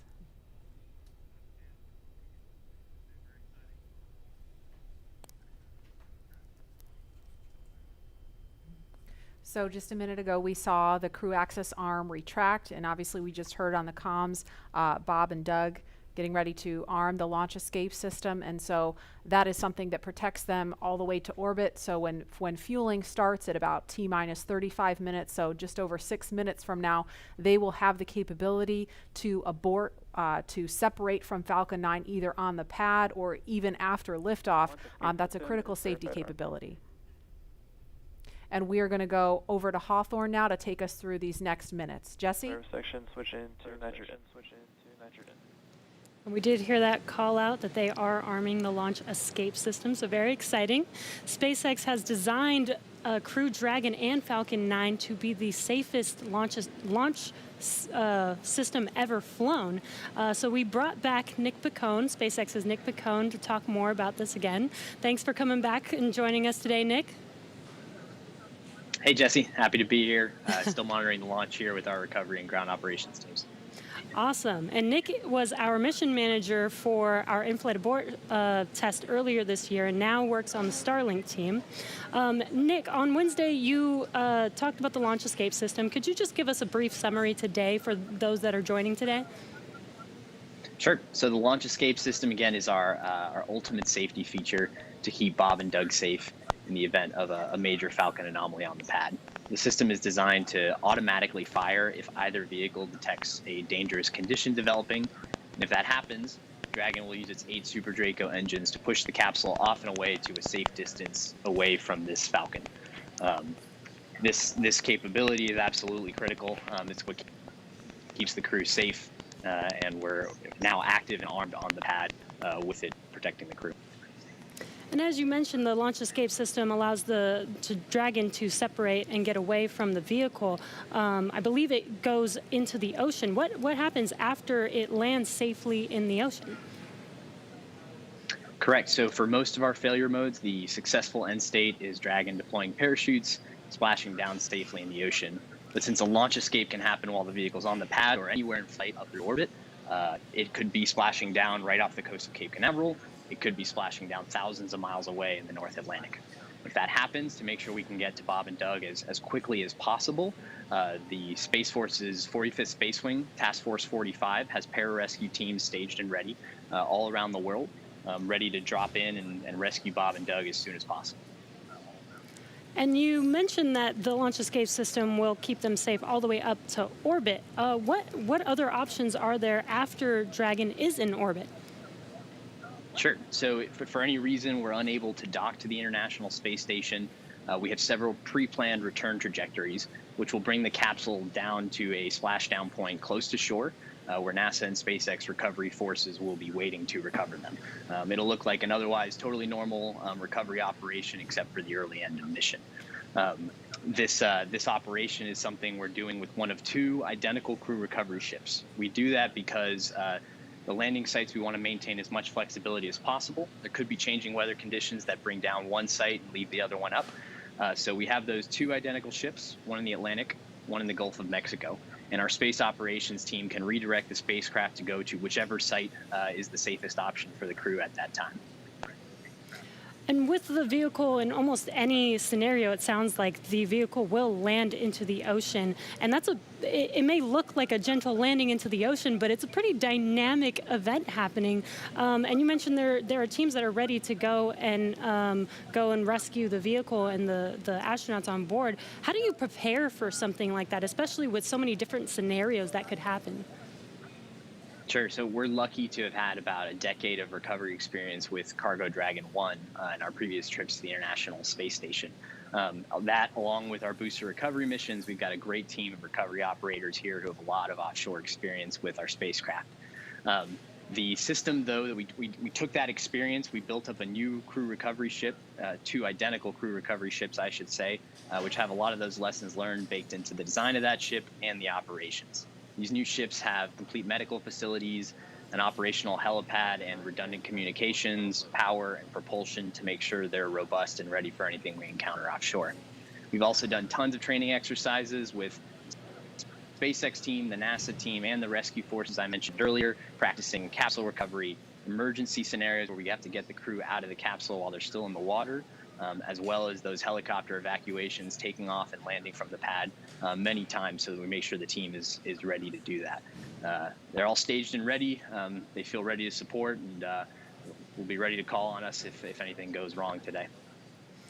Awesome. It sounds like Bob and Doug are in some really good hands and will be safe no matter what occurs on the vehicle. So thank you, Nick, for joining us again, for walking us through all of those details. I hope you're just as excited as we are for a launch coming up here very, very shortly now. So we're going to send it over to KSC to Lauren. Thank you, Jesse. So as you just heard, fueling is about to begin at T-minus 35 minutes. We are about 50 seconds away from that. And so we're getting really, really close to the first launch of astronauts into orbit from American soil since 2011. The launch escape system is armed, which, as you know, happens before fueling.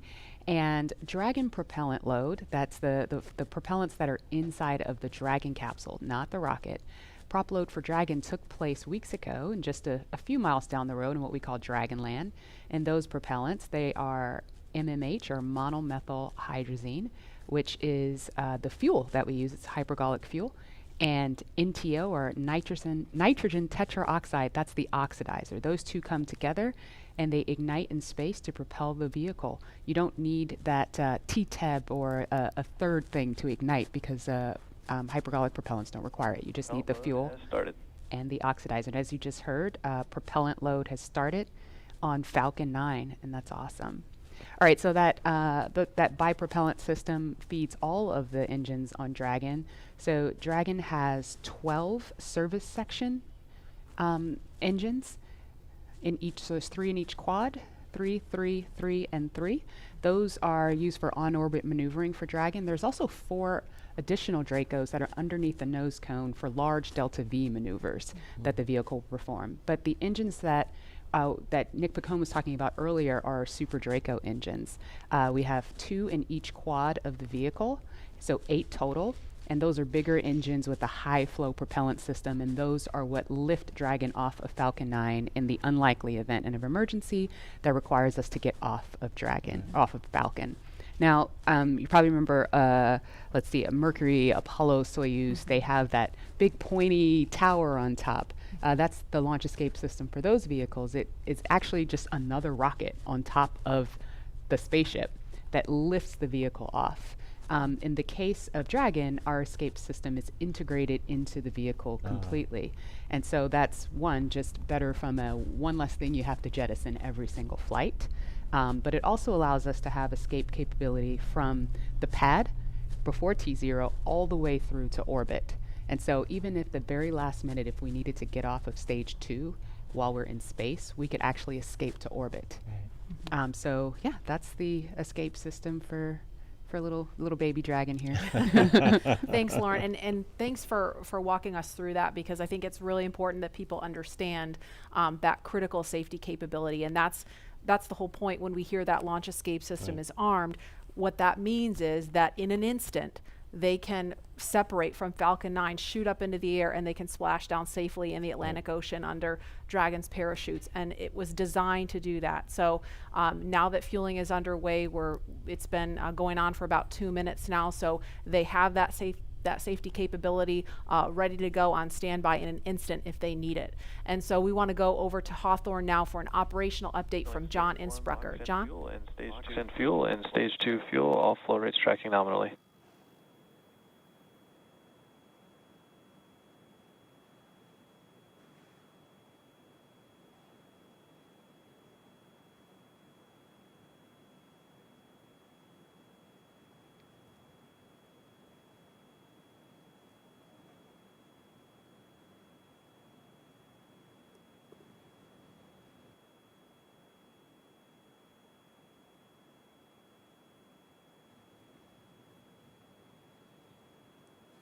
We're T-minus 32 minutes, counting down. These final minutes, everything's still looking good for Falcon 9 and Dragon for an on-time launch. Falcon 9 did begin propellant load at T-minus 35 minutes at planned. Now on the Falcon 9, we use a fuel and oxidizer as the propellants that power it. The fuel is commonly known as RP1. That's rocket propellant grade 1 kerosene. The oxidizer is densified liquid oxygen, also called LOX. Densified means it is kept much colder than typical for launch vehicles. This allows for more oxidizer to be loaded into the first and second stages. Now with the fuel and oxidizer on hand, we need an ignition source to complete that fire triangle, as we call it. For this, Falcon 9 uses a fluid called T-Teb. It ignites in the presence of oxygen and gives off a green-colored flame. Now it's hard to see on the first stage ignition due to the water that'll be spraying on the pad, but you might just see the green flare as the second stage engine ignites following stage separation over 2.5 minutes into flight. Now currently first stage fuel tank is about 10% full. The first stage, as a reminder, as you look on the left side of your screens, the first stage is the long white cylinder at the bottom, topped off by the black cylinder. So over 2/3 of the rocket is that first stage. So the fuel tank is getting loaded. We're also loading the liquid oxygen into the first stage also.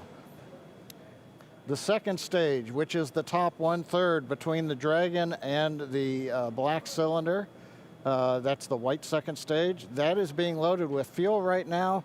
That's about 8% loaded at this moment. Liquid oxygen loading is going to begin on second stage at T-minus 16 minutes 30 seconds. Liquid oxygen loading will continue on both stages all the way down to the last few minutes of the count. We're also loading helium into pressure vessels on the stages. That's used to pressurize tanks in flight as the propellant is pulled out by the strong Merlin turbopumps. On board the Dragon spacecraft, astronauts are monitoring systems while the propellant is loaded into Falcon 9.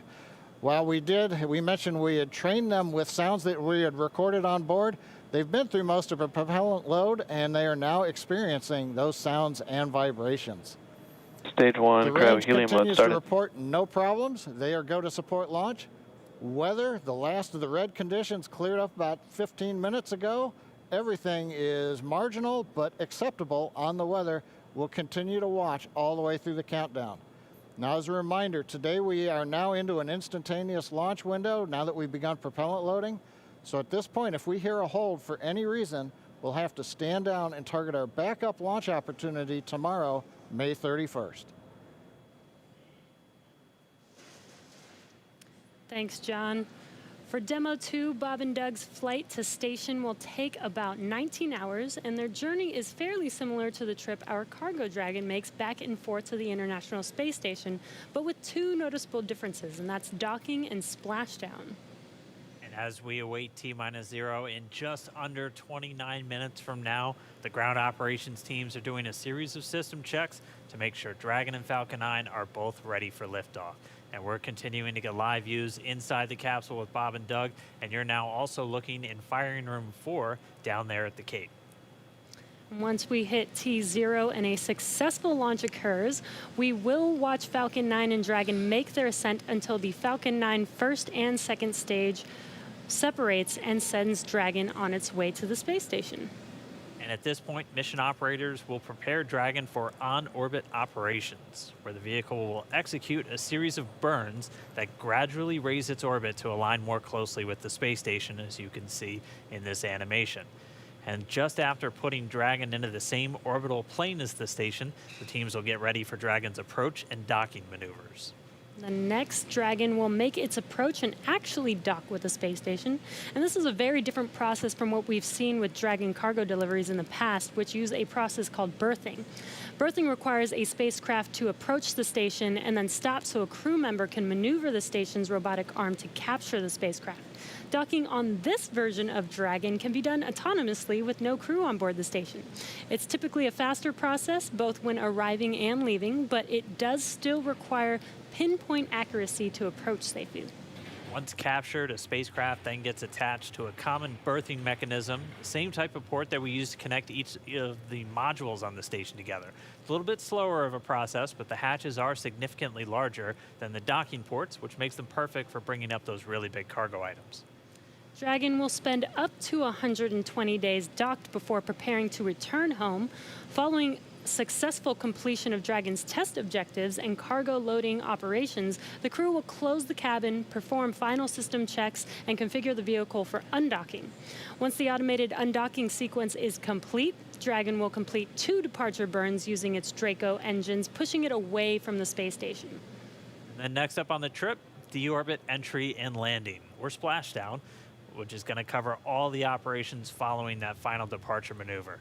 It's going to include events like the trunk separation, closing of the nose cone, a deorbit burn, and then eventually as they get into the atmosphere, the deployment of the drogue and the main parachutes, and all of that ends with splashdown right off the Florida coast. At that point, teams from SpaceX will move in with their recovery ship, grab the capsule out of the water, and work to get Bob and Doug out of Dragon after a successful mission in space. So we are 26 minutes away from launch. Fueling of Falcon 9 is continuing. Let's check in one more time down with the team at Kennedy. Murray? All right, thanks, Dan. We are so pumped right now because things have cleared up and it looks like we might actually do this today. If you're just joining us, we are now 25 minutes, 46 seconds and counting from the first launch of astronauts to the International Space Station from U.S. soil in 9 years. This will mark the beginning of a new era where more people will be able to fly to space than ever before. And we want to share with you the results of a poll we asked a little earlier. If you could go to the moon, now it's not where the astronauts are going today, they're going to the space station, but if you could go to the moon, would you rather visit the South Pole where no one has been before or the Apollo 11 landing site? And it was a pretty even split. We had 46% of you say you would go to the moon's South Pole, and 54% of you would go to the Apollo 11 landing site. I kind of side with the Apollo 11 landing site because I'm a history buff and I want to see where Neil Armstrong and Buzz Aldrin set foot. So I don't know. What do you guys think? Lauren, which place would you go? I'm with you on that one. And I would love to go see that flag there and those footsteps, those footprints there should still be there, right? There's no wind up there. Should still be there. Leland, how about you? I think I'm with both of you because it's just like, the meatball, the classic. Yeah. Going to the classic spot. And that's where all of it started. That's where all that inspiration came, even though I was an antenna engineer not seeing it. But besides that, that's history. And hopefully maybe it wouldn't have to be one or the other. That's true. Exactly. Yeah. I mean, yeah, we're going to learn more from going where we've never been before. Exactly. And so we need to go to Exactly. the South Pole too. And we are thrilled to see all of you following along online. Thank you for answering our poll. And we're going to go over to Tahira, who's been monitoring all the action with less than 25 minutes to go. Tahira, I'm sure things are heating up online.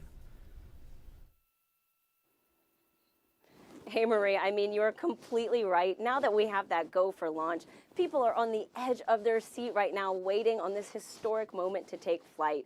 As you can see, photos are still coming in of just everyone around the country showing their excitement for this launch. And it's really been a touching thing to see how everyone's kept this excitement going from Wednesday's first attempt. So we just took a look at numbers, and we are now over 3 million people tuning in for this historic launch. And so for me personally, I just want to wish Bob and Doug the best of luck. This will be my own first time watching humans lift off to space from the United States, and it's just going to be a super emotional moment. For that, Marie, back to you at Kennedy for these last minutes before launch. All right, thanks, Tahira. And Leland, we got 23 minutes and some change to go. What do you think Bob and Doug are feeling right now? I think, you know, they're very calm, cool, and collected as test pilots, but I think they're thinking about what are the steps that I have to take if a malfunction or something happens. And so the nominal stuff is all kind of automated, but if something happens where they have to intervene with those touch screens, that's what they're thinking. Mm-hmm. And we're just inside 23 minutes now. So on Wednesday, we were 5 minutes further in the countdown when we heard that call to scrub, and the weather was still very touch and go at this point on Wednesday. But today, it at least for right now, I don't want to jinx it. I'm afraid to even say it out loud, but it looks better today. Yeah, and it feels like, whew, I'm feeling it a lot more than I did on Wednesday. Right. And, you know, speaking of Bob and Doug and them being really calm and cool and collected, haven't had the opportunity to be in meetings with them and to watch them train. I have to say, and to all of my friends who work with them every single day, the feedback is always just what great people they are. Right. And just how not just bright and sharp they are, but just good people. Right. And around the office, we often refer to them as the dads. Yeah. The dads? They're What is the that? dads. They're dads. They are dads, Okay. and we've met their families. And when you see people on that very personal level, it starts to mean so much. They Right. are a part of our team. You know, they're not a customer. They're our team. They're not a payload. They're our Right. team. They're our family. And so we're just so excited to see the dads up there today. Yeah. Go dads. Yeah. All right, we're going to go send it over to Gary for an update from Houston. Gary? Hey, Marie, the space station team here is focused. All eyes are on the system checks that are happening across the board, and we're listening in as we close in on launch, and I can tell you that things are looking very good. Chris Cassidy will be watching from the International Space Station, right now flying over the Pacific Ocean. It's heading to cross right over the launch pad. We might even get some good views from the station. Hope to be capturing those. We'll have the launch view and the big screen up front, and everyone's excited to see our two crew members on their way to the International Space Station. But before we get to it, I just want to pass on good luck from the entire flight operations community here in Houston. It's always exciting to be doing something wholly new and history-making with station operations, and we can't wait to see our team members Bob and Doug in low Earth orbit and heading to the International Space Station. That's it from us here in Mission Control Houston. I'll send it back over to the team in Hawthorne for the latest happening there. John. T-minus 20 minutes, 30 seconds. We're Strong back continuing shield to started. count down. Everything is still looking good for launch of Falcon 9 and Dragon. 22 minutes, 45 seconds after the hour. Stage right 2 now on the RP1 right-hand mode is complete. side, you can see a large white cloud coming off of the strongback. That is normal. As we get ready to load the second stage with liquid oxygen, we have to chill in the plumbing lines going up that strongback. And so as we relieve pressure, the moist, humid Florida air condenses around it, and that gives you the cloud. So that tells us that things are actually on schedule. We did begin propellant load at T-minus 35 minutes. Fuel loading on the second stage, I believe we just heard the call out that it is complete. First stage fuel load is continuing, and right now that's a little more than, that's about 60% of the way full. So things are looking good. Second stage is getting ready to begin the liquid oxygen loading. After they finish chilling in the lines that you see on the monitor, they'll begin the load at T-minus 16 minutes and 30 seconds. The range right now is go, ready to support. Weather continues to be go. As we inch our way closer, we're keeping our fingers crossed. We're waiting to hear if anybody calls out an issue, but for the moment, as you can see on the screen, it looks good. Now on the Dragon side, the Dragon mission director and the team there are reporting no issues. They've done their communications checkouts. The crew access arm, as you can see, is retracted away from the spacecraft. The crew is strapped in and they are ready to go. Now final instructions will be going to the crew at T-minus 10 minutes. The crew displays will be configured for launch, and that setup will give astronauts Bob Behnken and Doug Hurley insight into how the launch is proceeding and provides constant updates on vehicle health. We've already heard the crew give their go, close their visors, and get ready for launch. For Dragon, it'll enter terminal count at T-minus 5 minutes. When it transitions to internal power, we'll hear continued callouts on the countdown net as we get close to 0 and to liftoff. But right now, at T-minus 18 minutes, 15 seconds, everything continues to be go for an on-time launch. So Dan, Jesse, things are looking pretty good. How are they doing over at your stand? Things are great from about 15 feet away from you, John, and honestly, things are looking pretty great down at the pad there. We're seeing a lot more blue in the sky. Green is the color we want when we're talking about weather, and that's where we're sitting right now. So we're continuing to count down. We are under 18 minutes away from liftoff. Again, it's an instantaneous liftoff it's going to be 12:22 and 45 seconds here on the West Coast, 3:22 and 45 seconds over on the East Coast there in Florida. Just a reminder, it's going to be about a 9-minute ride up to orbit for the Falcon 9 and Bob and Doug on board Dragon. It'll be a 2-stage flight. So we'll see the first stage fly until we hear MECO, or main engine cutoff, about 2.5 minutes into flight. After that, the second stage will take over and continue to power them the rest of the way. Second engine cutoff comes in just under 9 minutes at about 8 minutes and 44 seconds.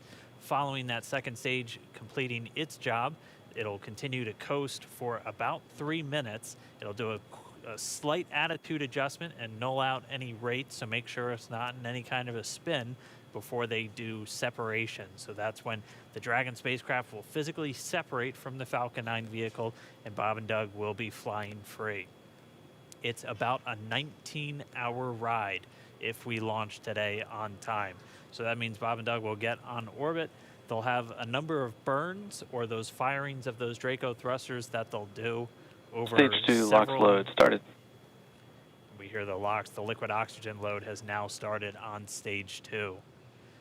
But again, they're going to be doing a series of burns on the way uphill towards the International Space Station 5, spread out over the first 16 hours or so of their flight until they get much closer and it's time for that approach and docking. And we are expecting that with an on-time launch to happen today.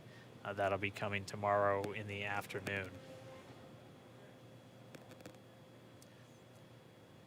All right, now that we're under 16 minutes away, we have a special guest joining us. I'm going to toss it over to Jesse. We are T-minus 15 minutes and 45 seconds from liftoff of our second demonstration mission today, and we have the honor of having SpaceX's President and COO, Gwen Shotwell, join us. Thanks, Gwen, for coming out and taking a few minutes to chat with us. Thanks, Jesse. We know you've been on console. How's the countdown been going so far in there? Countdown is clean today, just like it was Wednesday. We did clear the weather hurdles sooner than we did on Wednesday. And the only thing we're watching right now is downrange weather and lightning at the staging location. Of course. But we will clear that hurdle at T-minus 7 minutes. Awesome, great, very exciting. Now I'm going to throw it back to 2012 because you were on console for Dragon when it was first making its way to the space station. How does that experience compare to today? Stage 2 LOX is on the DPs So I was nervous then. I stopped getting nervous for launches. Today I'm nervous again. Super nervous, stomach and throat. Understandable. No, it's a fantastic fantastic day today. I'm really excited. The team is pulled together. It's such a professional operation. And when I say team, by the way, I mean SpaceX and NASA. These folks have been working incredibly hard and have done a fantastic job. Yes, and we are all so excited. And we know that you have to get back inside of mission control, but is there anything that you wanted to say before liftoff to NASA and SpaceX? Well, I want to thank NASA, of course, for their generosity and their help with getting to this place. I want to thank all the SpaceXers who have come together to make this moment in history. And I want to thank Elon for hiring me. We thank Elon for hiring you as well. Thank you so much for joining us. We'll let you get back to mission control. And good luck with launch today. Thanks, Jesse. And Godspeed, Bob and Doug. Well, we are so excited. We are just a few minutes away from countdown. So we are going to turn it over to Dan and John for the final minutes in terminal count. Take it away, John. T-minus 13 minutes, 30 seconds, continuing to count down. We're continuing to load fuel onto the first stage. That should finish up in just about 6 minutes. Fuel is completely loaded on the second stage. That's closed out. And we are continuing to load liquid oxygen on both the first and second stage. The liquid oxygen load beginning on the second stage just about 3.5 minutes ago. We are also loading cryogenic helium into the storage vessels on the first and second stage, getting in the last little bits of helium when we keep it cryogenic, cold and liquefied. That gets us, just like we do with liquid oxygen, the maximum amount into the storage volume so that we can get the most performance out of the vehicle. Right now, we are in a fairly quiet state on the vehicle. Ground pumps continuing to put the propellant in to first and second stages. Next significant issue, callouts that we're going to hear will probably be inside the T-minus 10 minutes when they talk to the crew. We'll listen for that. But at the moment, everything continuing to look good at T-minus 12 minutes and 20 seconds.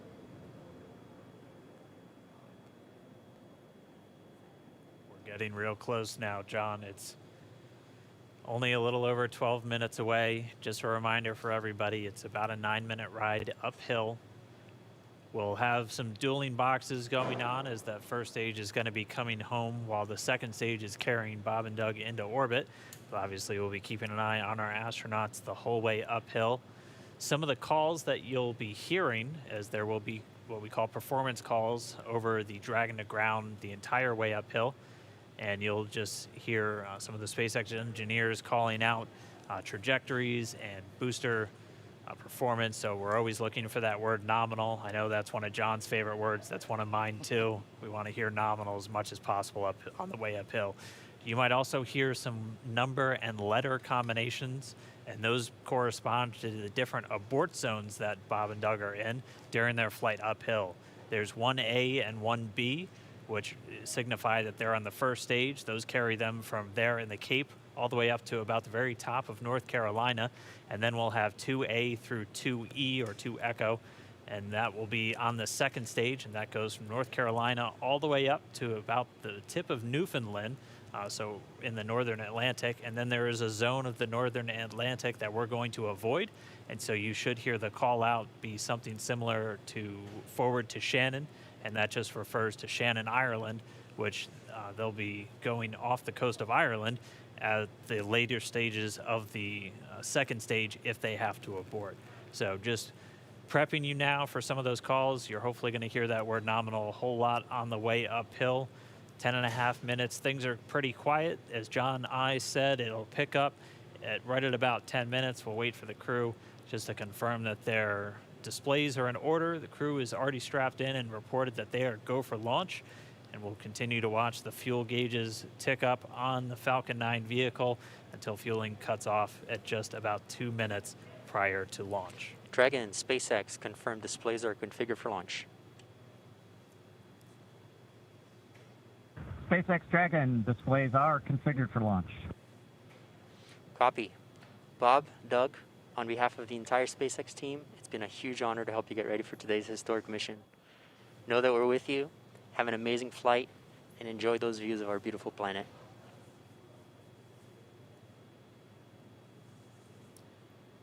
Thanks, Jay. It is absolutely our honor to be part of this huge effort to get the United States back in the launch business. We'll talk to you from orbit. Thank you. Copy all. Thanks for those words. The SpaceX core, so again, that voice that's going to be talking to Bob and Doug throughout their mission from right here in Hawthorne, just offering a few quick words. The crew did confirm their crew displays are configured for launch. We are coming up on 9 minutes and counting. We've gotten through T-minus 10 minute with the crew discussions. Activity is now going to switch over to Falcon 9. Our next major event comes at T-minus 7 minutes. We begin what we call engine chill. Pre-valves will open. Those currently separate propellants on the first stage from getting down to the Merlin engines. We'll open the pre-valves. That allowed fuel liquid oxygen to flow to the top of the pumps. And more importantly, when we open the valves, that'll allow us to begin chilling the 9 Merlin 1D turbopumps on the first stage engine. It'll take a few minutes to get them cold enough to where they would then be ready to pass the large amounts of liquid oxygen through the pumps and into the main thrust chambers when we get to engine ignition at T-minus 2 seconds. We don't want to try to run highly chilled liquid oxygen through a warm pump. You would flash that into gas, and running gas through a high-speed pump is not a good thing. So right now, we are waiting for T-minus 7 minutes. That'll start the engine chill. Shortly after that, we will also get the fuel shutdown.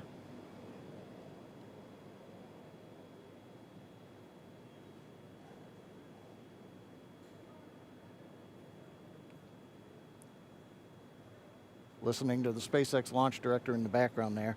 As I mentioned, at T-minus 7 minutes as we start the chill, we will also get into the final topping off of stage 1 fuel, and then the fuel load will complete.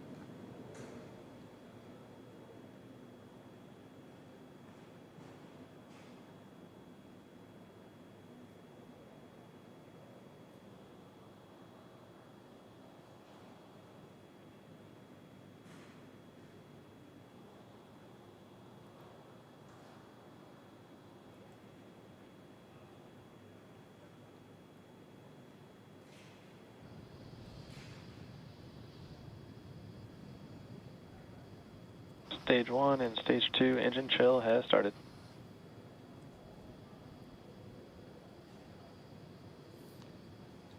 We've heard the call out. Stage 1 engine chill has started. That's gone up to the crew so that they've got situational awareness.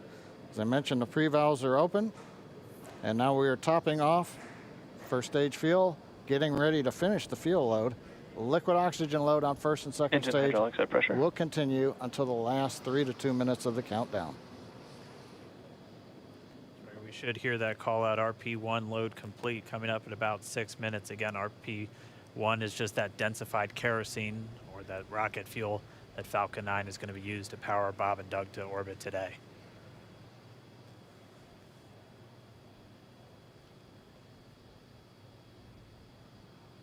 And Stage 1 fuel is closed out.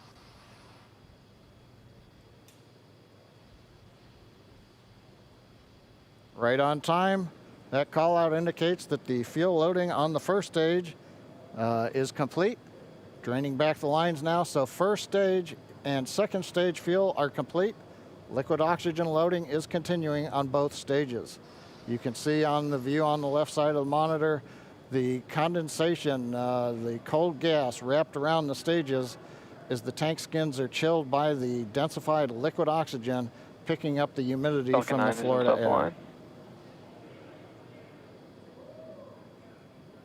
Looks like at this moment we're a little more than 90% full on the oxidizer on the first stage, ticking up towards that 80% mark on the second stage.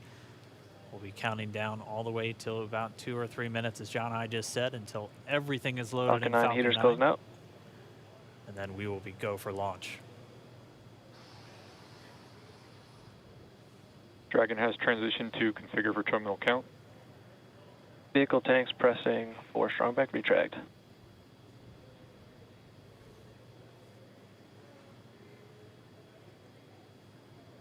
We're pressurizing the Falcon 9 tanks. We're going to open the clamp arm around the second stage and begin to retract the strongback.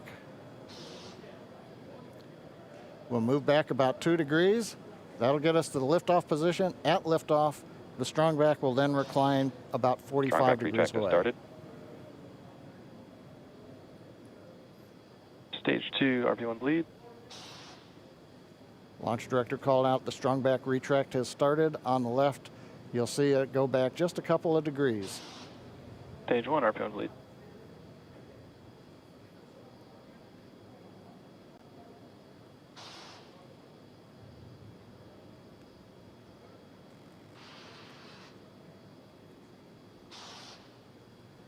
We are just 4 minutes away from liftoff.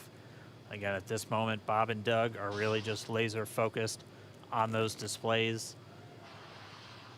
They have insight directly into Dragon and the Falcon 9. They're able to see where their fuel loading is at, how everything's progressing down with the count. AFTS final setup started.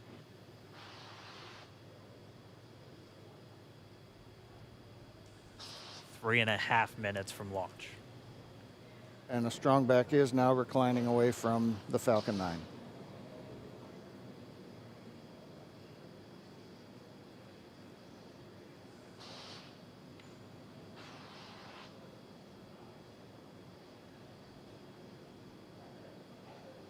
MVAC igniter purges.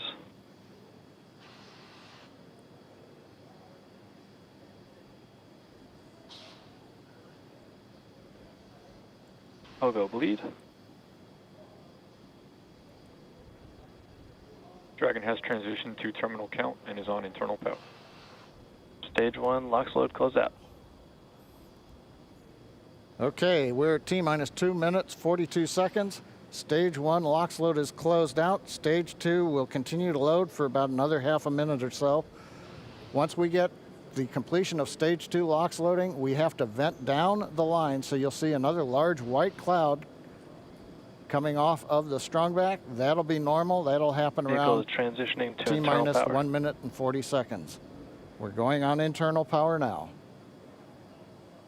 Just a few seconds away from the Stage 2 LOX load being complete. It's been almost 9 years since we've been in this position.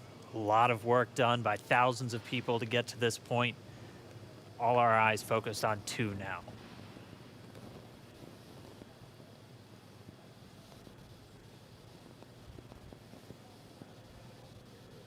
Stage 2 LOX load is closed out. Propellant fills are complete. Dragon is in auto idle. Stage 2 LOX load complete. All fuel, all oxidizer on Falcon 9. 1 minute, 34 seconds to go till launch. Ground gas closeouts is starting.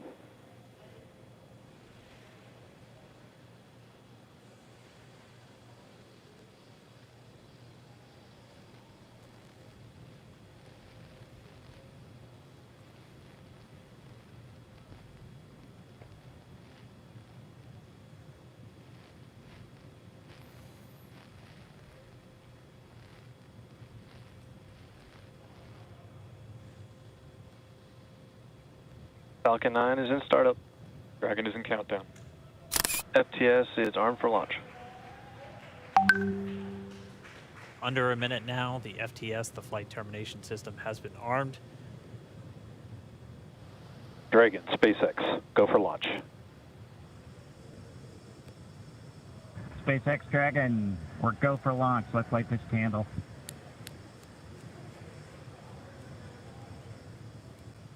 T-minus 30 seconds.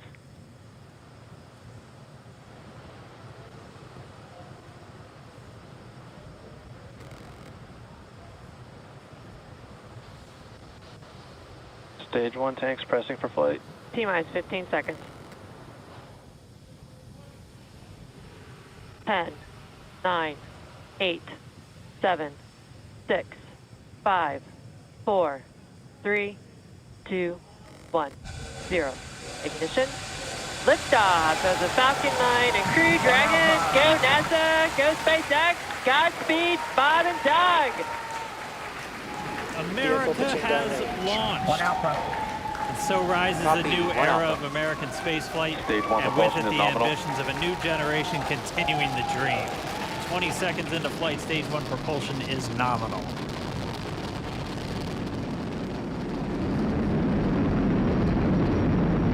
T plus 30 seconds into this historic mission.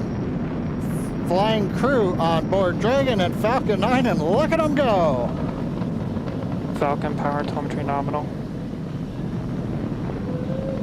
M1D throttle down. We're throttling down to get ready for the period of maximum dynamic pressure. We're in the throttle bucket. Reports say all systems are go. Vehicle is supersonic. We've exceeded Mach 1 on the Falcon 9. M1D throttle up. We're throttling back up to full power as we're through max Q. Copy, 1 Bravo.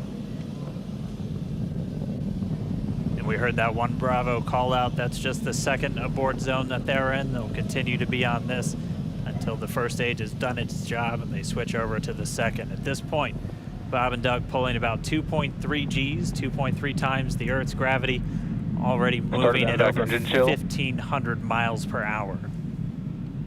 We've heard the call out for MVAC engine chill. That's getting the MVAC engine ready to light. That'll come at about 2:44 into flight. Right now, everything continuing to look good. Next major event coming up is going to be the triple. We'll have main engine cutoff of the 9 first stage engines, stage separation, and then ignition of the second stage engine to continue to carry astronauts into orbit. Coming up in about 20 seconds. M1D throttle down.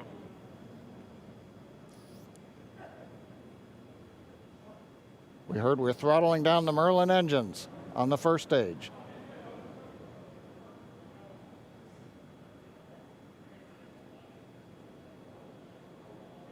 And we have MECO. MECO. 2 Alpha. Falcon stage separation confirmed. Copy, 2 Alpha. MVAC ignition.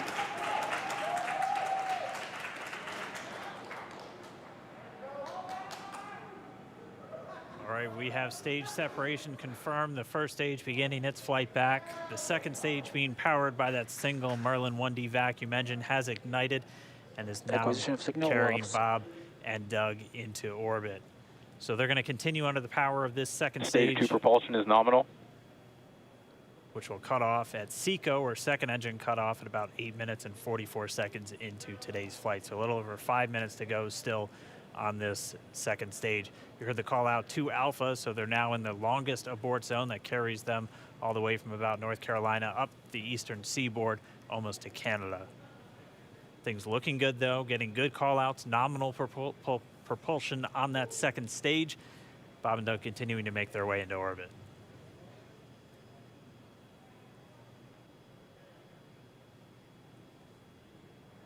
Dragon SpaceX nominal trajectory.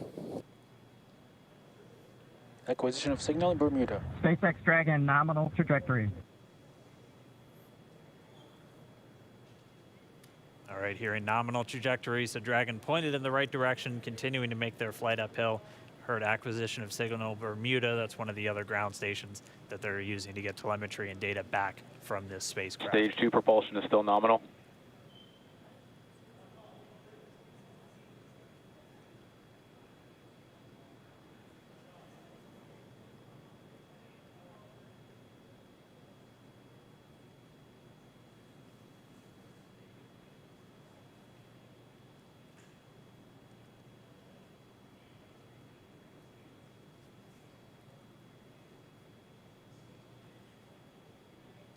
Little over 4 minutes, 40 seconds into the flight.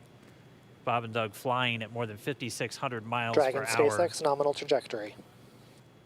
Already almost 200 miles downrange from the Kennedy Space Center. Nominal trajectory continuing.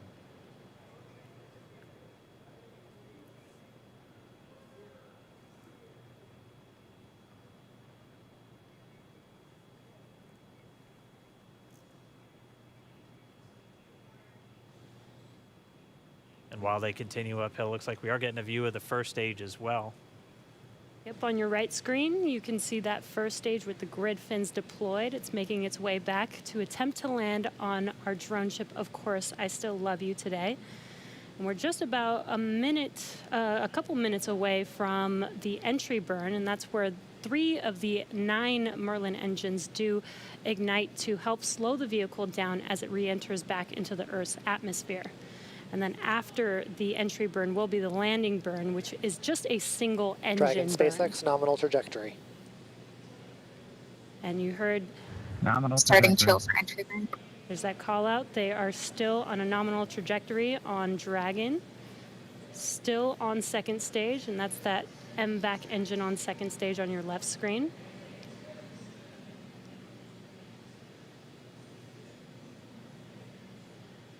Again, on your right screen is that first stage booster coming back towards our drone ship, Of Course, I Still Love You. We're about a minute away from entry burn. Meanwhile, that second stage continuing to power Dragon into orbit. Again, if you're keeping an eye on that timer, that's going to continue to burn until 8 minutes and 44 seconds into flight. So a little over 2 minutes from now, we'll hear the call out SECO. It'll then be a little Stage 2 propulsion is still good. A little over 3 minutes until Dragon physically separates from the second stage of the Falcon 9 after the upper Dragon stage gets a SpaceX chance. nominal trajectory. Dragon copies, nominal trajectory. Continuing to check in with Bob and Doug as they are on a nominal trajectory. Just about 10 seconds away from that first stage, starting that entry burn on your right screen. We should be able to see that view live. Stage 1 entry burn startup.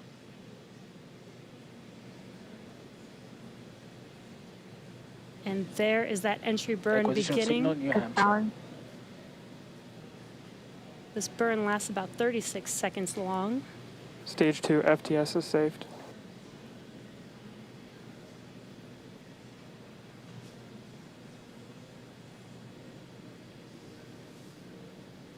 While that entry burn continues, we're just about a minute away from SECO. We'll have a number of events all happen in rapid succession. It'll Copy, be the shutdown. second engine cutoff. Stage 1 We'll entry be burn looking for shutdown. that stage 1 landing burn shortly after. Yeah, actually, just within a few seconds of each other. It's such a cool view on your left screen, seeing Bob and Doug on Dragon. Right now, you can see the displays that they are seeing right now themselves. Terminal guidance. MVAC throttle step. We are coming up 25 seconds or so away from SECO, or second engine cutoff. This is also the point where Bob and Doug are experiencing their highest G-force. We're seeing the counter tick up to right about Stage 1 1.8. transonic. Copy, Shannon. You heard Shannon, so that just means they're in their final abort zones. If they were to abort at this point, it would either be an abort to orbit or to land off the coast of Ireland. Standing by for second Stage 1 landing cutoff startup. confirmation. MVAC throttle step. MVAC shutdown. Stage 1 landing ladder. Confirmation of SECO's second engine cutoff. Now we are waiting for our first stage to make its way to our drone ship, Of Course, I Still Love You. Dragon SpaceX nominal orbital insertion. Did Launch get escape system confirmation is disarmed. nominal Dragon orbital copies, insertion. nominal Stage 1 orbital landing leg insertion. deploy. And what you're seeing on your screen is a live view of our drone ship, where our first stage will be coming down. Looks like we lost that live view, but we'll wait for confirmation of that landing shortly here. Falcon 9 first stage is successfully landed. And aboard. there you Of course, can see I on still your screen, Falcon 9 has landed. This is the first Falcon 9 to carry Acquisition of signal, humans to Newfoundland. orbit, so very exciting for us. And as you can see on your right screen, Bob and Doug are still making their way to their targeted orbit. M1D to recovery 1. So exciting today. M1D. It doesn't stop. It does not stop. All right, we did hear again that call out, good orbital insertion, so that means Falcon 9 and Dragon right now exactly where they're supposed to be. M1D to FRC on recovery 1. And it's right at about 12 This minutes is FRC. when Can you Dragon will switch over to separate. ECF9? Looks like we saw a zero-G indicator floating around there. I know Bob and Doug owe us a little bit about what exactly that is that they brought up with them.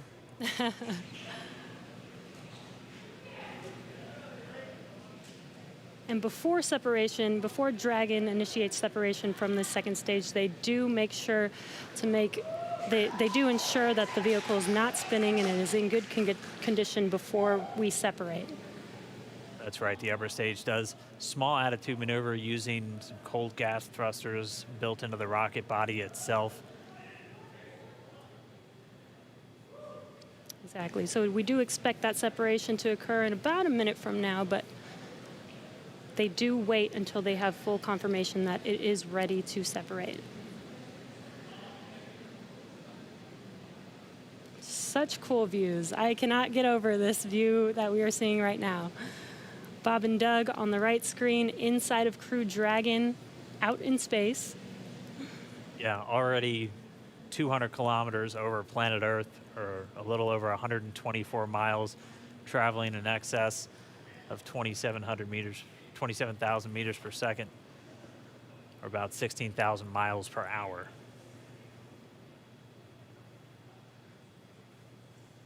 So again, we're just standing by. That separation event should be coming up shortly. Then they'll begin a series of checks on the Draco thrusters that are going to be used to maneuver and then power Dragon on its flight to the International Space Station. Standing by for separation. Expected loss of signal, wallops. It sounds like we had an expected LOS loss of signal with one of the ground stations. Waiting for confirmation now of that setup. Dragon separation confirmed. Dragon separation confirmed. There is a great view right in front of you of Dragon separating. Separation confirmed. And there's that call out. Dragon is now officially making its way to the International Space Station today. Dragon SpaceX with that separation call. We have a few words for you from our Falcon 9 team. Standing by. Dragon, Chief Engineer on Dragon to Ground. Bob Doug, on behalf of the entire launch team, thanks for flying with Falcon 9 today. We hope you enjoyed the ride and wish you a great mission. Thanks, Bala. Congratulations to you and the F9 team for the first human ride for Falcon 9, and it was incredible. Appreciate all the hard work, and thanks for the great ride to space.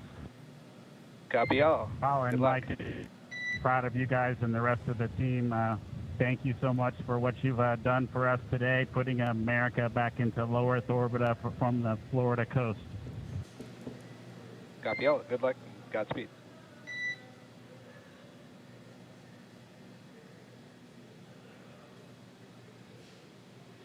All right, so Bob and Doug are in Dragon space. SpaceX, we confirm nominal ECLS activation and service section Draco checkouts. Nose cone deploys in progress. Copy all. We're monitoring. The core here in Hawthorne giving the crew a heads up that we have confirmation the nose cone is deploying. So again, that nose cone is going to open up a little bit more than 90 degrees, goes up to about, I think, 105 degrees. And that's going to expose the actual docking ring and the hatch that they're going to be going through once they attach to the International Space Station. And also 4 of those Draco thrusters, we call them the forward bulkhead thrusters, that are going to be used for these major phase burns or firings of those thrusters to actually raise their orbit gradually over the coming hours. Also heard good activation of the ECLS, that's the Environmental Control and Life Support System. That's everything controlling their atmosphere, just keeping Dragon a nice, safe, habitable environment where they're going to be living for the next 19 hours until they arrive at the space station. Right, exactly. And Falcon 9's job may be done for today, but the mission is not over. Crew Dragon's job is not done. As you can see, Bob and Doug are still inside Crew Dragon, making their way. It will be a 19-hour trip to the International Space Station before they dock tomorrow morning. And such cool views. I love that we can get these live views here and see and watch what they're doing now that they are in orbit. Yeah, it's incredible to just be looking over their shoulder, to be along for the ride. And we're going to be with them, and we're going to be with all of you the entire way for their journey to the space station. We're going to be covering live throughout. Bob and Doug will obviously have a sleep period where they'll get about 8 hours of sleep a little bit later today before they wake up for all of their final approach. One of the major things we are looking forward to in the next couple of hours is going to be their first turn at the controls. So they're actually going to be using those touchscreen displays to take control and manually pilot Dragon. We'll walk you through what that's going to look like, and assuming we have some good ground station coverage, we'll be able to get views from right inside Dragon, looking over their shoulder as they manipulate the controls at the display. But I mean, we had a smooth ride uphill, both stages of the Falcon 9 doing their job, placing Bob and Doug into orbit. I mean, this is a day, this is a historical day. This is us kicking off that new era of spaceflight that we've all been talking about and longing for since the space shuttle program came to an end in 2011. Yes. And the weather cooperated. Yes, second time's a charm. Right. All right, so day for the history books.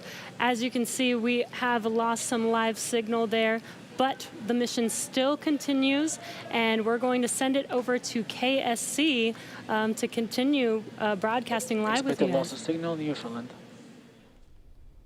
Yeah, Jesse and Dan, we are just in awe over here. When I woke up this morning and looked at the weather forecast, I was like, man, we're going to be back here on Sunday, but we did it. The room cleared out. Everybody was outside watching, and inside the lights were shaking, the cameras were shaking. Lauren came back in with tears in her eyes.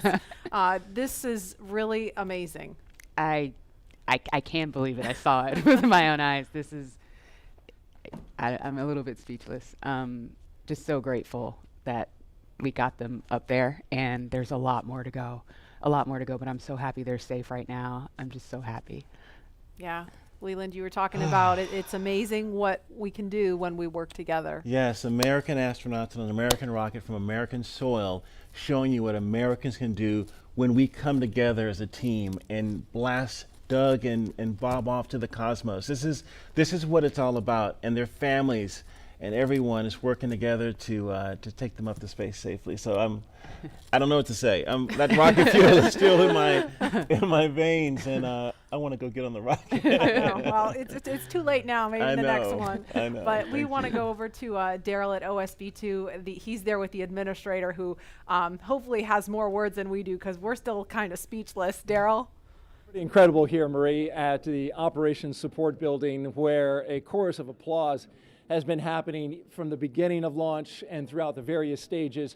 Some very special guests were here to watch it. That includes President Donald Trump, Vice President Mike Pence, and NASA Administrator Jim Bridenstine, who joins me now. And you were with the President and the Vice President. America's back, launching human astronauts again. Tell me how you feel about that, and tell me about the President watching the launch and what happened there. So this has been a long time coming. It's been 9 years since we've launched American astronauts on American rockets from American soil, and now it's done. We have done it. It's been way too long. I want to give a lot of credit to Charlie Bolden. He was my predecessor as the NASA administrator. He fought hard for this program at a time when it didn't get any support in Congress. We now have an administration that is fully supportive of our spaceflight initiatives, not just on the exploration, discovery, going to the moon, onto Mars, but also from a Space Force perspective. Our budgets are going up, things are strong, and today was just just an amazing day. You know, one of the things the President did right out of the gate when he became President is he created what's called the National Space Council, and he put the Vice President as chairman of the National Space Council. And on that National Space Council, you've got the Secretary of Defense and the Secretary of State and the Secretary of Commerce, the Secretary of Transportation, the Secretary of Education, the Chairman of the Joint Chiefs, all of these different amazing individuals that deal with space day in and day out. A lot of people don't realize how many parts of the federal government deal with space.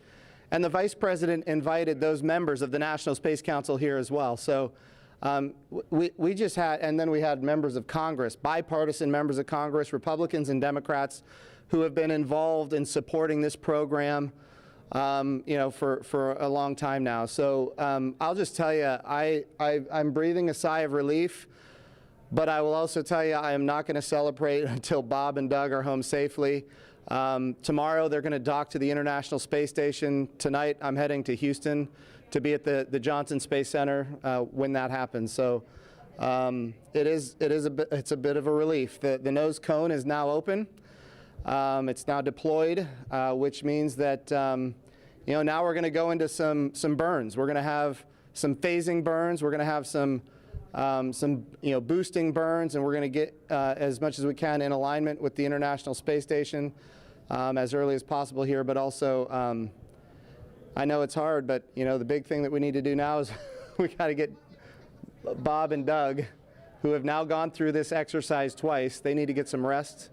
But I can guarantee you there will be no rest for a good amount of time while they're up there in orbit. And they are certainly on their way, and a lot of people joining us for this entire celebration and watching it. We just heard 10 million people watching live as this launch happened, and President Donald Trump becoming the third sitting president to watch a launch live from the Kennedy Space Center. The first. To be clear, I think he's the only sitting president to watch American astronauts launch on a brand new rocket that has never launched before, and that's a big risk. He also said we're going to go to the moon by 2024. That means he's putting himself at risk to say, look, I'm going to be accountable, potentially, I'm going to be accountable to the initiatives that I put forward. And I think we have not had that kind of leadership for space in a very, very long time, and we're so grateful for it. What was it like watching the launch with the president? How did he react?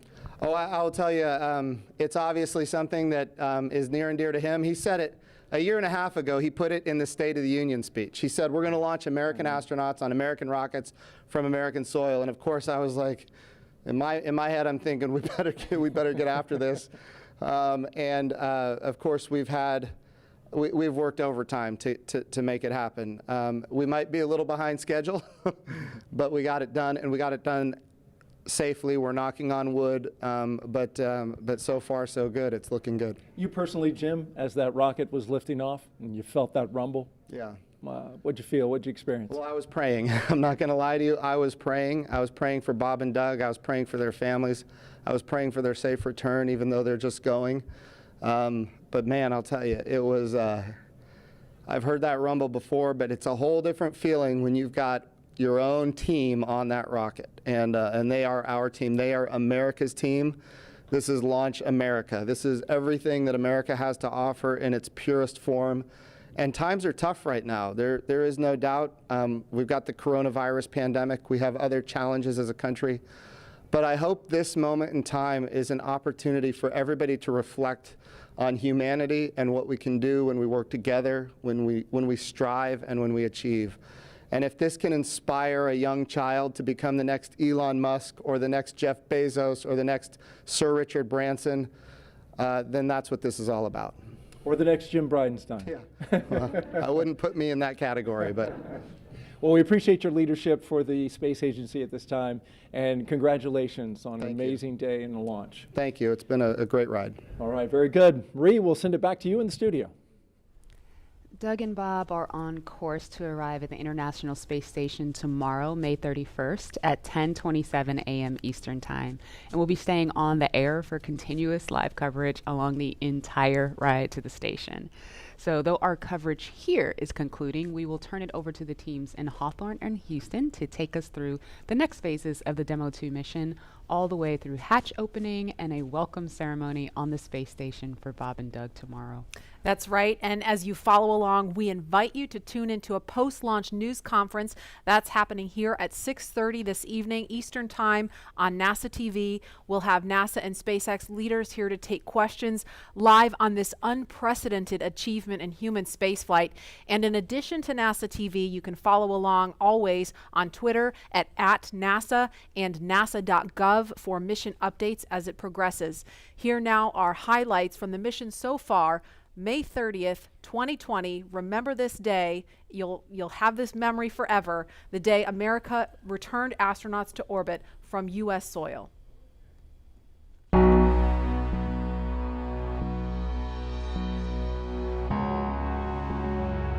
Wow, we're making history again. Let's go.